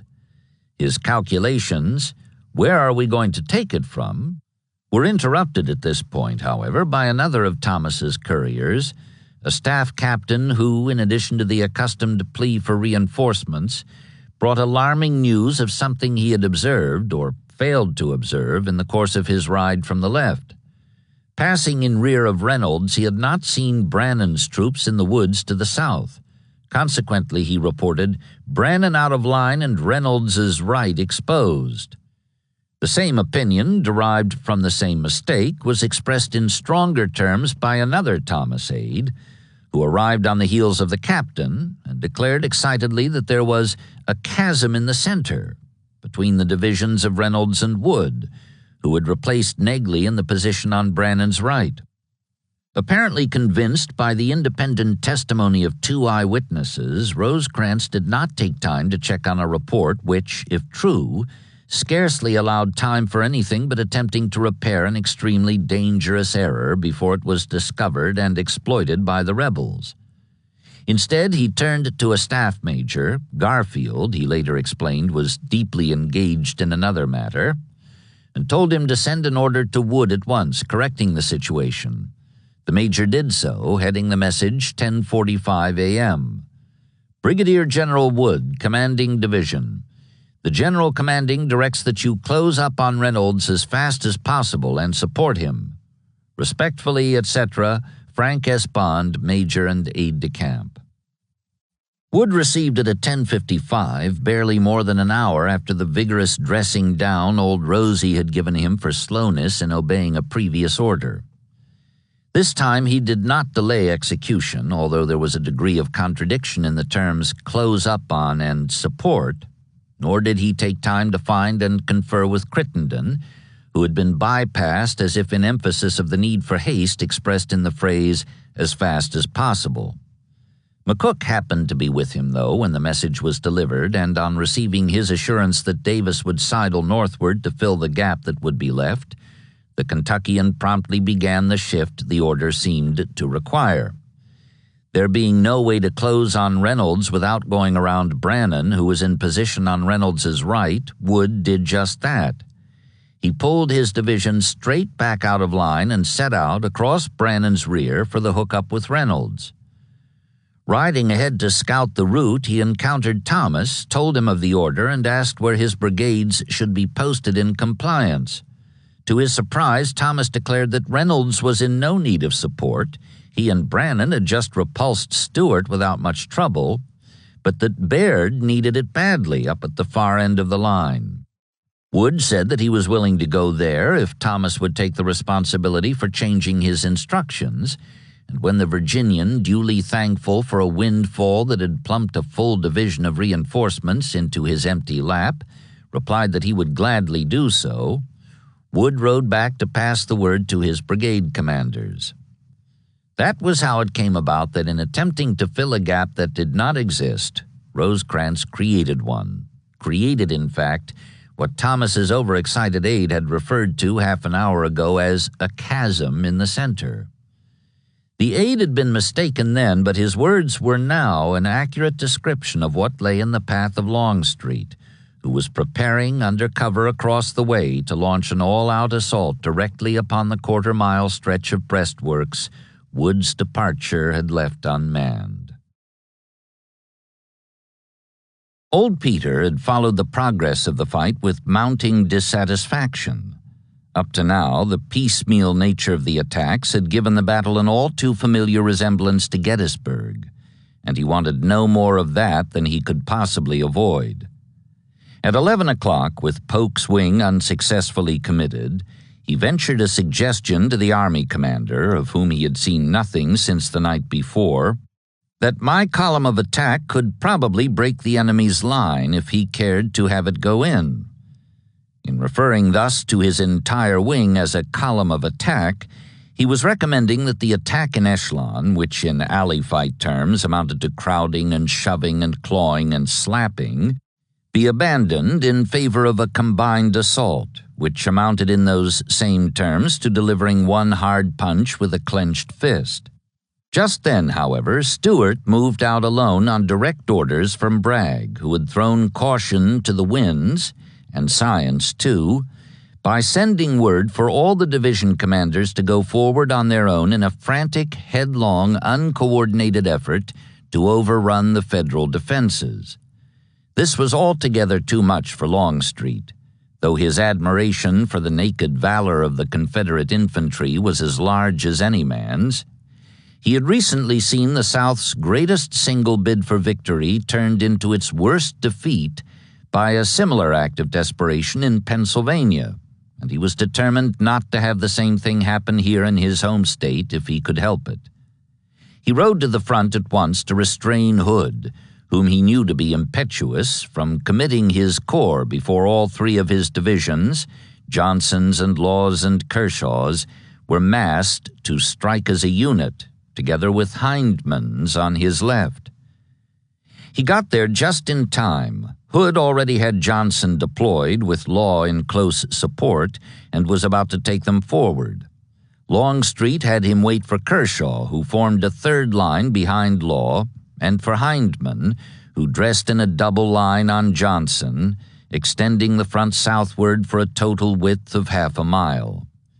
With Stuart engaged on Hood's right and Preston held in reserve on Hindman's left, Old Peter thus had 4 of his 6 divisions, 11 of his 17 brigades, and some 16,000 of his 25,000 soldiers massed for the delivery of his clenched fist blow. This was roughly half again more than he had had for the charge on the third day at Gettysburg, and not only were the troops in better condition here in Georgia than the ones had been in Pennsylvania, where 4 of the 9 brigades had been shot to pieces in earlier actions, but they also had less than half as far to go before making contact, as well as excellent concealment during most of their approach. Longstreet apparently had no doubt whatsoever that the attack would be successful. Earlier that morning, speaking with what Hood described as that confidence which had so often contributed to his extraordinary success, he had assured the tawny-bearded young man that we would of course whip and drive the Yankees from the field. And Hood said afterwards, "I could not but exclaim that I was rejoiced to hear him so express himself, as he was the first general I had met since my arrival who talked of victory." However, for all his confidence, old Peter did not forget the dangers that lurk in military iotas. He saw to it in person and with the help of his staff that his preliminary instructions were followed to the letter. Then and only then, shortly before 11:15, he gave the order for the column to go forward, due west through the dense woods that had screened his preparations. With barely a quarter mile to go before they reached it, Bushrod Johnson's lead brigades crossed the Lafayette Road within 10 minutes of receiving Longstreet's nod. As they surged across the dusty road and the open field beyond, the field that Wood had recessed his line to avoid, they encountered galling fire from the left and right, where Hindman and Law were hotly engaged, but almost none from directly ahead. Welcome though this was, they thought it strange until they found out why. Entering the woods on the far side, they scrambled over the deserted breastworks and caught sight, dead ahead and still within easy reach, of the last of Wood's brigades in the act of carrying out the order to close up on and support Reynolds. Yelling, the Confederates struck the vulnerable blue column, flank and rear, sitting duck fashion, and as Johnson described the brief action, cast the shattered fragments to the right and left. Still on the run, the butternut attackers crashed on through the forest and soon emerged into another clearing, larger than the first, with Missionary Ridge looming westward beyond the tops of intervening trees. Here at last, after their half-mile run, they paused to recover their breath and alignment, and Johnson later communicated something of the elation he and those around him felt, not only at what they had accomplished so far, but also at what lay spread before them, stark against the backdrop of the green slopes of the ridge. The scene now presented was unspeakably grand, he declared in his report. The resolute and impetuous charge, the rush of our heavy columns sweeping out from the shadow and gloom of the forest into the open fields flooded with sunlight, the glitter of arms, the onward dash of artillery and mounted men, the retreat of the foe, the shouts of the hosts of our army, the dust, the smoke, the noise of firearms, of whistling balls and grape shot and of bursting shell, made up a battle scene of unsurpassed grandeur. There was little time for admiring the view, however, since it included, in addition to the items mentioned, a number of hostile guns in furious action along a low ridge half a mile away, some firing southeast, some northeast, and some due east at him. Hood rode up amid the shell bursts, managing his horse with one hand because the other still hung useless in its sling. "Go ahead," he told Johnson, who was realigning his 3 brigades, "and keep ahead of everything." The Ohio-born Tennessean did just that. His men had taken a 6-gun Federal battery soon after they crossed the road, but this had only sharpened their appetite for more. Resuming the advance, they quickly overran a position from which 9 guns were firing, then plunged ahead to seize 4 more whose crews did not limber them in time for a getaway, as several others managed to do along that ripple of high ground overlooking a scene of moiling confusion in the enemy rear. Here Johnson called a halt at last, having accomplished a mile-deep penetration of the Union center, the destruction or dispersal of a whole brigade of bluecoats, and the capture of 19 pieces of artillery, all between 11:15 and noon. Bracing his troops for a possible shock, he threw out skirmishers and sent word back to Longstreet of his need for reinforcements in case the enemy launched a counterattack at his isolated division, which had lost about 1/4 of its strength in the course of its long advance. Such an attack did not seem likely, though, if he could judge by what he saw from where he stood. The Blue Army seemed to have come apart at the seams under the impact of that one savage blow, and its fugitives were streaming in disorder up the Dry Valley Road, which curved north and west across their rear, toward Missionary Ridge and the solitary notch that indicated McFarland's Gap and possible deliverance from the terror that had suddenly come on them less than an hour ago after a morning of taking it easy while the battle raged at the far end of the line. Hindman had had much to do with the creation of the blue confusion. Though he encountered a far greater number of Federals in the course of his advance on Johnson's left, and thus was limited to a shallower penetration, this gave him the chance to inflict a far greater number of casualties, and that was what he did. Johnson had struck and shattered a single brigade, but Hindman served 2 whole divisions in that manner within the same brief span of time, converting McCook's supposed defense of the Union right into the headlong race for safety which Johnson observed with such elation when he called a halt soon afterward on the ridge overlooking the Dry Valley Road, a mile beyond the point where he had pierced the enemy center. Much as the unmanned breastworks in his front had facilitated the Tennesseans' breakthrough, so did the Arkansan have the good fortune to find both Sheridan and Davis in motion when he hit them. The former, in compliance with his orders to reinforce the left, was marching north across the latter's rear, and the latter was sidling in the same direction under instructions to close the gap created by Wood's abrupt departure, when they were assailed by Hindman's yelling graybacks, who came swarming out of the woods before the pickets along the Lafayette Road had time to do more than get off a few wild shots by way of sounding the alarm. Davis's men scattered rearward in a panic that soon infected Sheridan's two lead brigades, whose ranks were overrun by the fugitives as a prelude to being struck by their pursuers, with the result that the two divisions were mingled in flight.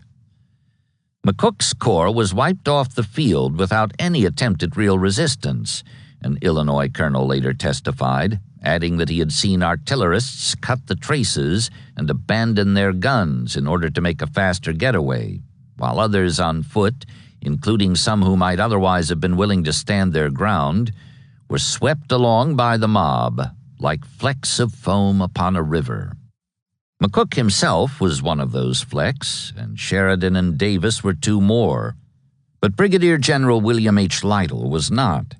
Commanding Sheridan's 3rd Brigade, which had been left behind as a covering force southeast of the Widow Glens, he ordered a countercharge in an attempt to stem the rout, but fell at the first rebel volley and died soon after his men ran off and left him, the only Union general out of 30 of that rank on the field to be killed or captured or even touched by metal in this bloodiest of all the Western battles. One check there was, and a bloody one at that, though not from McCook or either of his 2 division commanders.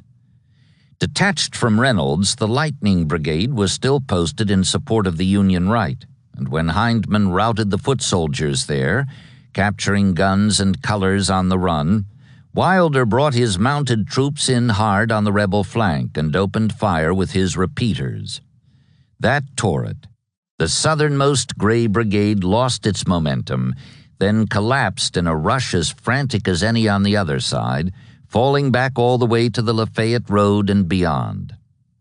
On the alert for some such reverse, however, Longstreet promptly threw in a brigade from Preston's reserve division, restored the line with the help of the rallied brigade, and forced the mounted bluecoats westward in the wake of their companions, who had not paused to take advantage of this respite, but had used it rather to increase their lead in the race for McFarland's Gap.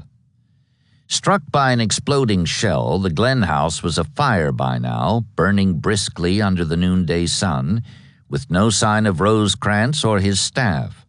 Hindman called a halt, put his cannoneers to work shelling the throng of fugitives to the north and west on the Dry Valley Road, and began to reckon the fruits of his triumph, which were rich. He had taken 17 guns, 10 of them abandoned, 1,100 prisoners, including 3 full colonels, 1,400 small arms, together with 165,000 rounds of ammunition, and 5 stands of colors, all within less than an hour, and against a force considerably larger than his own. Law and Kershaw had made similar gains, along with the infliction of a similar disruption, against much stiffer resistance by the defenders of the Union center. Watching Johnson's cheering soldiers hurdle the unmanned breastworks in their front, Law saw that they were taking cruel punishment from the bluecoats on their northern flank as they poured through the gap. So, with soldierly instinct, he obliqued his 3 brigades to the right, intending to accomplish a double purpose, first of relieving the pressure on Johnson by drawing at least a part of the fire, and then of widening the gap by dislodging Brannan, whose own flank had been exposed by Wood's departure. Both of these objectives were attained in rapid order. Turning from the breakthrough on their right to meet this sudden menace to their front, The Federals divided their fire and wavered in the face of what seemed to them a limited choice of falling back or being ground between two rebel millstones. They chose the former course and chose it with an individual urgency in direct ratio to each regiment's proximity to the threatened flank. Brannan's line swung gate-like, hinged on its left at the juncture with Reynolds, who held firm despite a renewal of Stuart's attack. Now it was Law's troops who were hurdling unmanned breastworks. Moreover, just as Johnson had found one of Wood's brigades defenseless in his path, so now did Law find one of Van Cleve's in that predicament as a result of having been delayed in setting off on its march to reinforce Thomas. It, too, was struck and shattered, quite as abruptly as the other had been, except that this time there was retribution.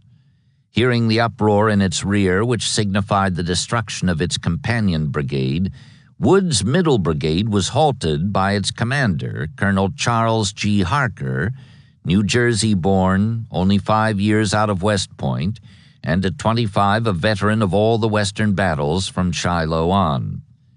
He faced his men about and launched a savage counterattack, not at Johnson, who had pressed on westward out of reach, but at Law, who had just knocked Brannan's gate ajar and shattered Van Cleve's sitting duck brigade.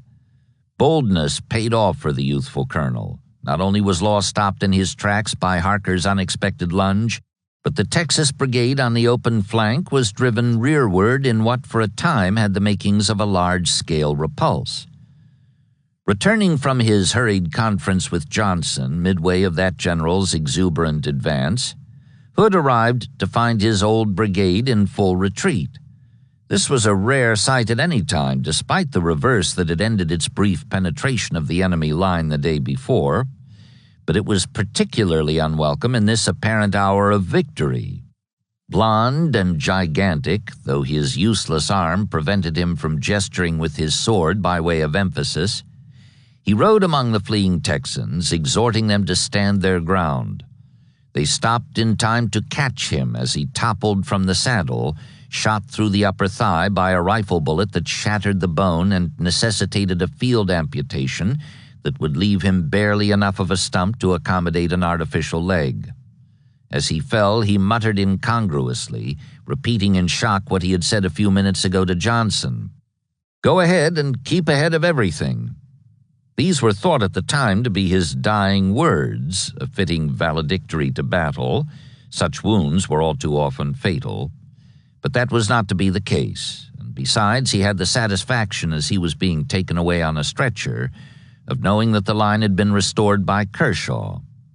Bringing up his 2 brigades at the critical moment of the corps commander's fall, the South Carolinian not only stemmed the incipient rout, he also resumed the advance, driving the resurgent bluecoats west and north with the help of the rallied Texans, who were eager now to get revenge for what had been done to them and their beloved Hood.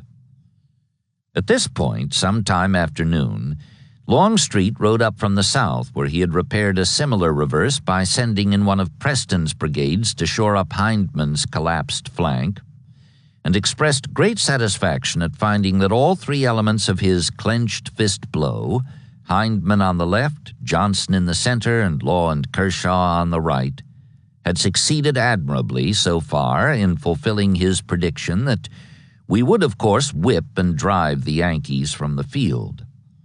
Up to now, this only applied to about 1/3 of the Blue Army, including 2 complete divisions and portions of 3 others, but old Peter believed he had solved the problem of how best to press the issue to its desired conclusion. As our right wing had failed of the progress anticipated and had become fixed by the firm holding of the enemy's left, we could find no practicable field for our work except by a change of the order of battle from a wheel to the left to a swing to the right.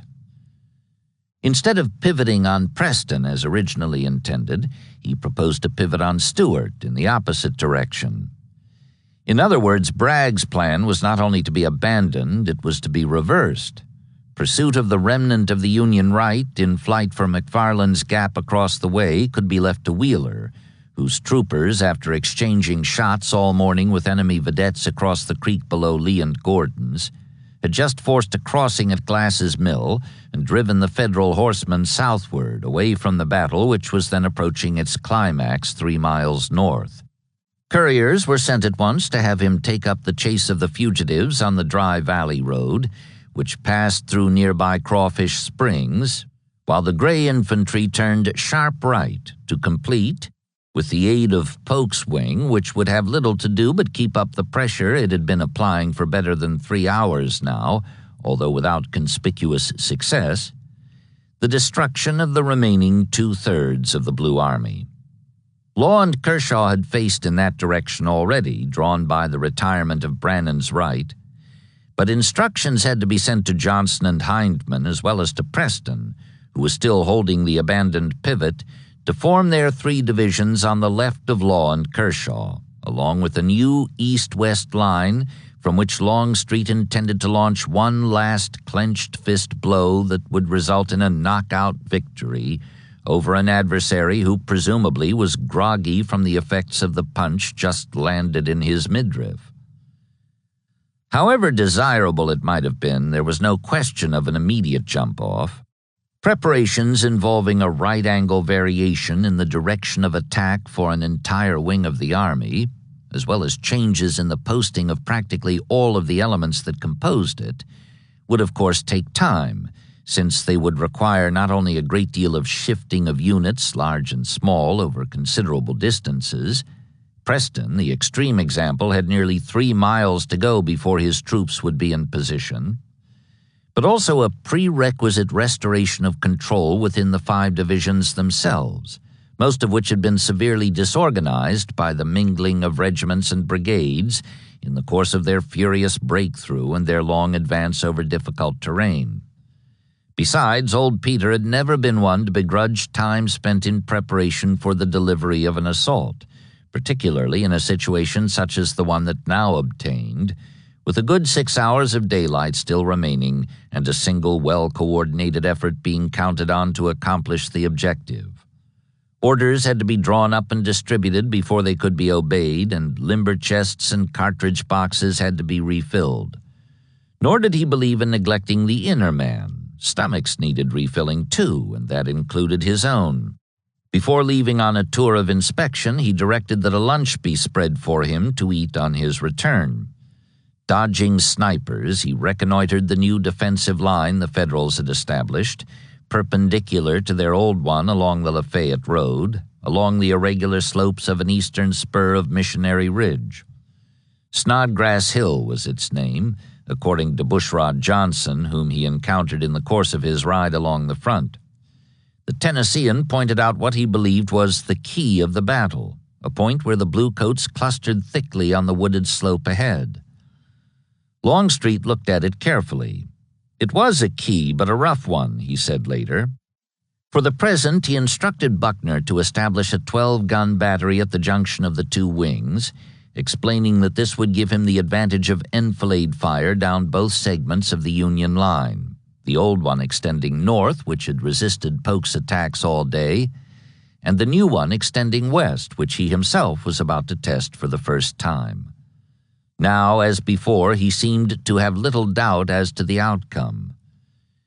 "They have fought their last man, and he is running," he said jovially, despite the evidence he had just seen to the contrary, when he returned to headquarters and sat down to his lunch of Nassau bacon and Georgia sweet potatoes. The former was an all too familiar item on the diet of all Confederates, East and West. Nausea bacon, it was sometimes called, but not the latter, anyhow not in the theater in which old Peter had done all his fighting up to now.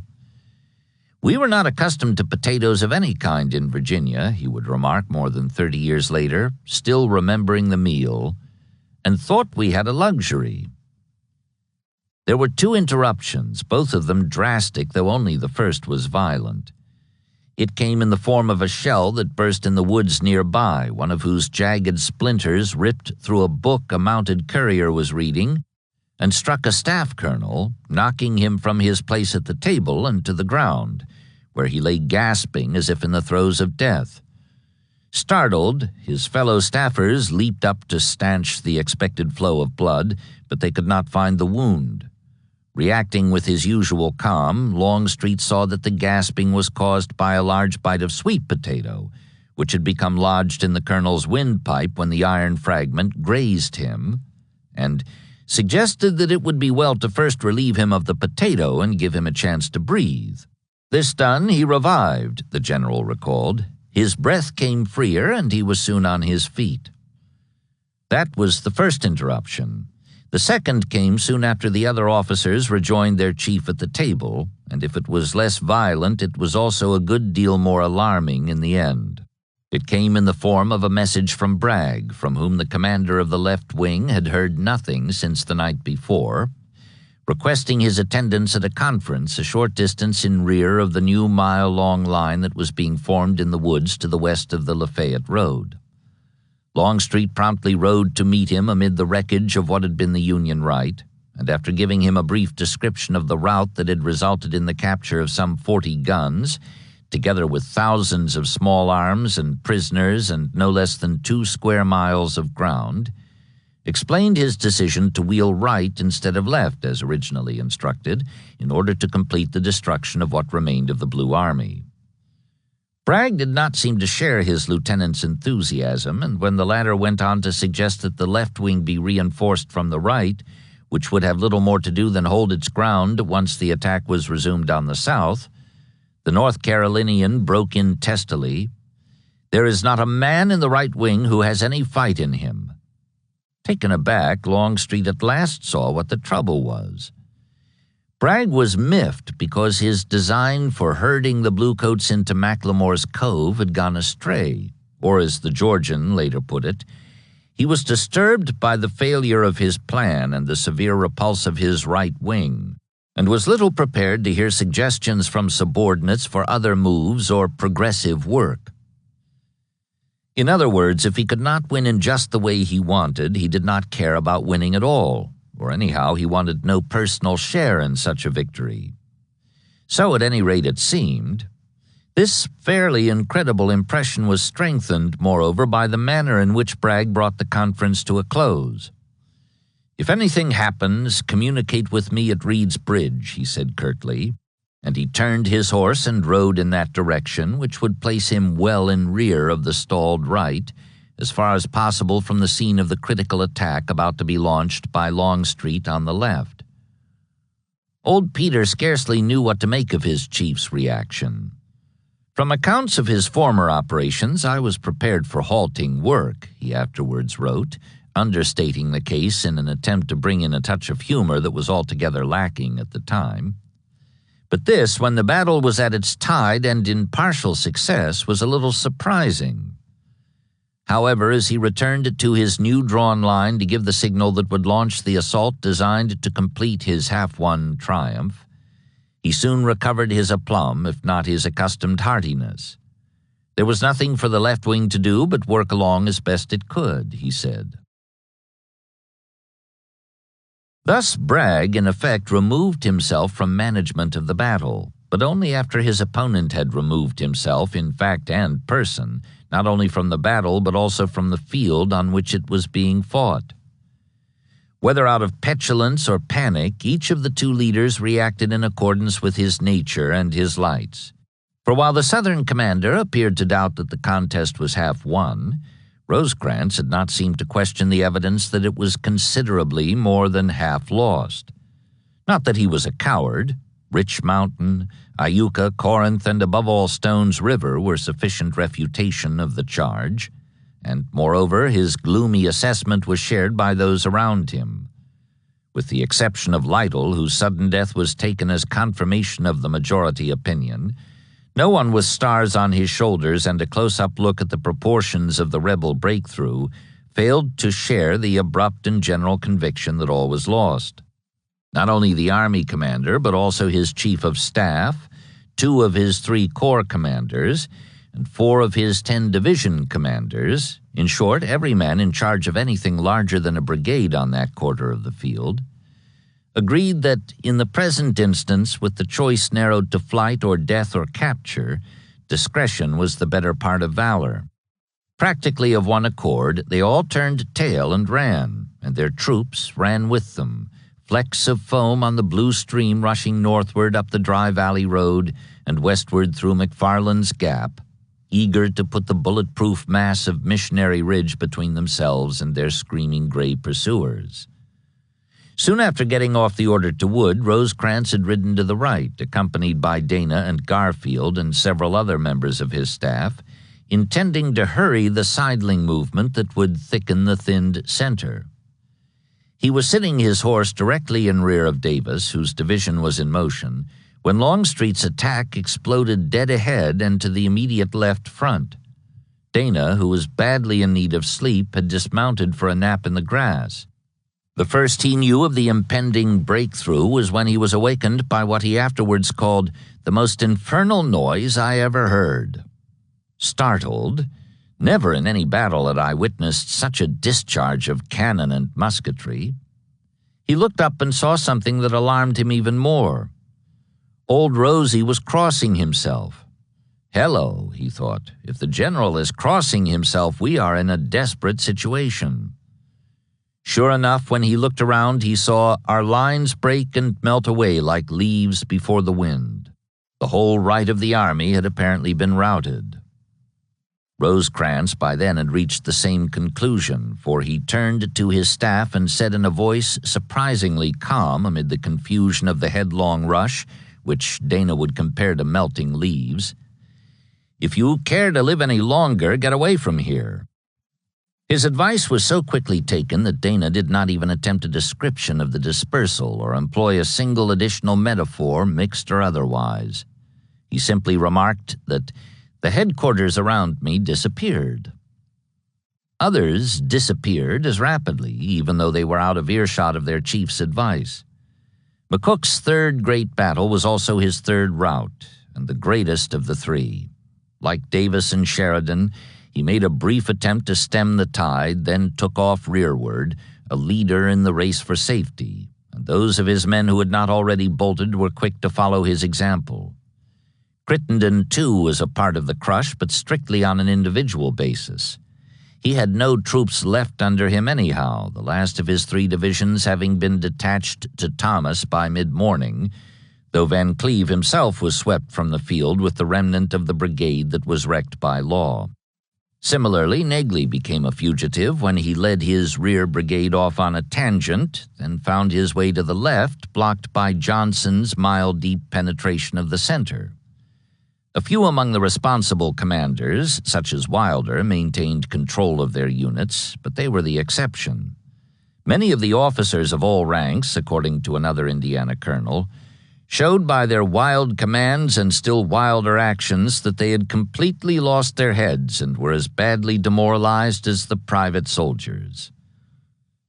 One among the exceptions was a young officer from McCook's staff, who managed to skirt the confusion and get through to Thomas on the left.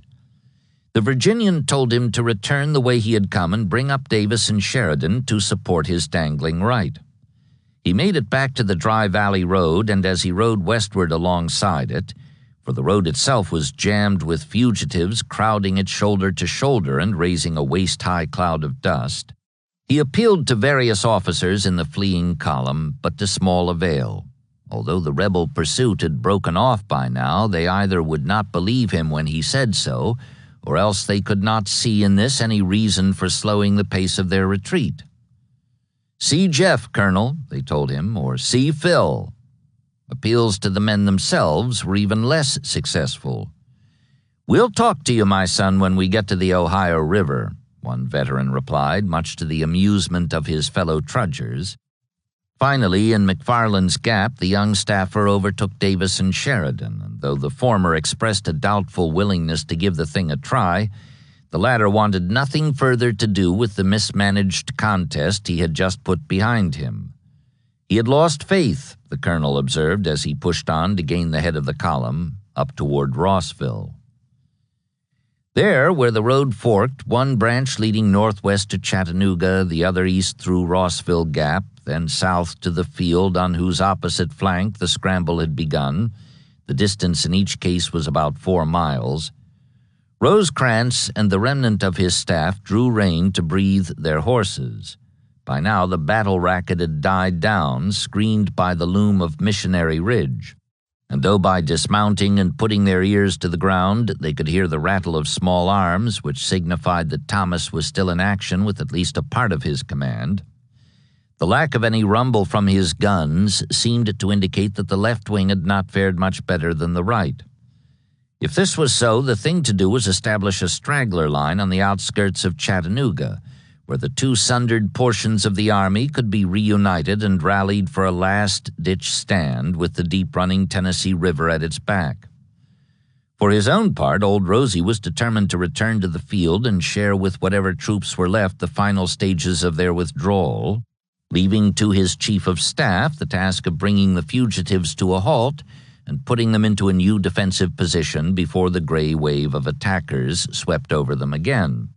However, when he turned to Garfield and began to tell him all that would have to be done, the selection of proper ground, the assignment of units to their places in line, the opening of new channels of supply and communication, and much else, the chief of staff, confused by the complexity of what he termed the great responsibility, made a suggestion. "I can go to General Thomas and report the situation to you much better than I can give those orders." Rosecrans thought this over briefly, then reluctantly agreed. "Well," he said, "go and tell General Thomas my precautions to hold the Dry Valley Road and secure our commissary stores and artillery. Tell him to report the situation to me and to use his discretion as to continuing the fight on the ground we occupy at the close of the afternoon, or retiring to a position in the rear near Rossville." So while Garfield set out eastward on a ride that would take him in time to the White House, though not for long, the assassin's bullet would find him before he had been 4 months in office, Rosecrans took the left-hand fork that led to Chattanooga. But now the shock set in. The nearer he drew to the city, the more depressed he became, as if some sort of ratio obtained between his distance from the battlefield and his realization of the enormity of his position as a commander who had deserted his army in its bloodiest hour of crisis. When he pulled rein at last about 3:30 in front of the 3-story residence where departmental headquarters had been established 11 days ago, he was so exhausted in body and broken in spirit that he had to be assisted to dismount. The officers who helped him into the house did not soon forget the terrible look of the brave man, stunned by sudden calamity, an observer remarked, and added, "In later years I used occasionally to meet Rosecrans, and always felt that I could see the shadow of Chickamauga upon his noble face." Dana arrived immediately behind him, having become separated from the others in what he called the helter-skelter of the rear. That he, too, was much depressed by what he had seen, though his depression took a different form, was obvious from the wire he got off to Stanton at 4 o'clock, as soon as he had had time to catch his breath. "My report today is of deplorable importance," he informed the secretary. "Chickamauga is as fatal a name in our history as Bull Run." Still badly shaken, he described the onslaught of the rebels, which was unlike anything he had seen at Vicksburg, his one previous experience of war. They came through with resistless impulse, composed of brigades formed in divisions. Before them our soldiers turned and fled. It was wholesale panic. Vain were all attempts to rally them. He was as uncertain of what would happen next as he was of the Army's losses up to now, but he ventured a guess or two in both directions. Davis and Sheridan are said to be coming off at the head of a couple of regiments in order, and Wilder's brigade marches out unbroken. Thomas, too, is coming down the Rossville Road with an organized command, but all the rest is confusion. Our wounded are all left behind, some 6,000 in number. We have lost heavily in killed today. The total of our killed, wounded, and prisoners can hardly be less than 20,000, and maybe much more. Enemy not yet arrived before Chattanooga. Preparations making to resist his entrance for a time. Some of this was useful to the Washington authorities as an estimate of the situation resulting from the sudden turn of fortune, surprisingly so in light of the fact that it amounted to little more than guesswork by a rattled non-professional who had seen only a portion of the field, but much of it was about as inaccurate as might have been expected. This last applied in particular to the reference to Thomas. Not only was he not coming down the Rossville Road, as Dana claimed, but even as the telegrapher clicked away at the doleful message composed in haste and panic, the Virginian was fighting hard, resisting the combined assaults of both Confederate wings in a climactic struggle to maintain the integrity of the position he had held all morning against one. In the end, that is, before nightfall, his skill and determination in continuing this odds-on fight with what remained of the Blue Force after its commander had fled with a full third of the troops who had composed it at the outset would win him the name by which he would be known thereafter, the Rock of Chickamauga. Indeed, there was much about him that was rock-like, not alone in the sense of being the right kind of man to tie to, but also in appearance, especially when viewed from up close. According to a soldier observer, his full-rounded, powerful form, 6 feet in height and well over 200 pounds in weight, gradually expands upon you as a mountain which you approach. Moreover, in addition to sheer bulk, he gave an impression of doggedness and imperturbability. "This army doesn't retreat," he had said in a similar crisis at Stone's River, despite the evidence to the contrary, and it was obvious from his manner that the same thing applied here, so far at least as concerned the 2/3 of the army still on the field and in his charge. Brannan's gate-like swing had ended on the rising ground in his left rear. There he posted his division, extending his right westward along the convenient eastern spur of Missionary Ridge. Single brigades from the variously shattered and scattered commands of Wood, Van Cleve, and Negley, combined with those of Brannan, provided the equivalent of 2 divisions for the defense of this new line, and Thomas reinforced it further by detaching 1 brigade each from Johnston and Palmer, who stood at the bulging center of the north-south line confronting Polk. The east-west position was one of great natural strength, heavily wooded and uphill for attackers, but whether or not it could be held against as savage a fighter as Longstreet would depend in the final analysis on the troops who occupied it. Thoroughly aware of this, as he also was of the fact that they had already backpedaled once today under pressure from the same gray veterans who were massing now for a follow-up assault, Thomas moved among them in an attempt to stiffen their resolution for what he knew was coming. "This hill must be held, and I trust you to do it," he told Harker, who replied, "We will hold it or die here." Thomas rode on and presently came to one of Harker's regimental commanders, Colonel Emerson Opdyke. "This point must be held," he told him. The Ohio colonel agreed. "We will hold this ground," he said, "or go to heaven from it." Opdyke's men nodded approval of his words, but whether they really meant it remained to be seen. They meant it. About 2 o'clock, while Longstreet was returning from his unprofitable conference with Bragg, Kershaw assaulted the left of the new Federal position with the Demi Division composed of his own South Carolina Brigade and Barksdale's Mississippians, now under Brigadier General Ben G. Humphreys. "Ranks followed ranks in close order, moving briskly and bravely against us," a defender later wrote. These were the men who had taken the wheat field and the peach orchard 80 days ago at Gettysburg, and they were determined to do as well this afternoon at Chickamauga. They did not yet at any rate. Harker's troops, together with those in Brannan's left brigade and the brigade from Palmer under Brigadier General William Hazen, fired their rifles with such steadiness and precision that the gray ranks faltered, withered, and fell back. Kershaw, who had thought one hard rap would cause the bluecoats to continue their withdrawal, was unwilling to admit that this had been disproved so quickly. After a pause for realignment, he again sent his 2 brigades forward against the Union there. The result was the same. They surged up the slope, then fell back down it, having taken losses quite as heavy as before. Still unconvinced, he tried a third assault and suffered a third repulse.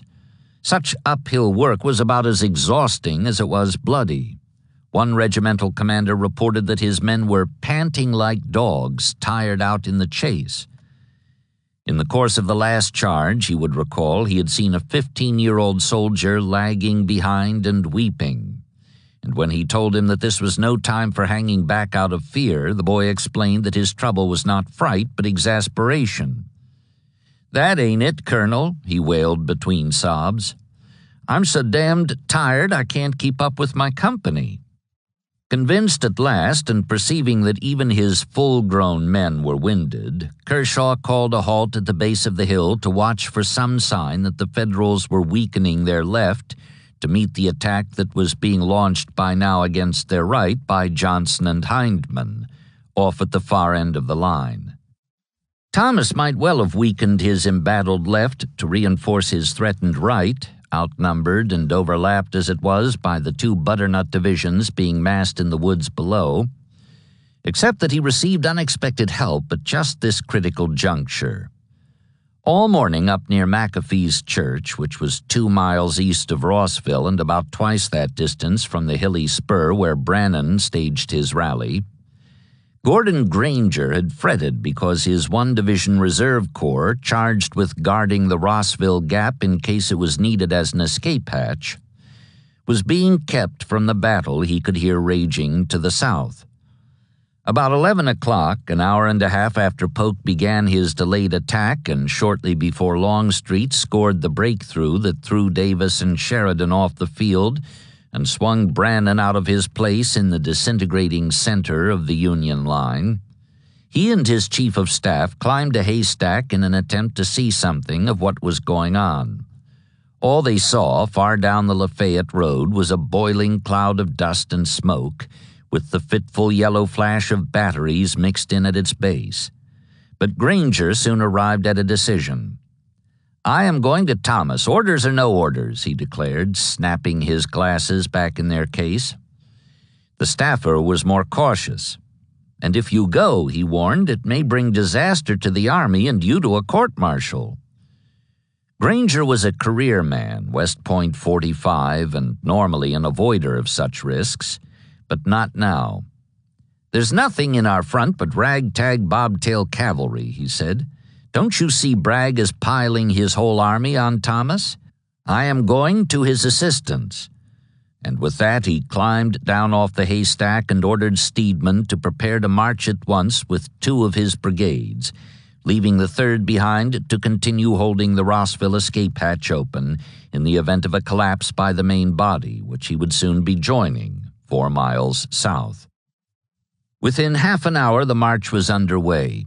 Granger's remark that Bragg was piling his whole army on Thomas had been an error at the time he made it. Longstreet had not yet gone in. But now that the remaining half of the Confederate force had been committed, with the resultant abolition of the Federal right, the statement was in the rapid process of becoming quite literally true. So that Granger's decision, though based in part on an erroneous assumption, turned out to be militarily sound. Thomas was indeed in need of help, and it was fortunate for him that Granger began his 4-mile march before the need existed, let alone before it became acute. Even so, there were delays. About noon, a mile down the Lafayette Road, the lead brigade was taken under fire by a pair of batteries in position on the flank. Steedman was obliged to go from column of march into line of battle, facing east to meet this threat from what turned out to be a sizable detachment of Forrest's men. Blue skirmishers moving against the guns caused the rebel troopers to give ground, yet when the skirmishers returned, the graybacks followed, resuming their harassing tactics. Finally, in exasperation, for he was a short-tempered man at best, Granger sent for the 3rd Brigade to come down from McAfee's church and hold the troublesome horsemen off while he took up his march, southwest now across the fields and through the woods in order to approach the nearly beleaguered Thomas from the rear. A mile short of the blue flank, the 2nd delay occurred, but it was brief, consisting of nothing more than a short wait for part of Negley's division to get out of the way, which it soon did, being hard on the go for Rossville and deliverance from chaos. The two columns passed each other, one headed into and the other out of the battle, and Granger rode ahead to report that his two brigades were close at hand.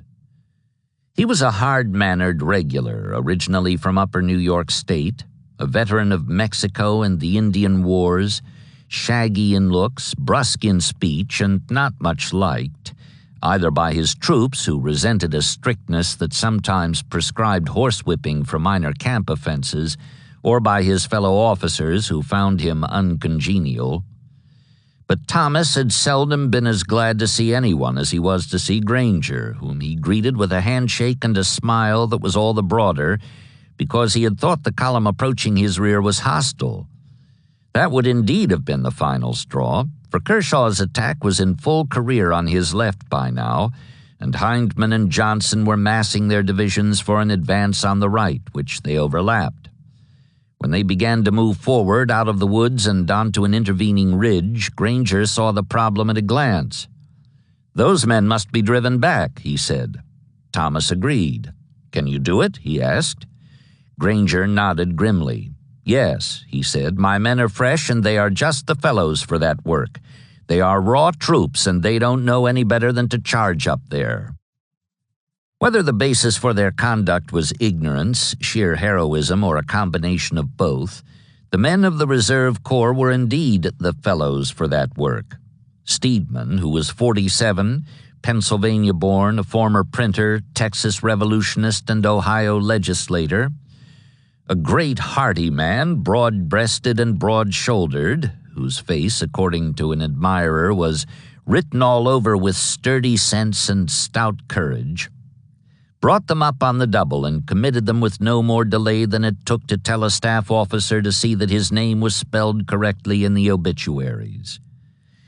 Leading the charge on horseback, he saw his green troops waver at their first sight of the enemy up ahead, whereupon he grabbed the regimental colors from an Illinois bearer alongside him and waved the rippling silk to draw their attention. "Go back, boys, go back," he roared, "but the flag can't go with you." They did not go back. They went forward, still with Steedman in the lead, but now on foot. For the rippling blue of the colors had attracted the attention of the rebels, too, with the result that his horse had been shot from under him. Badly shaken by the fall, the general got up and hobbled forward, still brandishing the flag and roaring, "Follow me!" Ahead, the graybacks gave ground before such fury and determination, then rallied and counterattacked. However, the bluecoats had the ridge by then and held it, though at the cost of losing 1/5 of their number within their first 20 minutes of combat. And that was only the beginning. They would lose as many more in the next 3 hours. In fact, of the 3,700 men in the two brigades, nearly half, 1,788, would be casualties by sundown. Steep though the price was, the gain was great. Not only had they shored up and prolonged Brannan's overlapped western flank, they also had brought with them from McAfee's church a hard-hitting battery of 3-inch rifles, which added the weight of their metal to the blue resistance, and no less than 95,000 rounds of small arms ammunition. This last was in particular demand because the Army's main ordnance supply train had been involved in McCook's collapse and flight, and Thomas's soldiers were burning up what they had on hand at a fearful rate. An Ohio regiment of 535 men, for example, would expend nearly 45,000 rounds of rifle ammunition before the day was over. In the face of such fiery opposition, an average expenditure of better than 80 rounds per man, including casualties, it was no wonder that Longstreet pronounced Johnson's key of the battle, by which the Tennessean meant the hilly spur along whose slopes the east-west Union line was drawn, a rough one.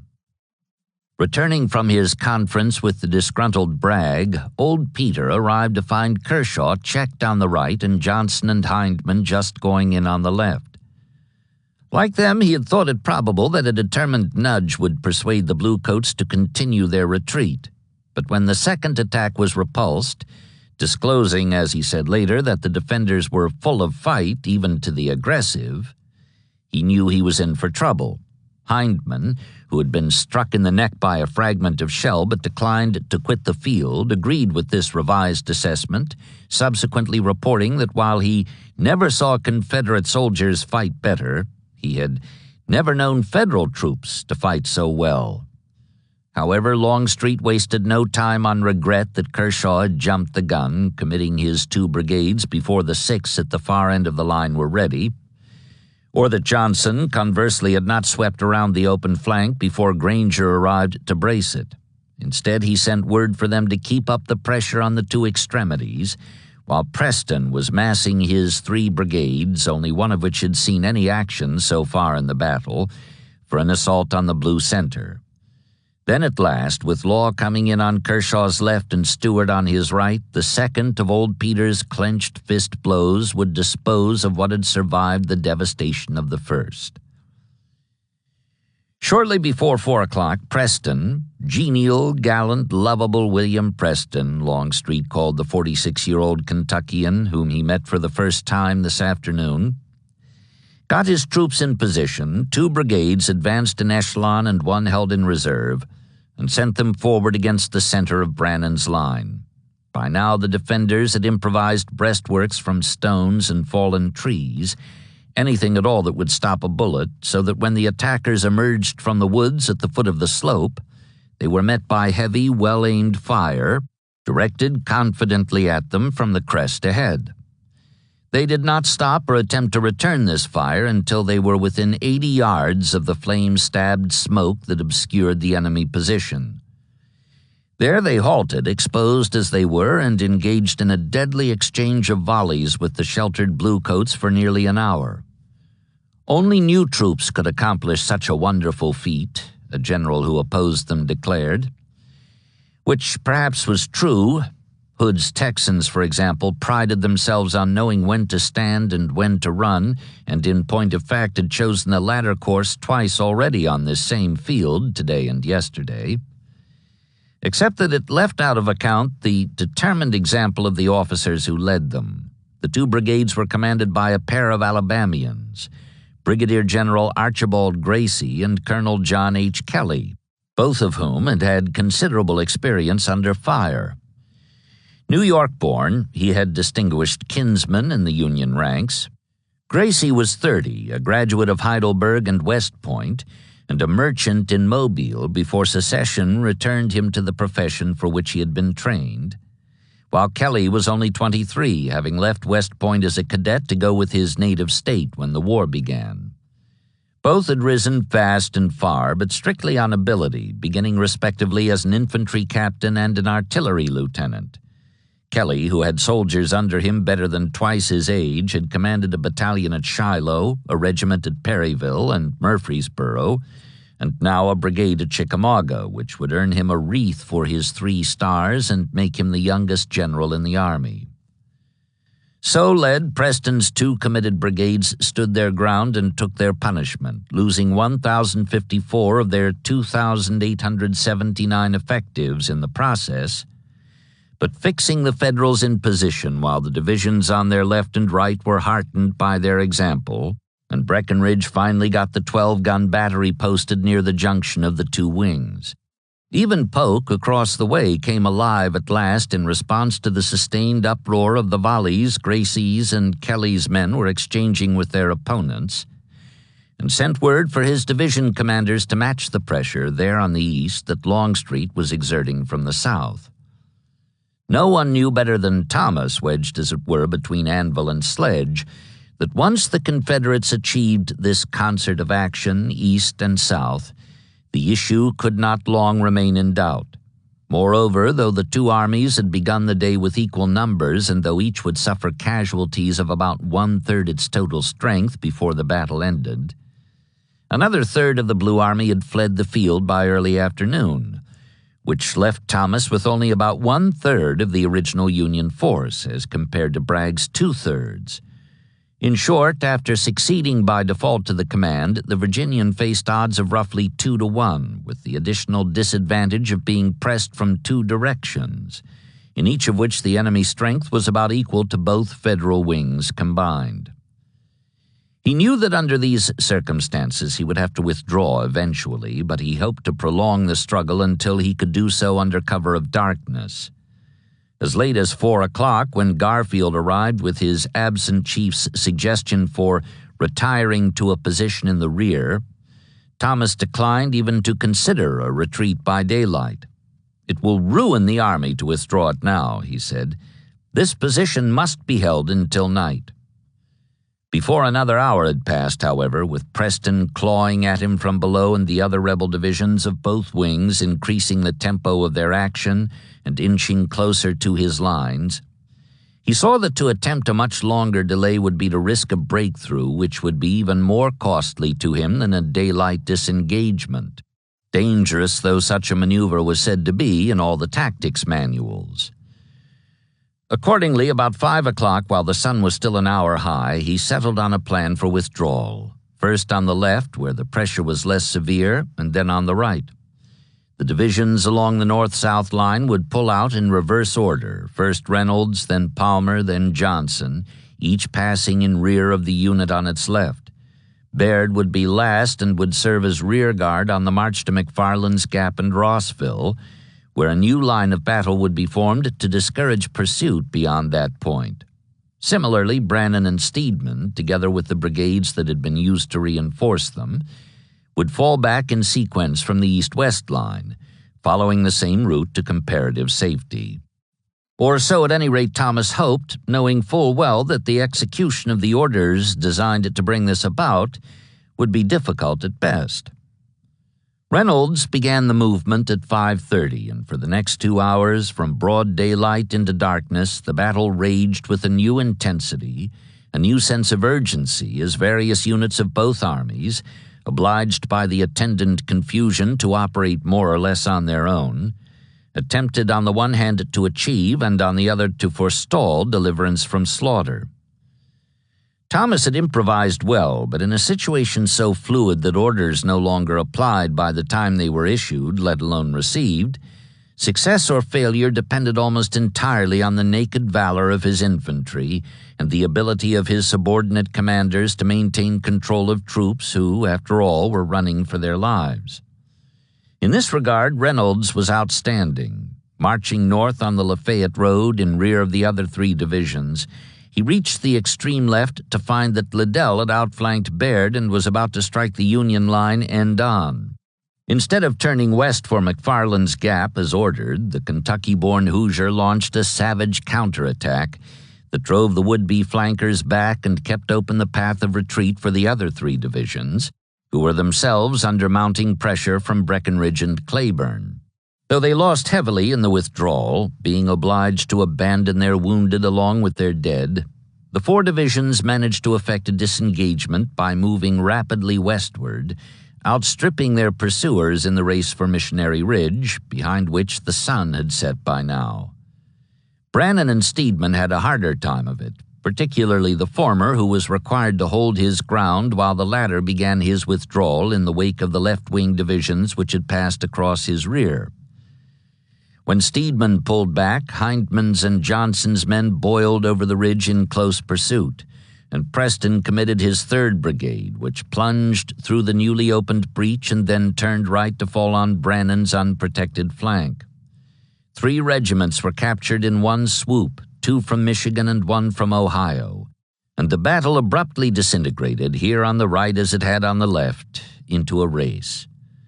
That Brannan's survivors won it was due in large part to a pair of Indiana regiments from Reynolds's division.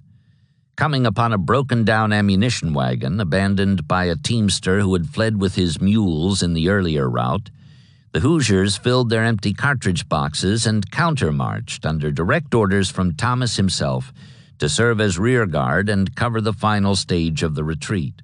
This they did, checking the butternut pursuers with volleys fired blind in the gathering darkness, after which they once more faced about and took up their westward march, the last blue troops to leave the field. In some ways, though, the hardest part of the battle still lay before them, for they marched now down the dark valley from McFarland's Gap to Rossville, with the taste of defeat bitter in their mouths and a great weariness in their limbs.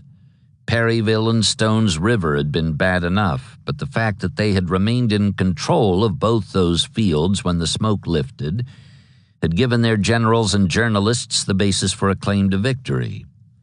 Not so here. This was absolute, unarguable defeat, and as such it was depressing beyond anything they had ever known. Weary, worn, tired, and hungry, a captain in a veteran regiment later wrote, we sullenly dragged ourselves along, feeling a shame and disgrace that had never been experienced by the old 6th before. Those who fell out of the column because of wounds or exhaustion were left to their own inadequate devices by those who had the strength to keep going. Behind them, beyond the intervening ridge, they could hear the rebels celebrating their triumph with loud yells. Another officer in the retreating column, First Lieutenant Ambrose Bierce, a topographical engineer with Hazen, thought the sound the ugliest any mortal ever heard. Presently, however, there was a stretch of road well down the valley, across which that horrible yell did not prolong itself, he added, and through that we finally retired in profound silence and dejection, unmolested. Back on the field of Chickamauga, their spirits lifted by the release of tension, the Confederates kept yelling, despite an almost equal physical weariness, long after their adversaries were out of earshot. As Longstreet put it, the Army of Tennessee knew how to enjoy its first grand victory, beginning at the moment when the two wings came together there on the reverse slopes of the hilly spur from which the Yankees had just been driven, and continuing into the night with a tremendous swell of heroic harmony that seemed almost to lift from their roots the great trees of the forest. Harvey Hill declared years later that the cheers were such as I had never heard before and shall not hear again. In point of fact, along strictly practical lines, the victors had more to whoop about than anyone yet knew. Afterwards, when the field had been gleaned, Bragg would report the capture of more than 8,000 prisoners, 51 guns, and 23,281 small arms, together with 2,381 rounds of artillery ammunition and 135,000 rifle cartridges. The multi-paged scavenger list, certified by the Chief of Ordnance, would include such items as 35 pounds of picket rope, 365 shoulder straps, and 3 damaged copper bugles, as well as wagons, ambulances, and teams, medicines, hospital stores, etc., in large quantities. It was, in brief, the largest haul ever made by either side on a single field of battle. For the present, however, all the exultant graybacks knew was that they had scored a triumph of considerable proportions, and they did not delay their celebration to wait for the particulars of its scope. Nor did others who were not there to see for themselves. After the recent and apparently interminable sequence of knee-buckling reverses, soldiers and civilians throughout the nation were elated by the news from North Georgia, which seemed to them to bear out earlier predictions that the Northern armies would find what true resistance meant when they approached the Southern heartland. The effects of this great victory will be electrical, a Richmond clerk recorded in his diary. The whole South will be filled again with patriotic fervor. And in the North there will be a corresponding depression. Surely the government of the United States must now see the impossibility of subjugating the Southern people, spread over such a vast expanse of territory, and the European governments ought now to interpose and put an end to this cruel waste of blood and treasure.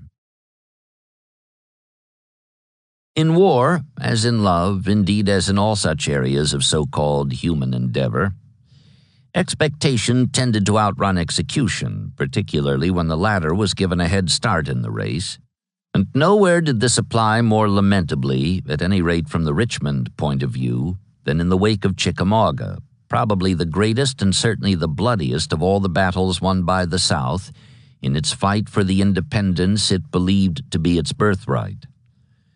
Harvey Hill said later that he had never seen the Federal dead lie so thickly on the ground, save in front of the sunken wall at Fredericksburg.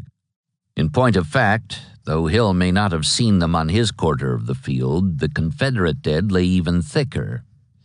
But in any case, now that the Yankees were on the run, he and the other two lieutenant generals, commanding the two wings, were altogether in favor of a rapid and slashing pursuit of the beaten foe.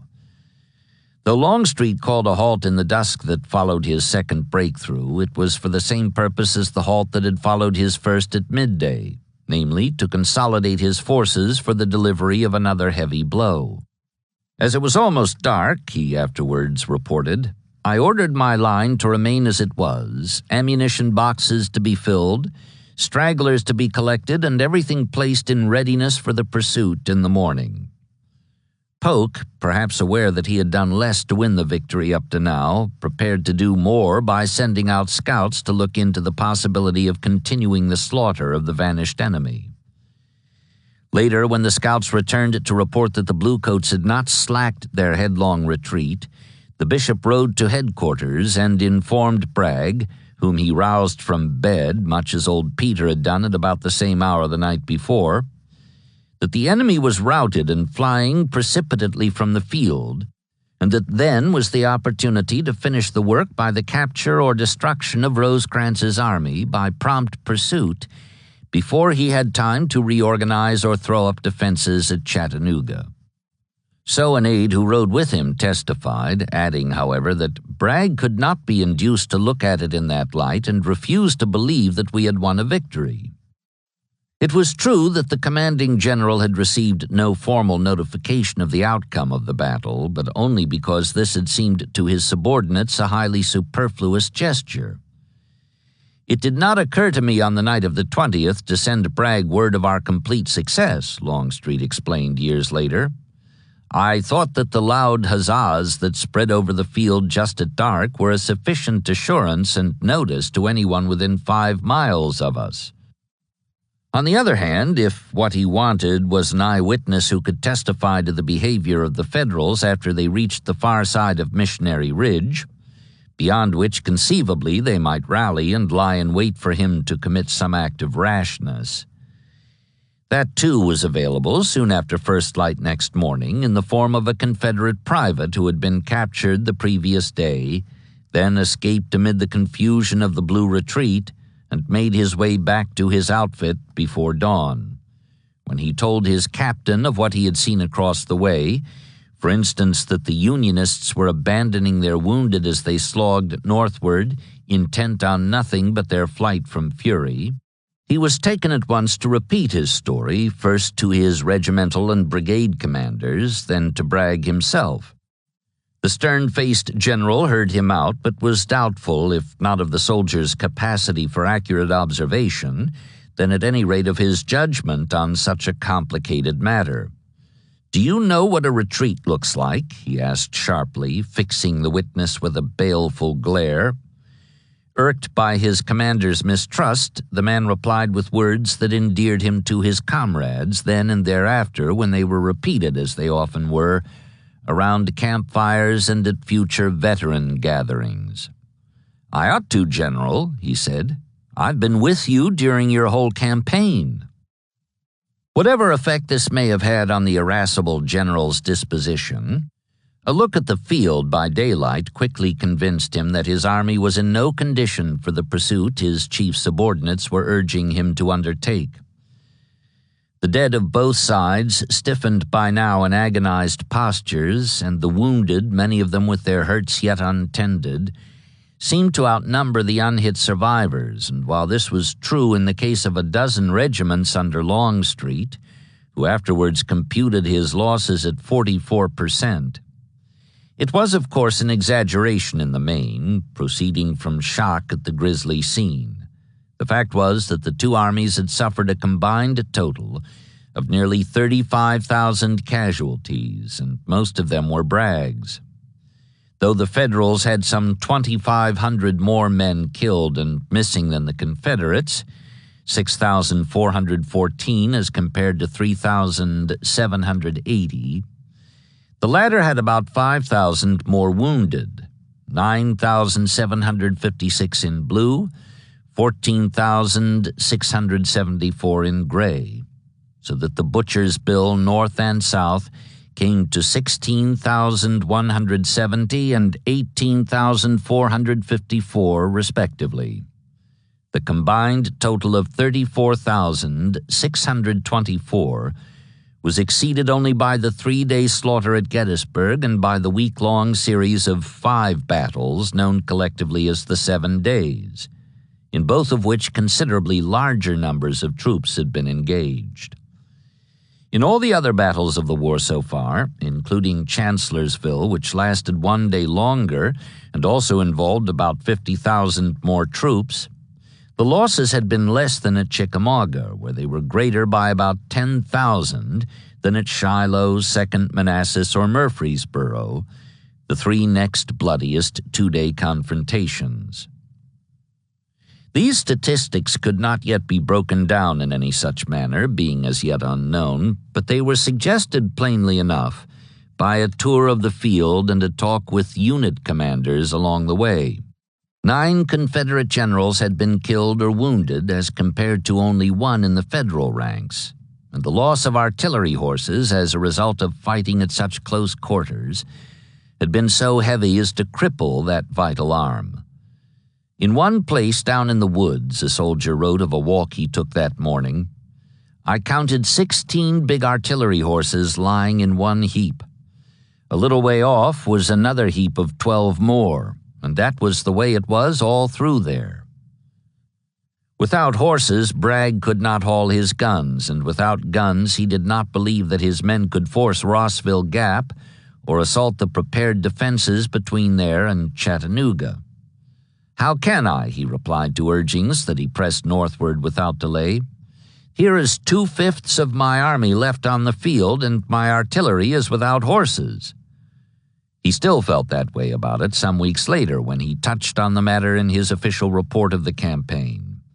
"Any immediate pursuit by our infantry and artillery would have been fruitless," he declared, "as it was not deemed practicable with our weak and exhausted force to assail the enemy, now more than double our numbers, behind his entrenchments."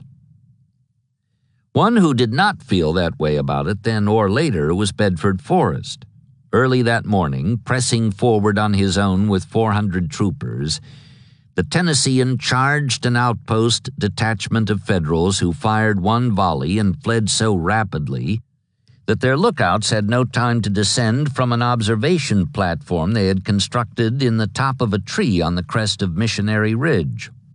Forrest's horse had been struck, a large artery severed in its neck, but the general stanched the spurt of blood by thrusting a finger into the bullet hole and thus gave chase. Pulling rein at last beneath the improvised tower atop the ridge, he withdrew his finger and dismounted before the animal collapsed, then summoned his prisoners down from their high perch, questioned them sharply, and climbed up to see for himself what he could see. That he could see a great deal, including the Blue Army feverishly active in his front and the Gray Army immobile in his rear, was shown by a dispatch he dictated to a staff officer on the ground. "We are in a mile of Rossville, have been on the point of Missionary Ridge, can see Chattanooga and everything around. The enemy's trains are leaving, going around the point of Lookout Mountain. The prisoners captured report 2 pontoons thrown across the Tennessee River for the purpose of retreating. I think they are evacuating as hard as they can go. They are cutting timber down to obstruct our passage. I think we ought to press forward as rapidly as possible." The message was addressed to Polk, commander of the nearer wing, and ended with the words, "Please forward to General Bragg." Anticipating the response he believed this information would provoke, Forrest continued his policy of keeping up the scare by penetrating to within 3 miles of Chattanooga from the south, meanwhile shifting his guns northward along the ridge to engage the batteries posted in close defense of the town below. All this time, according to one of his troopers, the general was almost beside himself at the delay. Finally, he learned that the infantry would not be coming as he had advised. Bragg was holding it east of Missionary Ridge and near the railroad, shifting Polk to Chickamauga Station and Army headquarters to Ringgold Bridge, while Longstreet remained in position to police the field and wait for McLaws, who arrived in the late afternoon with the rest of his division. Nettled by what seemed to him flagrant neglect of an opportunity gained at the cost of much suffering and bloodshed, Forrest rode back to protest in person, only to be told that the Army could not move far from the railroad because of its critical lack of supplies. "General Bragg, we can get all the supplies our Army needs in Chattanooga," he replied. But this too was rejected. Bragg's mind was quite made up. Forrest returned to his men, exasperated and outdone. "What does he fight battles for?" he fumed. That was Monday. On Tuesday, unmolested even by Forrest, whose handful of troopers had been recalled, Rosecrans completed the concentration of his army within the Chattanooga defenses, and Bragg ordered the occupation of Missionary Ridge and Lookout Mountain, as well as the establishment of a line of posts across the valley that lay between them. By Wednesday, September 23rd, the date of the autumnal equinox, all of these abandoned points had been seized, and the Federal works, which rose and thickened hour by hour as shovels flashed along the entrenched perimeter, were under long-range fire from the surrounding heights. 3 courses of action, or rather 2 of action and 1 of inaction, were open to the Confederates. 1, they could attempt to turn the Bluecoats out of their position by crossing the river above or below the town, thus gaining their rear and breaking their tenuous supply line. 2, they could leave a small force to observe the enemy trapped in Chattanooga and move with the greater part of the army against Burnside, who would then be obliged to evacuate Knoxville or fight against long odds. 3, they could concentrate on the present investment, hoping to starve the defenders into surrender. Longstreet favored a combination of the first 2. "The hunt was up and on the go," he afterwards explained, when any move toward the enemy's rear was safe and a speedy one encouraging of great results. But Bragg, much to old Peter's disgust and over his vigorous objections, chose the third. This was by no means as impractical as Longstreet seemed to think. By extending his left to include the crest of Raccoon Mountain, Bragg denied his adversary use of the rail and wagon roads not only on the south, but also on the immediate north bank of the Tennessee, which lay well within reach of his high-sided batteries, and thus obliged Rosecrans to haul supplies from Stevenson and Bridgeport by a roundabout and barren route. First across the bridgeless Sequatchie River, then up and over Walden's Ridge, and finally down to the steamboat landing opposite Chattanooga, a distance of some 60 tortuous miles, which would become increasingly difficult when the fall rains set in and the mud deepened. Unwilling to leave the harassment entirely to the elements, Bragg on September 30th, 1 week after getting his infantry and artillery into their interdictory positions, ordered Wheeler over the river on a raid. The diminutive Alabamian crossed next morning near Muscle Shoals with 4,000 cavalry and 8 guns, and on the following day he intercepted a train of 400 heavily loaded wagons at Anderson's Crossroads, deep in the Sequatchie Valley. After burning the wagons and sabering the mules, he moved north to McMinnville, then west to Shelbyville, both of which he captured, together with their supply depots, which he destroyed. By now, though, the rains had come in earnest, and he was involved in a running fight with superior blue forces that converged upon him from all directions. Repulsed at Murfreesboro, he turned back south, losing 4 of his guns and more than 1,000 of his men before he recrossed the Tennessee near Rogersville on October 9th. Despite his considerable success in the execution of his mission, a Union observer afterwards declared that the disruptive and destructive strike was nearly fatal to the army besieged in Chattanooga. The cost had been high, and Wheeler did not suggest that he attempt another such raid deep in the enemy rear. Nor did Bragg require one of him, apparently being content to watch and wait. The fact was, he had troubles enough with his own supply lines, unmolested though they were, without concerning himself unduly about those across the way. No matter how hungry the bluecoats might be getting down in the town, his own troops were convinced that they themselves were hungrier on the heights. In all the history of the war, a Tennessee infantryman was to write, I cannot remember of more privation and hardships than we went through at Missionary Ridge. The soldiers were starved and almost naked and covered all over with lice and camp itch and filth and dirt. The men looked sick, hollow-eyed, and heartbroken, living principally upon parched corn which had been picked out of the mud and dirt under the feet of officers' horses. There was, as usual, much bitterness over Bragg's apparent reluctance to gather the fruits of a victory they had won, but this time it was intensified by resentment of his attempts to shift the blame to other shoulders than his own. Within 2 days of the battle, with the army at last on the march, Polk had received a stiff note demanding an explanation of why his attack had been delayed on the morning of the 20th. And when his reply reached headquarters on the last day of September, Bragg pronounced it unsatisfactory and relieved the bishop of his command. Hindman received the same treatment for his conduct earlier that month at McLemore's Cove, despite his acknowledged contribution to the triumph that followed 10 days later. Hill, too, came under fire from the army chieftain, who complained of his former lieutenant's critical, captious, and dictatorial manner, as well as of his want of prompt conformity to orders, and recommended to Richmond that he be suspended, like the others, from duty with the Army of Tennessee.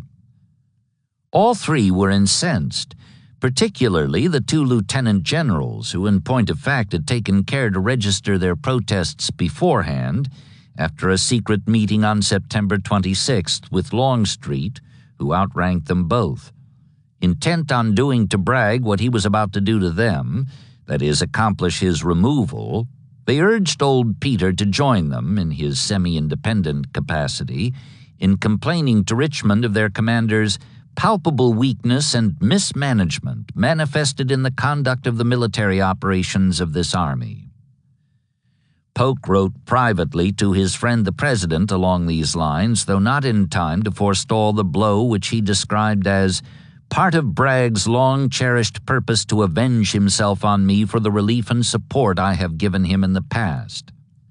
The truth is, General Bragg has made a failure, notwithstanding the success of the battle, and he wants a scapegoat. Figuratively, but with dignity, the bishop gathered his robes about him for the train ride to Atlanta, where he was sent to await the disposition of his case. I feel a lofty contempt for his puny effort to inflict injury upon a man who has dry-nursed him for the whole period of his connection with him, and has kept him from ruining the cause of the country by the sacrifice of its armies. So he complained in private after the blow fell, but Longstreet had already made a stronger statement to the Secretary of War, adopting prayer book phraseology to add weight to his words. Our chief has done but one thing that he ought to have done since I joined his army, old Peter informed Seddon on the day of his meeting with Polk and Hill. That was to order the attack upon the 20th. All other things that he has done he ought not to have done. I am convinced that nothing but the hand of God can save us or help us, as long as we have our present commander. Such was the unhappy state of affairs in the Army of Tennessee, the men hungry and disgruntled and the generals bitterly resentful, on the morrow of what Longstreet in his letter to Richmond called the most complete victory of the war, except perhaps the first Manassas, he added, remembering past glory and gladder times. Beyond the semicircular rim of earthworks, down in the town and off at the far end of the chain of command leading back to Washington, a scapegoat hunt was also underway. McCook and Crittenden had already been relieved, ostensibly for flight in time of danger, yet it had not escaped notice that the winner in the headlong race for safety was the man who consented to their removal. Stanton, for one, observed caustically that the two corps commanders had made pretty good time away from the fight, but Rosecrans beat them both. Moreover, the reverse had come in sudden and sharp contrast to expectations old Rosie himself had aroused. "The army is in excellent condition and spirits," he had telegraphed soon after darkness ended the first day's fighting, "and by the blessing of Providence the defeat of the enemy will be total tomorrow." Lincoln did not like the sound of this, finding it reminiscent of Joe Hooker, and when he learned next evening that the army had been routed, he claimed it to have foreseen such a turn of events. "Well, Rosecrans has been whipped, as I feared," he said. "I have feared it for several days. I believe I feel trouble in the air before it comes." Nor was the general's immediate reaction of a kind to encourage hope that he would make an early recovery from the setback. "We have met with a serious disaster," he notified Halleck soon after he reached Chattanooga. "Extent not yet ascertained. Enemy overwhelmed us, drove our right, pierced our center, and scattered troops there." Despite his own gloom, which was heavy, Lincoln tried to lift the Ohioans. "Be of good cheer," he wired him late that night. "We have unabated confidence in you and in your soldiers and officers. We shall do our utmost to assist you. Send us your present posting."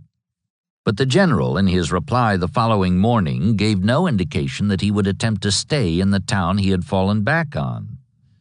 In fact, he expressed some doubt that he could do so, even if he tried. "Our loss is heavy and our troops worn down. We have no certainty of holding our position here." Such irresolution was disturbing in a commander. What was more, when the president asked him next day to relieve my anxiety as to the position and condition of your army, Rosecrans replied in effect that his faith was not so much in himself or his army as it was in Providence. "We are about 30,000 brave and determined men," he wired, "but our fate is in the hands of God, in whom I hope." Lincoln soon emerged from his gloom. The important thing, as he saw it, was not that Rosecrans had been whipped at Chickamauga, but that he still held Chattanooga. As long as he did so, he could keep the Confederates out of Tennessee and also deny them use of one of their most important railroads.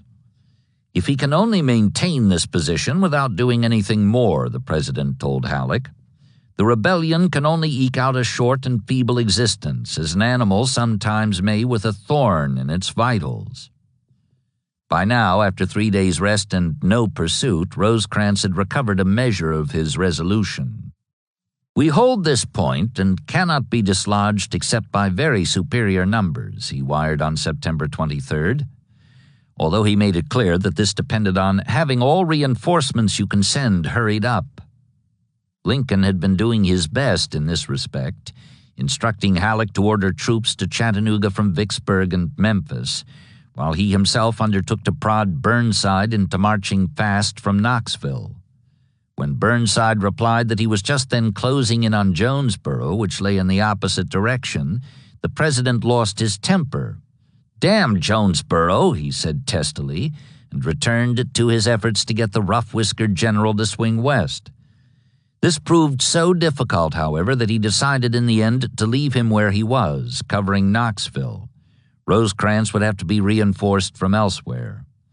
And that same night, September 23rd, Lincoln met with Stanton, Halleck, Chase, and Seward, together with several lesser War Department officials, in an attempt to determine just where such reinforcements could be found.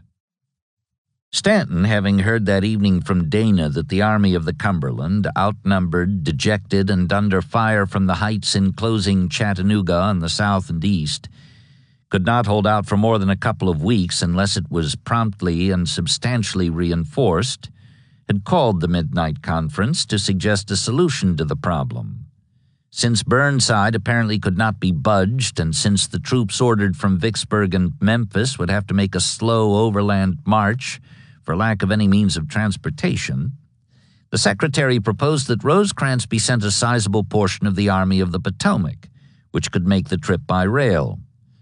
Lincoln and Halleck objected that this would prevent Meade from taking the offensive, but Stanton replied, "There is no reason to expect General Meade will attack Lee, although greatly superior in force, and his great numbers where they are useless.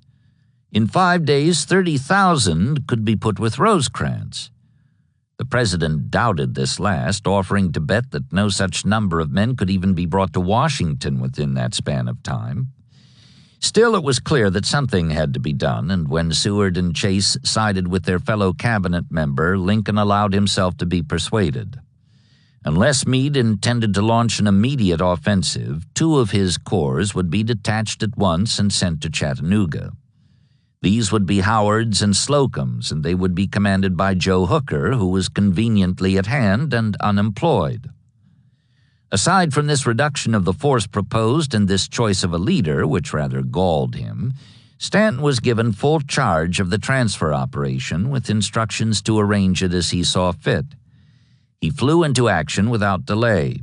The meeting broke up at about 2 o'clock in the morning, and at 2:30 he got off a wire to Meade, directing him to have the 2 corps ready to load aboard northbound trains by nightfall, and another to Dana, informing him that the reinforcements would be sent. "We will have them in Nashville in 5 or 6 days from today," he declared, with orders to push on immediately wherever General Rosecrans wants them. Telegrams were also sent, in fact had been sent beforehand, so confident was the Secretary that the Council would approve his plan, to officials of 3 of the several railroads involved, requesting them to come to Washington as quickly as you can.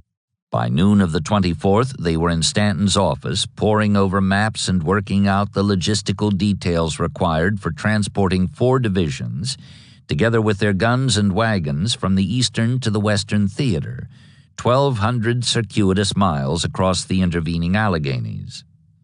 4 changes of cars were necessary, 2 at unbridged crossings of the Ohio near Wheeling and Louisville, and 2 more at Washington and Indianapolis, where there were no connecting tracks between the roads that must be used.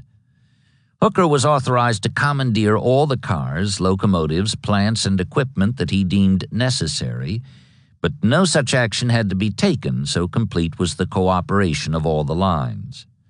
Before sundown of the following day, just 44 hours after Dana's warning reached the War Department, the first trainload of soldiers pulled into Washington from Culpeper, the point of origin down in Virginia.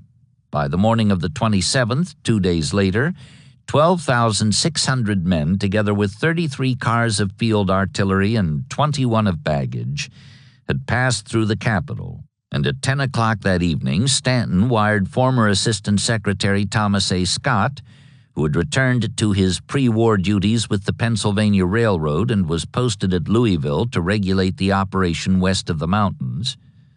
The whole force, except 3,300 of the 12th Corps, is now moving. Within another 2 days, Scott reported trains pulling regularly out of Louisville, and at 10:30 the following night, September 30th, the first Eastern troops reached Bridgeport precisely on the schedule announced at the outset 6 days back. By October 2nd, nearly 20,000 men, 10 6-gun batteries with their horses and ammunition, and 100 carloads of baggage had arrived at the Tennessee railhead. "Your work is most brilliant," Stanton wired Scott. "1,000 thanks. It is a great achievement." It was indeed a great achievement, this swiftest of all the mass movements of troops in history, and most of the credit belonged to the Secretary of War, who had worked feverishly and efficiently to accomplish what many, including the Commander-in-Chief, had said could not be done. Under his direction, the North had given its answer to the South's strategic advantage of occupying the interior lines.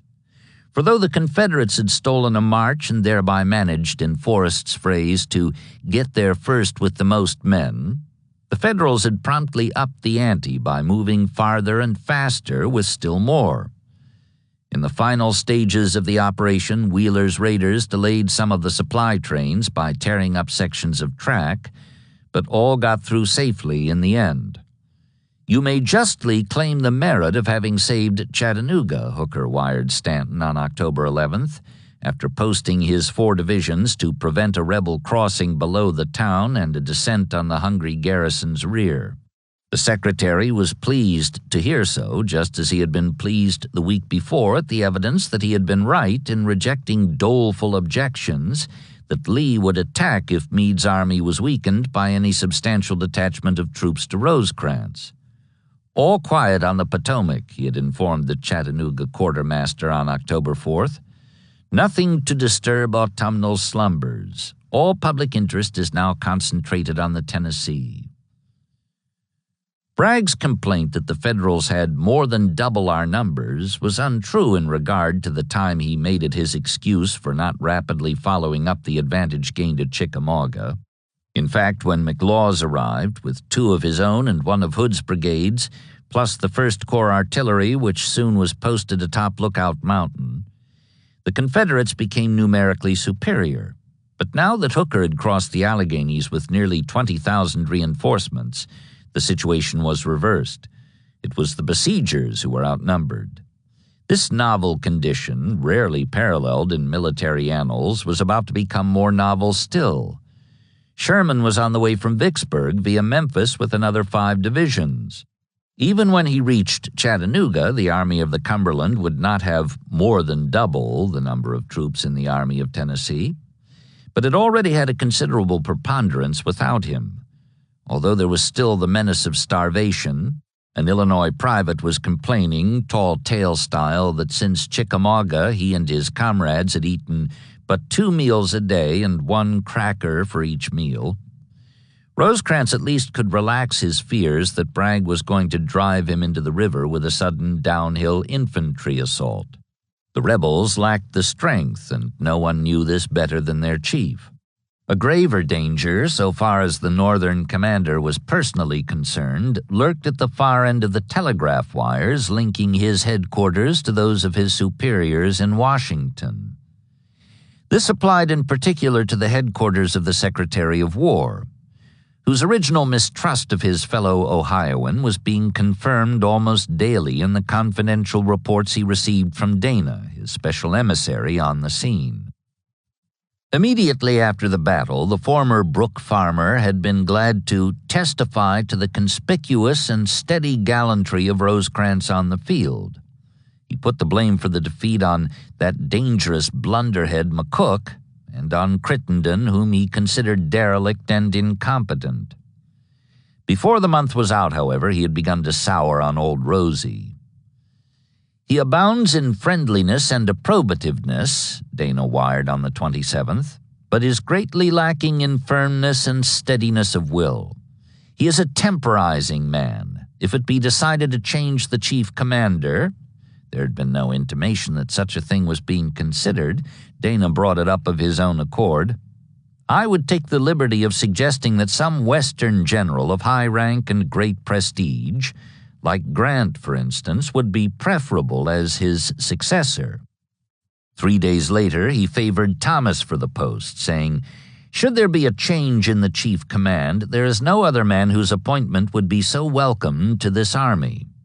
As for the present leader, Dana informed Stanton that the soldiers have lost their attachment for him since he failed them in the battle, and that they do not now cheer him until they are ordered to do so. In the course of the next 2 weeks, the first 2 in October, the Assistant Secretary's conviction became even more pronounced in this regard. "I have never seen a public man possessing talent with less administrative power, less clearness and steadiness in difficulty, and greater practical incapacity than General Rosecrans. He has inventive fertility and knowledge, but he has no strength of will and no concentration of purpose. His mind scatters. There is no system in the use of his busy days and restless nights. Under the present circumstances, I consider this army to be very unsafe in his hands." Thus Dana on the 12th. 6 days later, after passing along a report that the soldiers were shouting "crackers" at staff officers who moved along them to inspect the fortifications, he added the finishing touches to his word portrait of a man in control of nothing, least of all himself.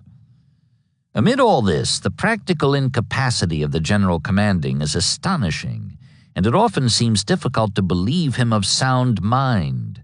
His imbecility appears to be contagious.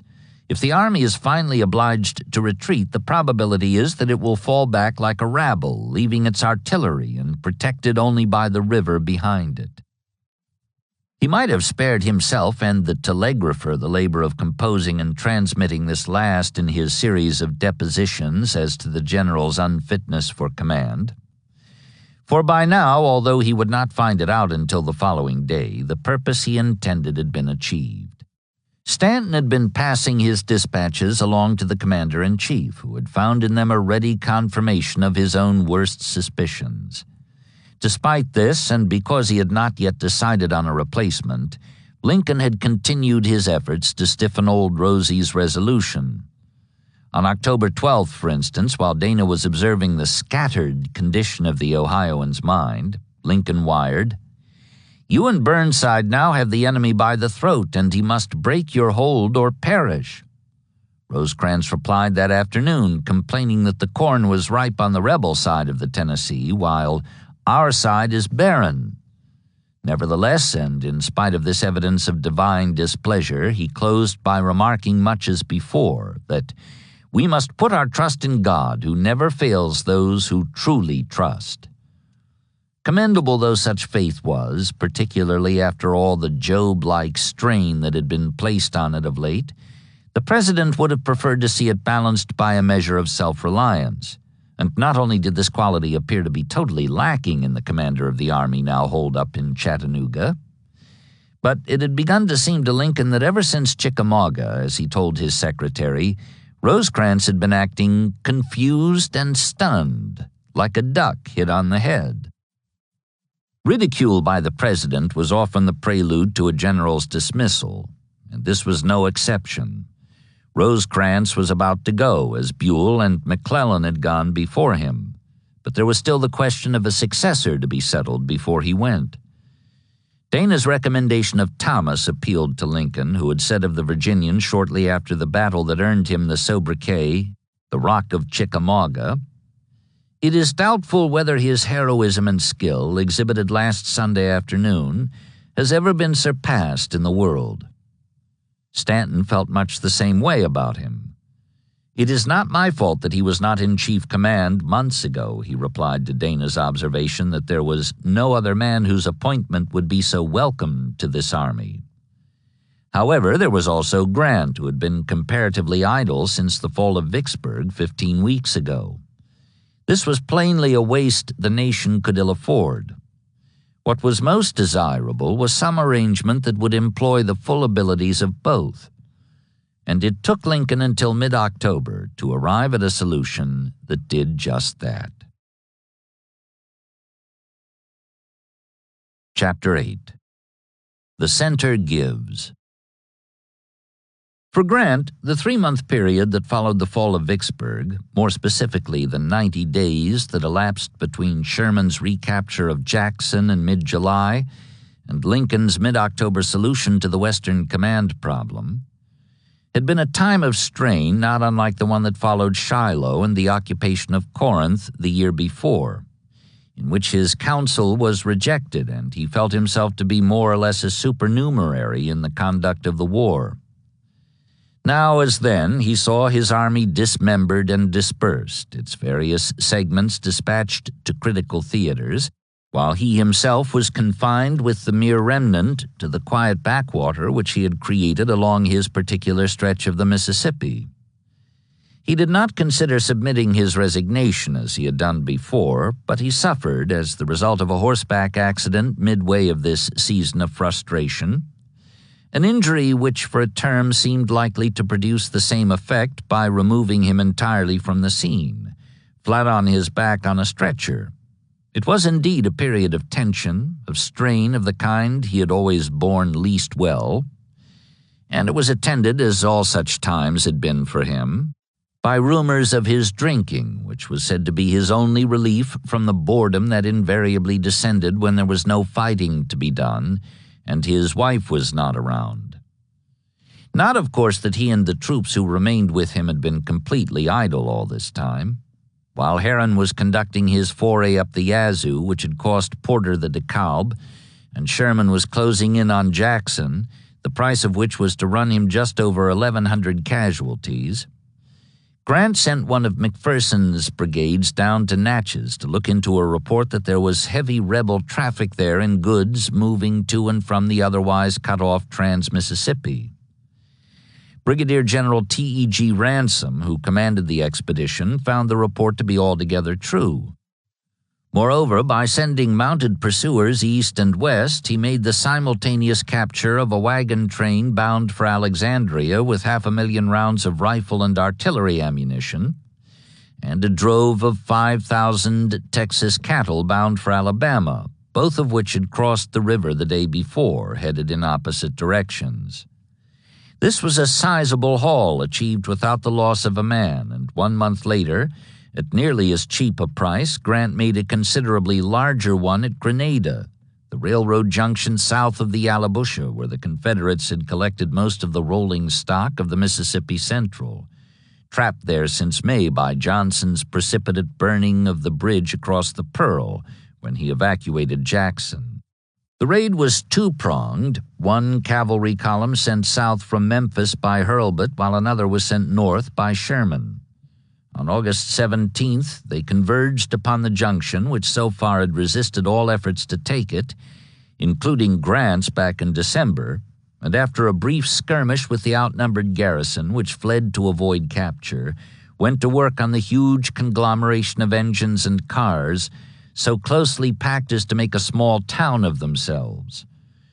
An elated trooper described them so, and afterwards the official tally listed no fewer than 57 locomotives and more than 400 freight and passenger cars wrecked and burned, together with depot buildings and machine shops containing a wealth of commissary and ordnance supplies. The total bill of destruction was set at $4 million, which made the raid one of the most profitable of the war. Presently, however, this figure had to be scaled down a bit. Learning that the Confederates had returned to Grenada in the wake of the departed Bluecoats and were frugally carting away the precious locomotive driving wheels, removed from the rubble and ashes, Hurlbut advised in his report that next time they went out on such a venture, the raiders use sledges to crack off the flanges of the wheels and thus render them unsalvageable. Both Natchez and Grenada were satisfactory accomplishments, so far as they went, but after all they were only raids. Grant wanted something more, something comparable in its influence on the outcome of the war to the recent reduction of Vicksburg and the attendant opening of the Mississippi, something, in short, that would knock the flanges off the whole Confederate machine. Banks had suggested, soon after the fall of Port Hudson, an operation against Mobile, and so had Sherman, who proposed that the coastal city be taken as prelude to an advance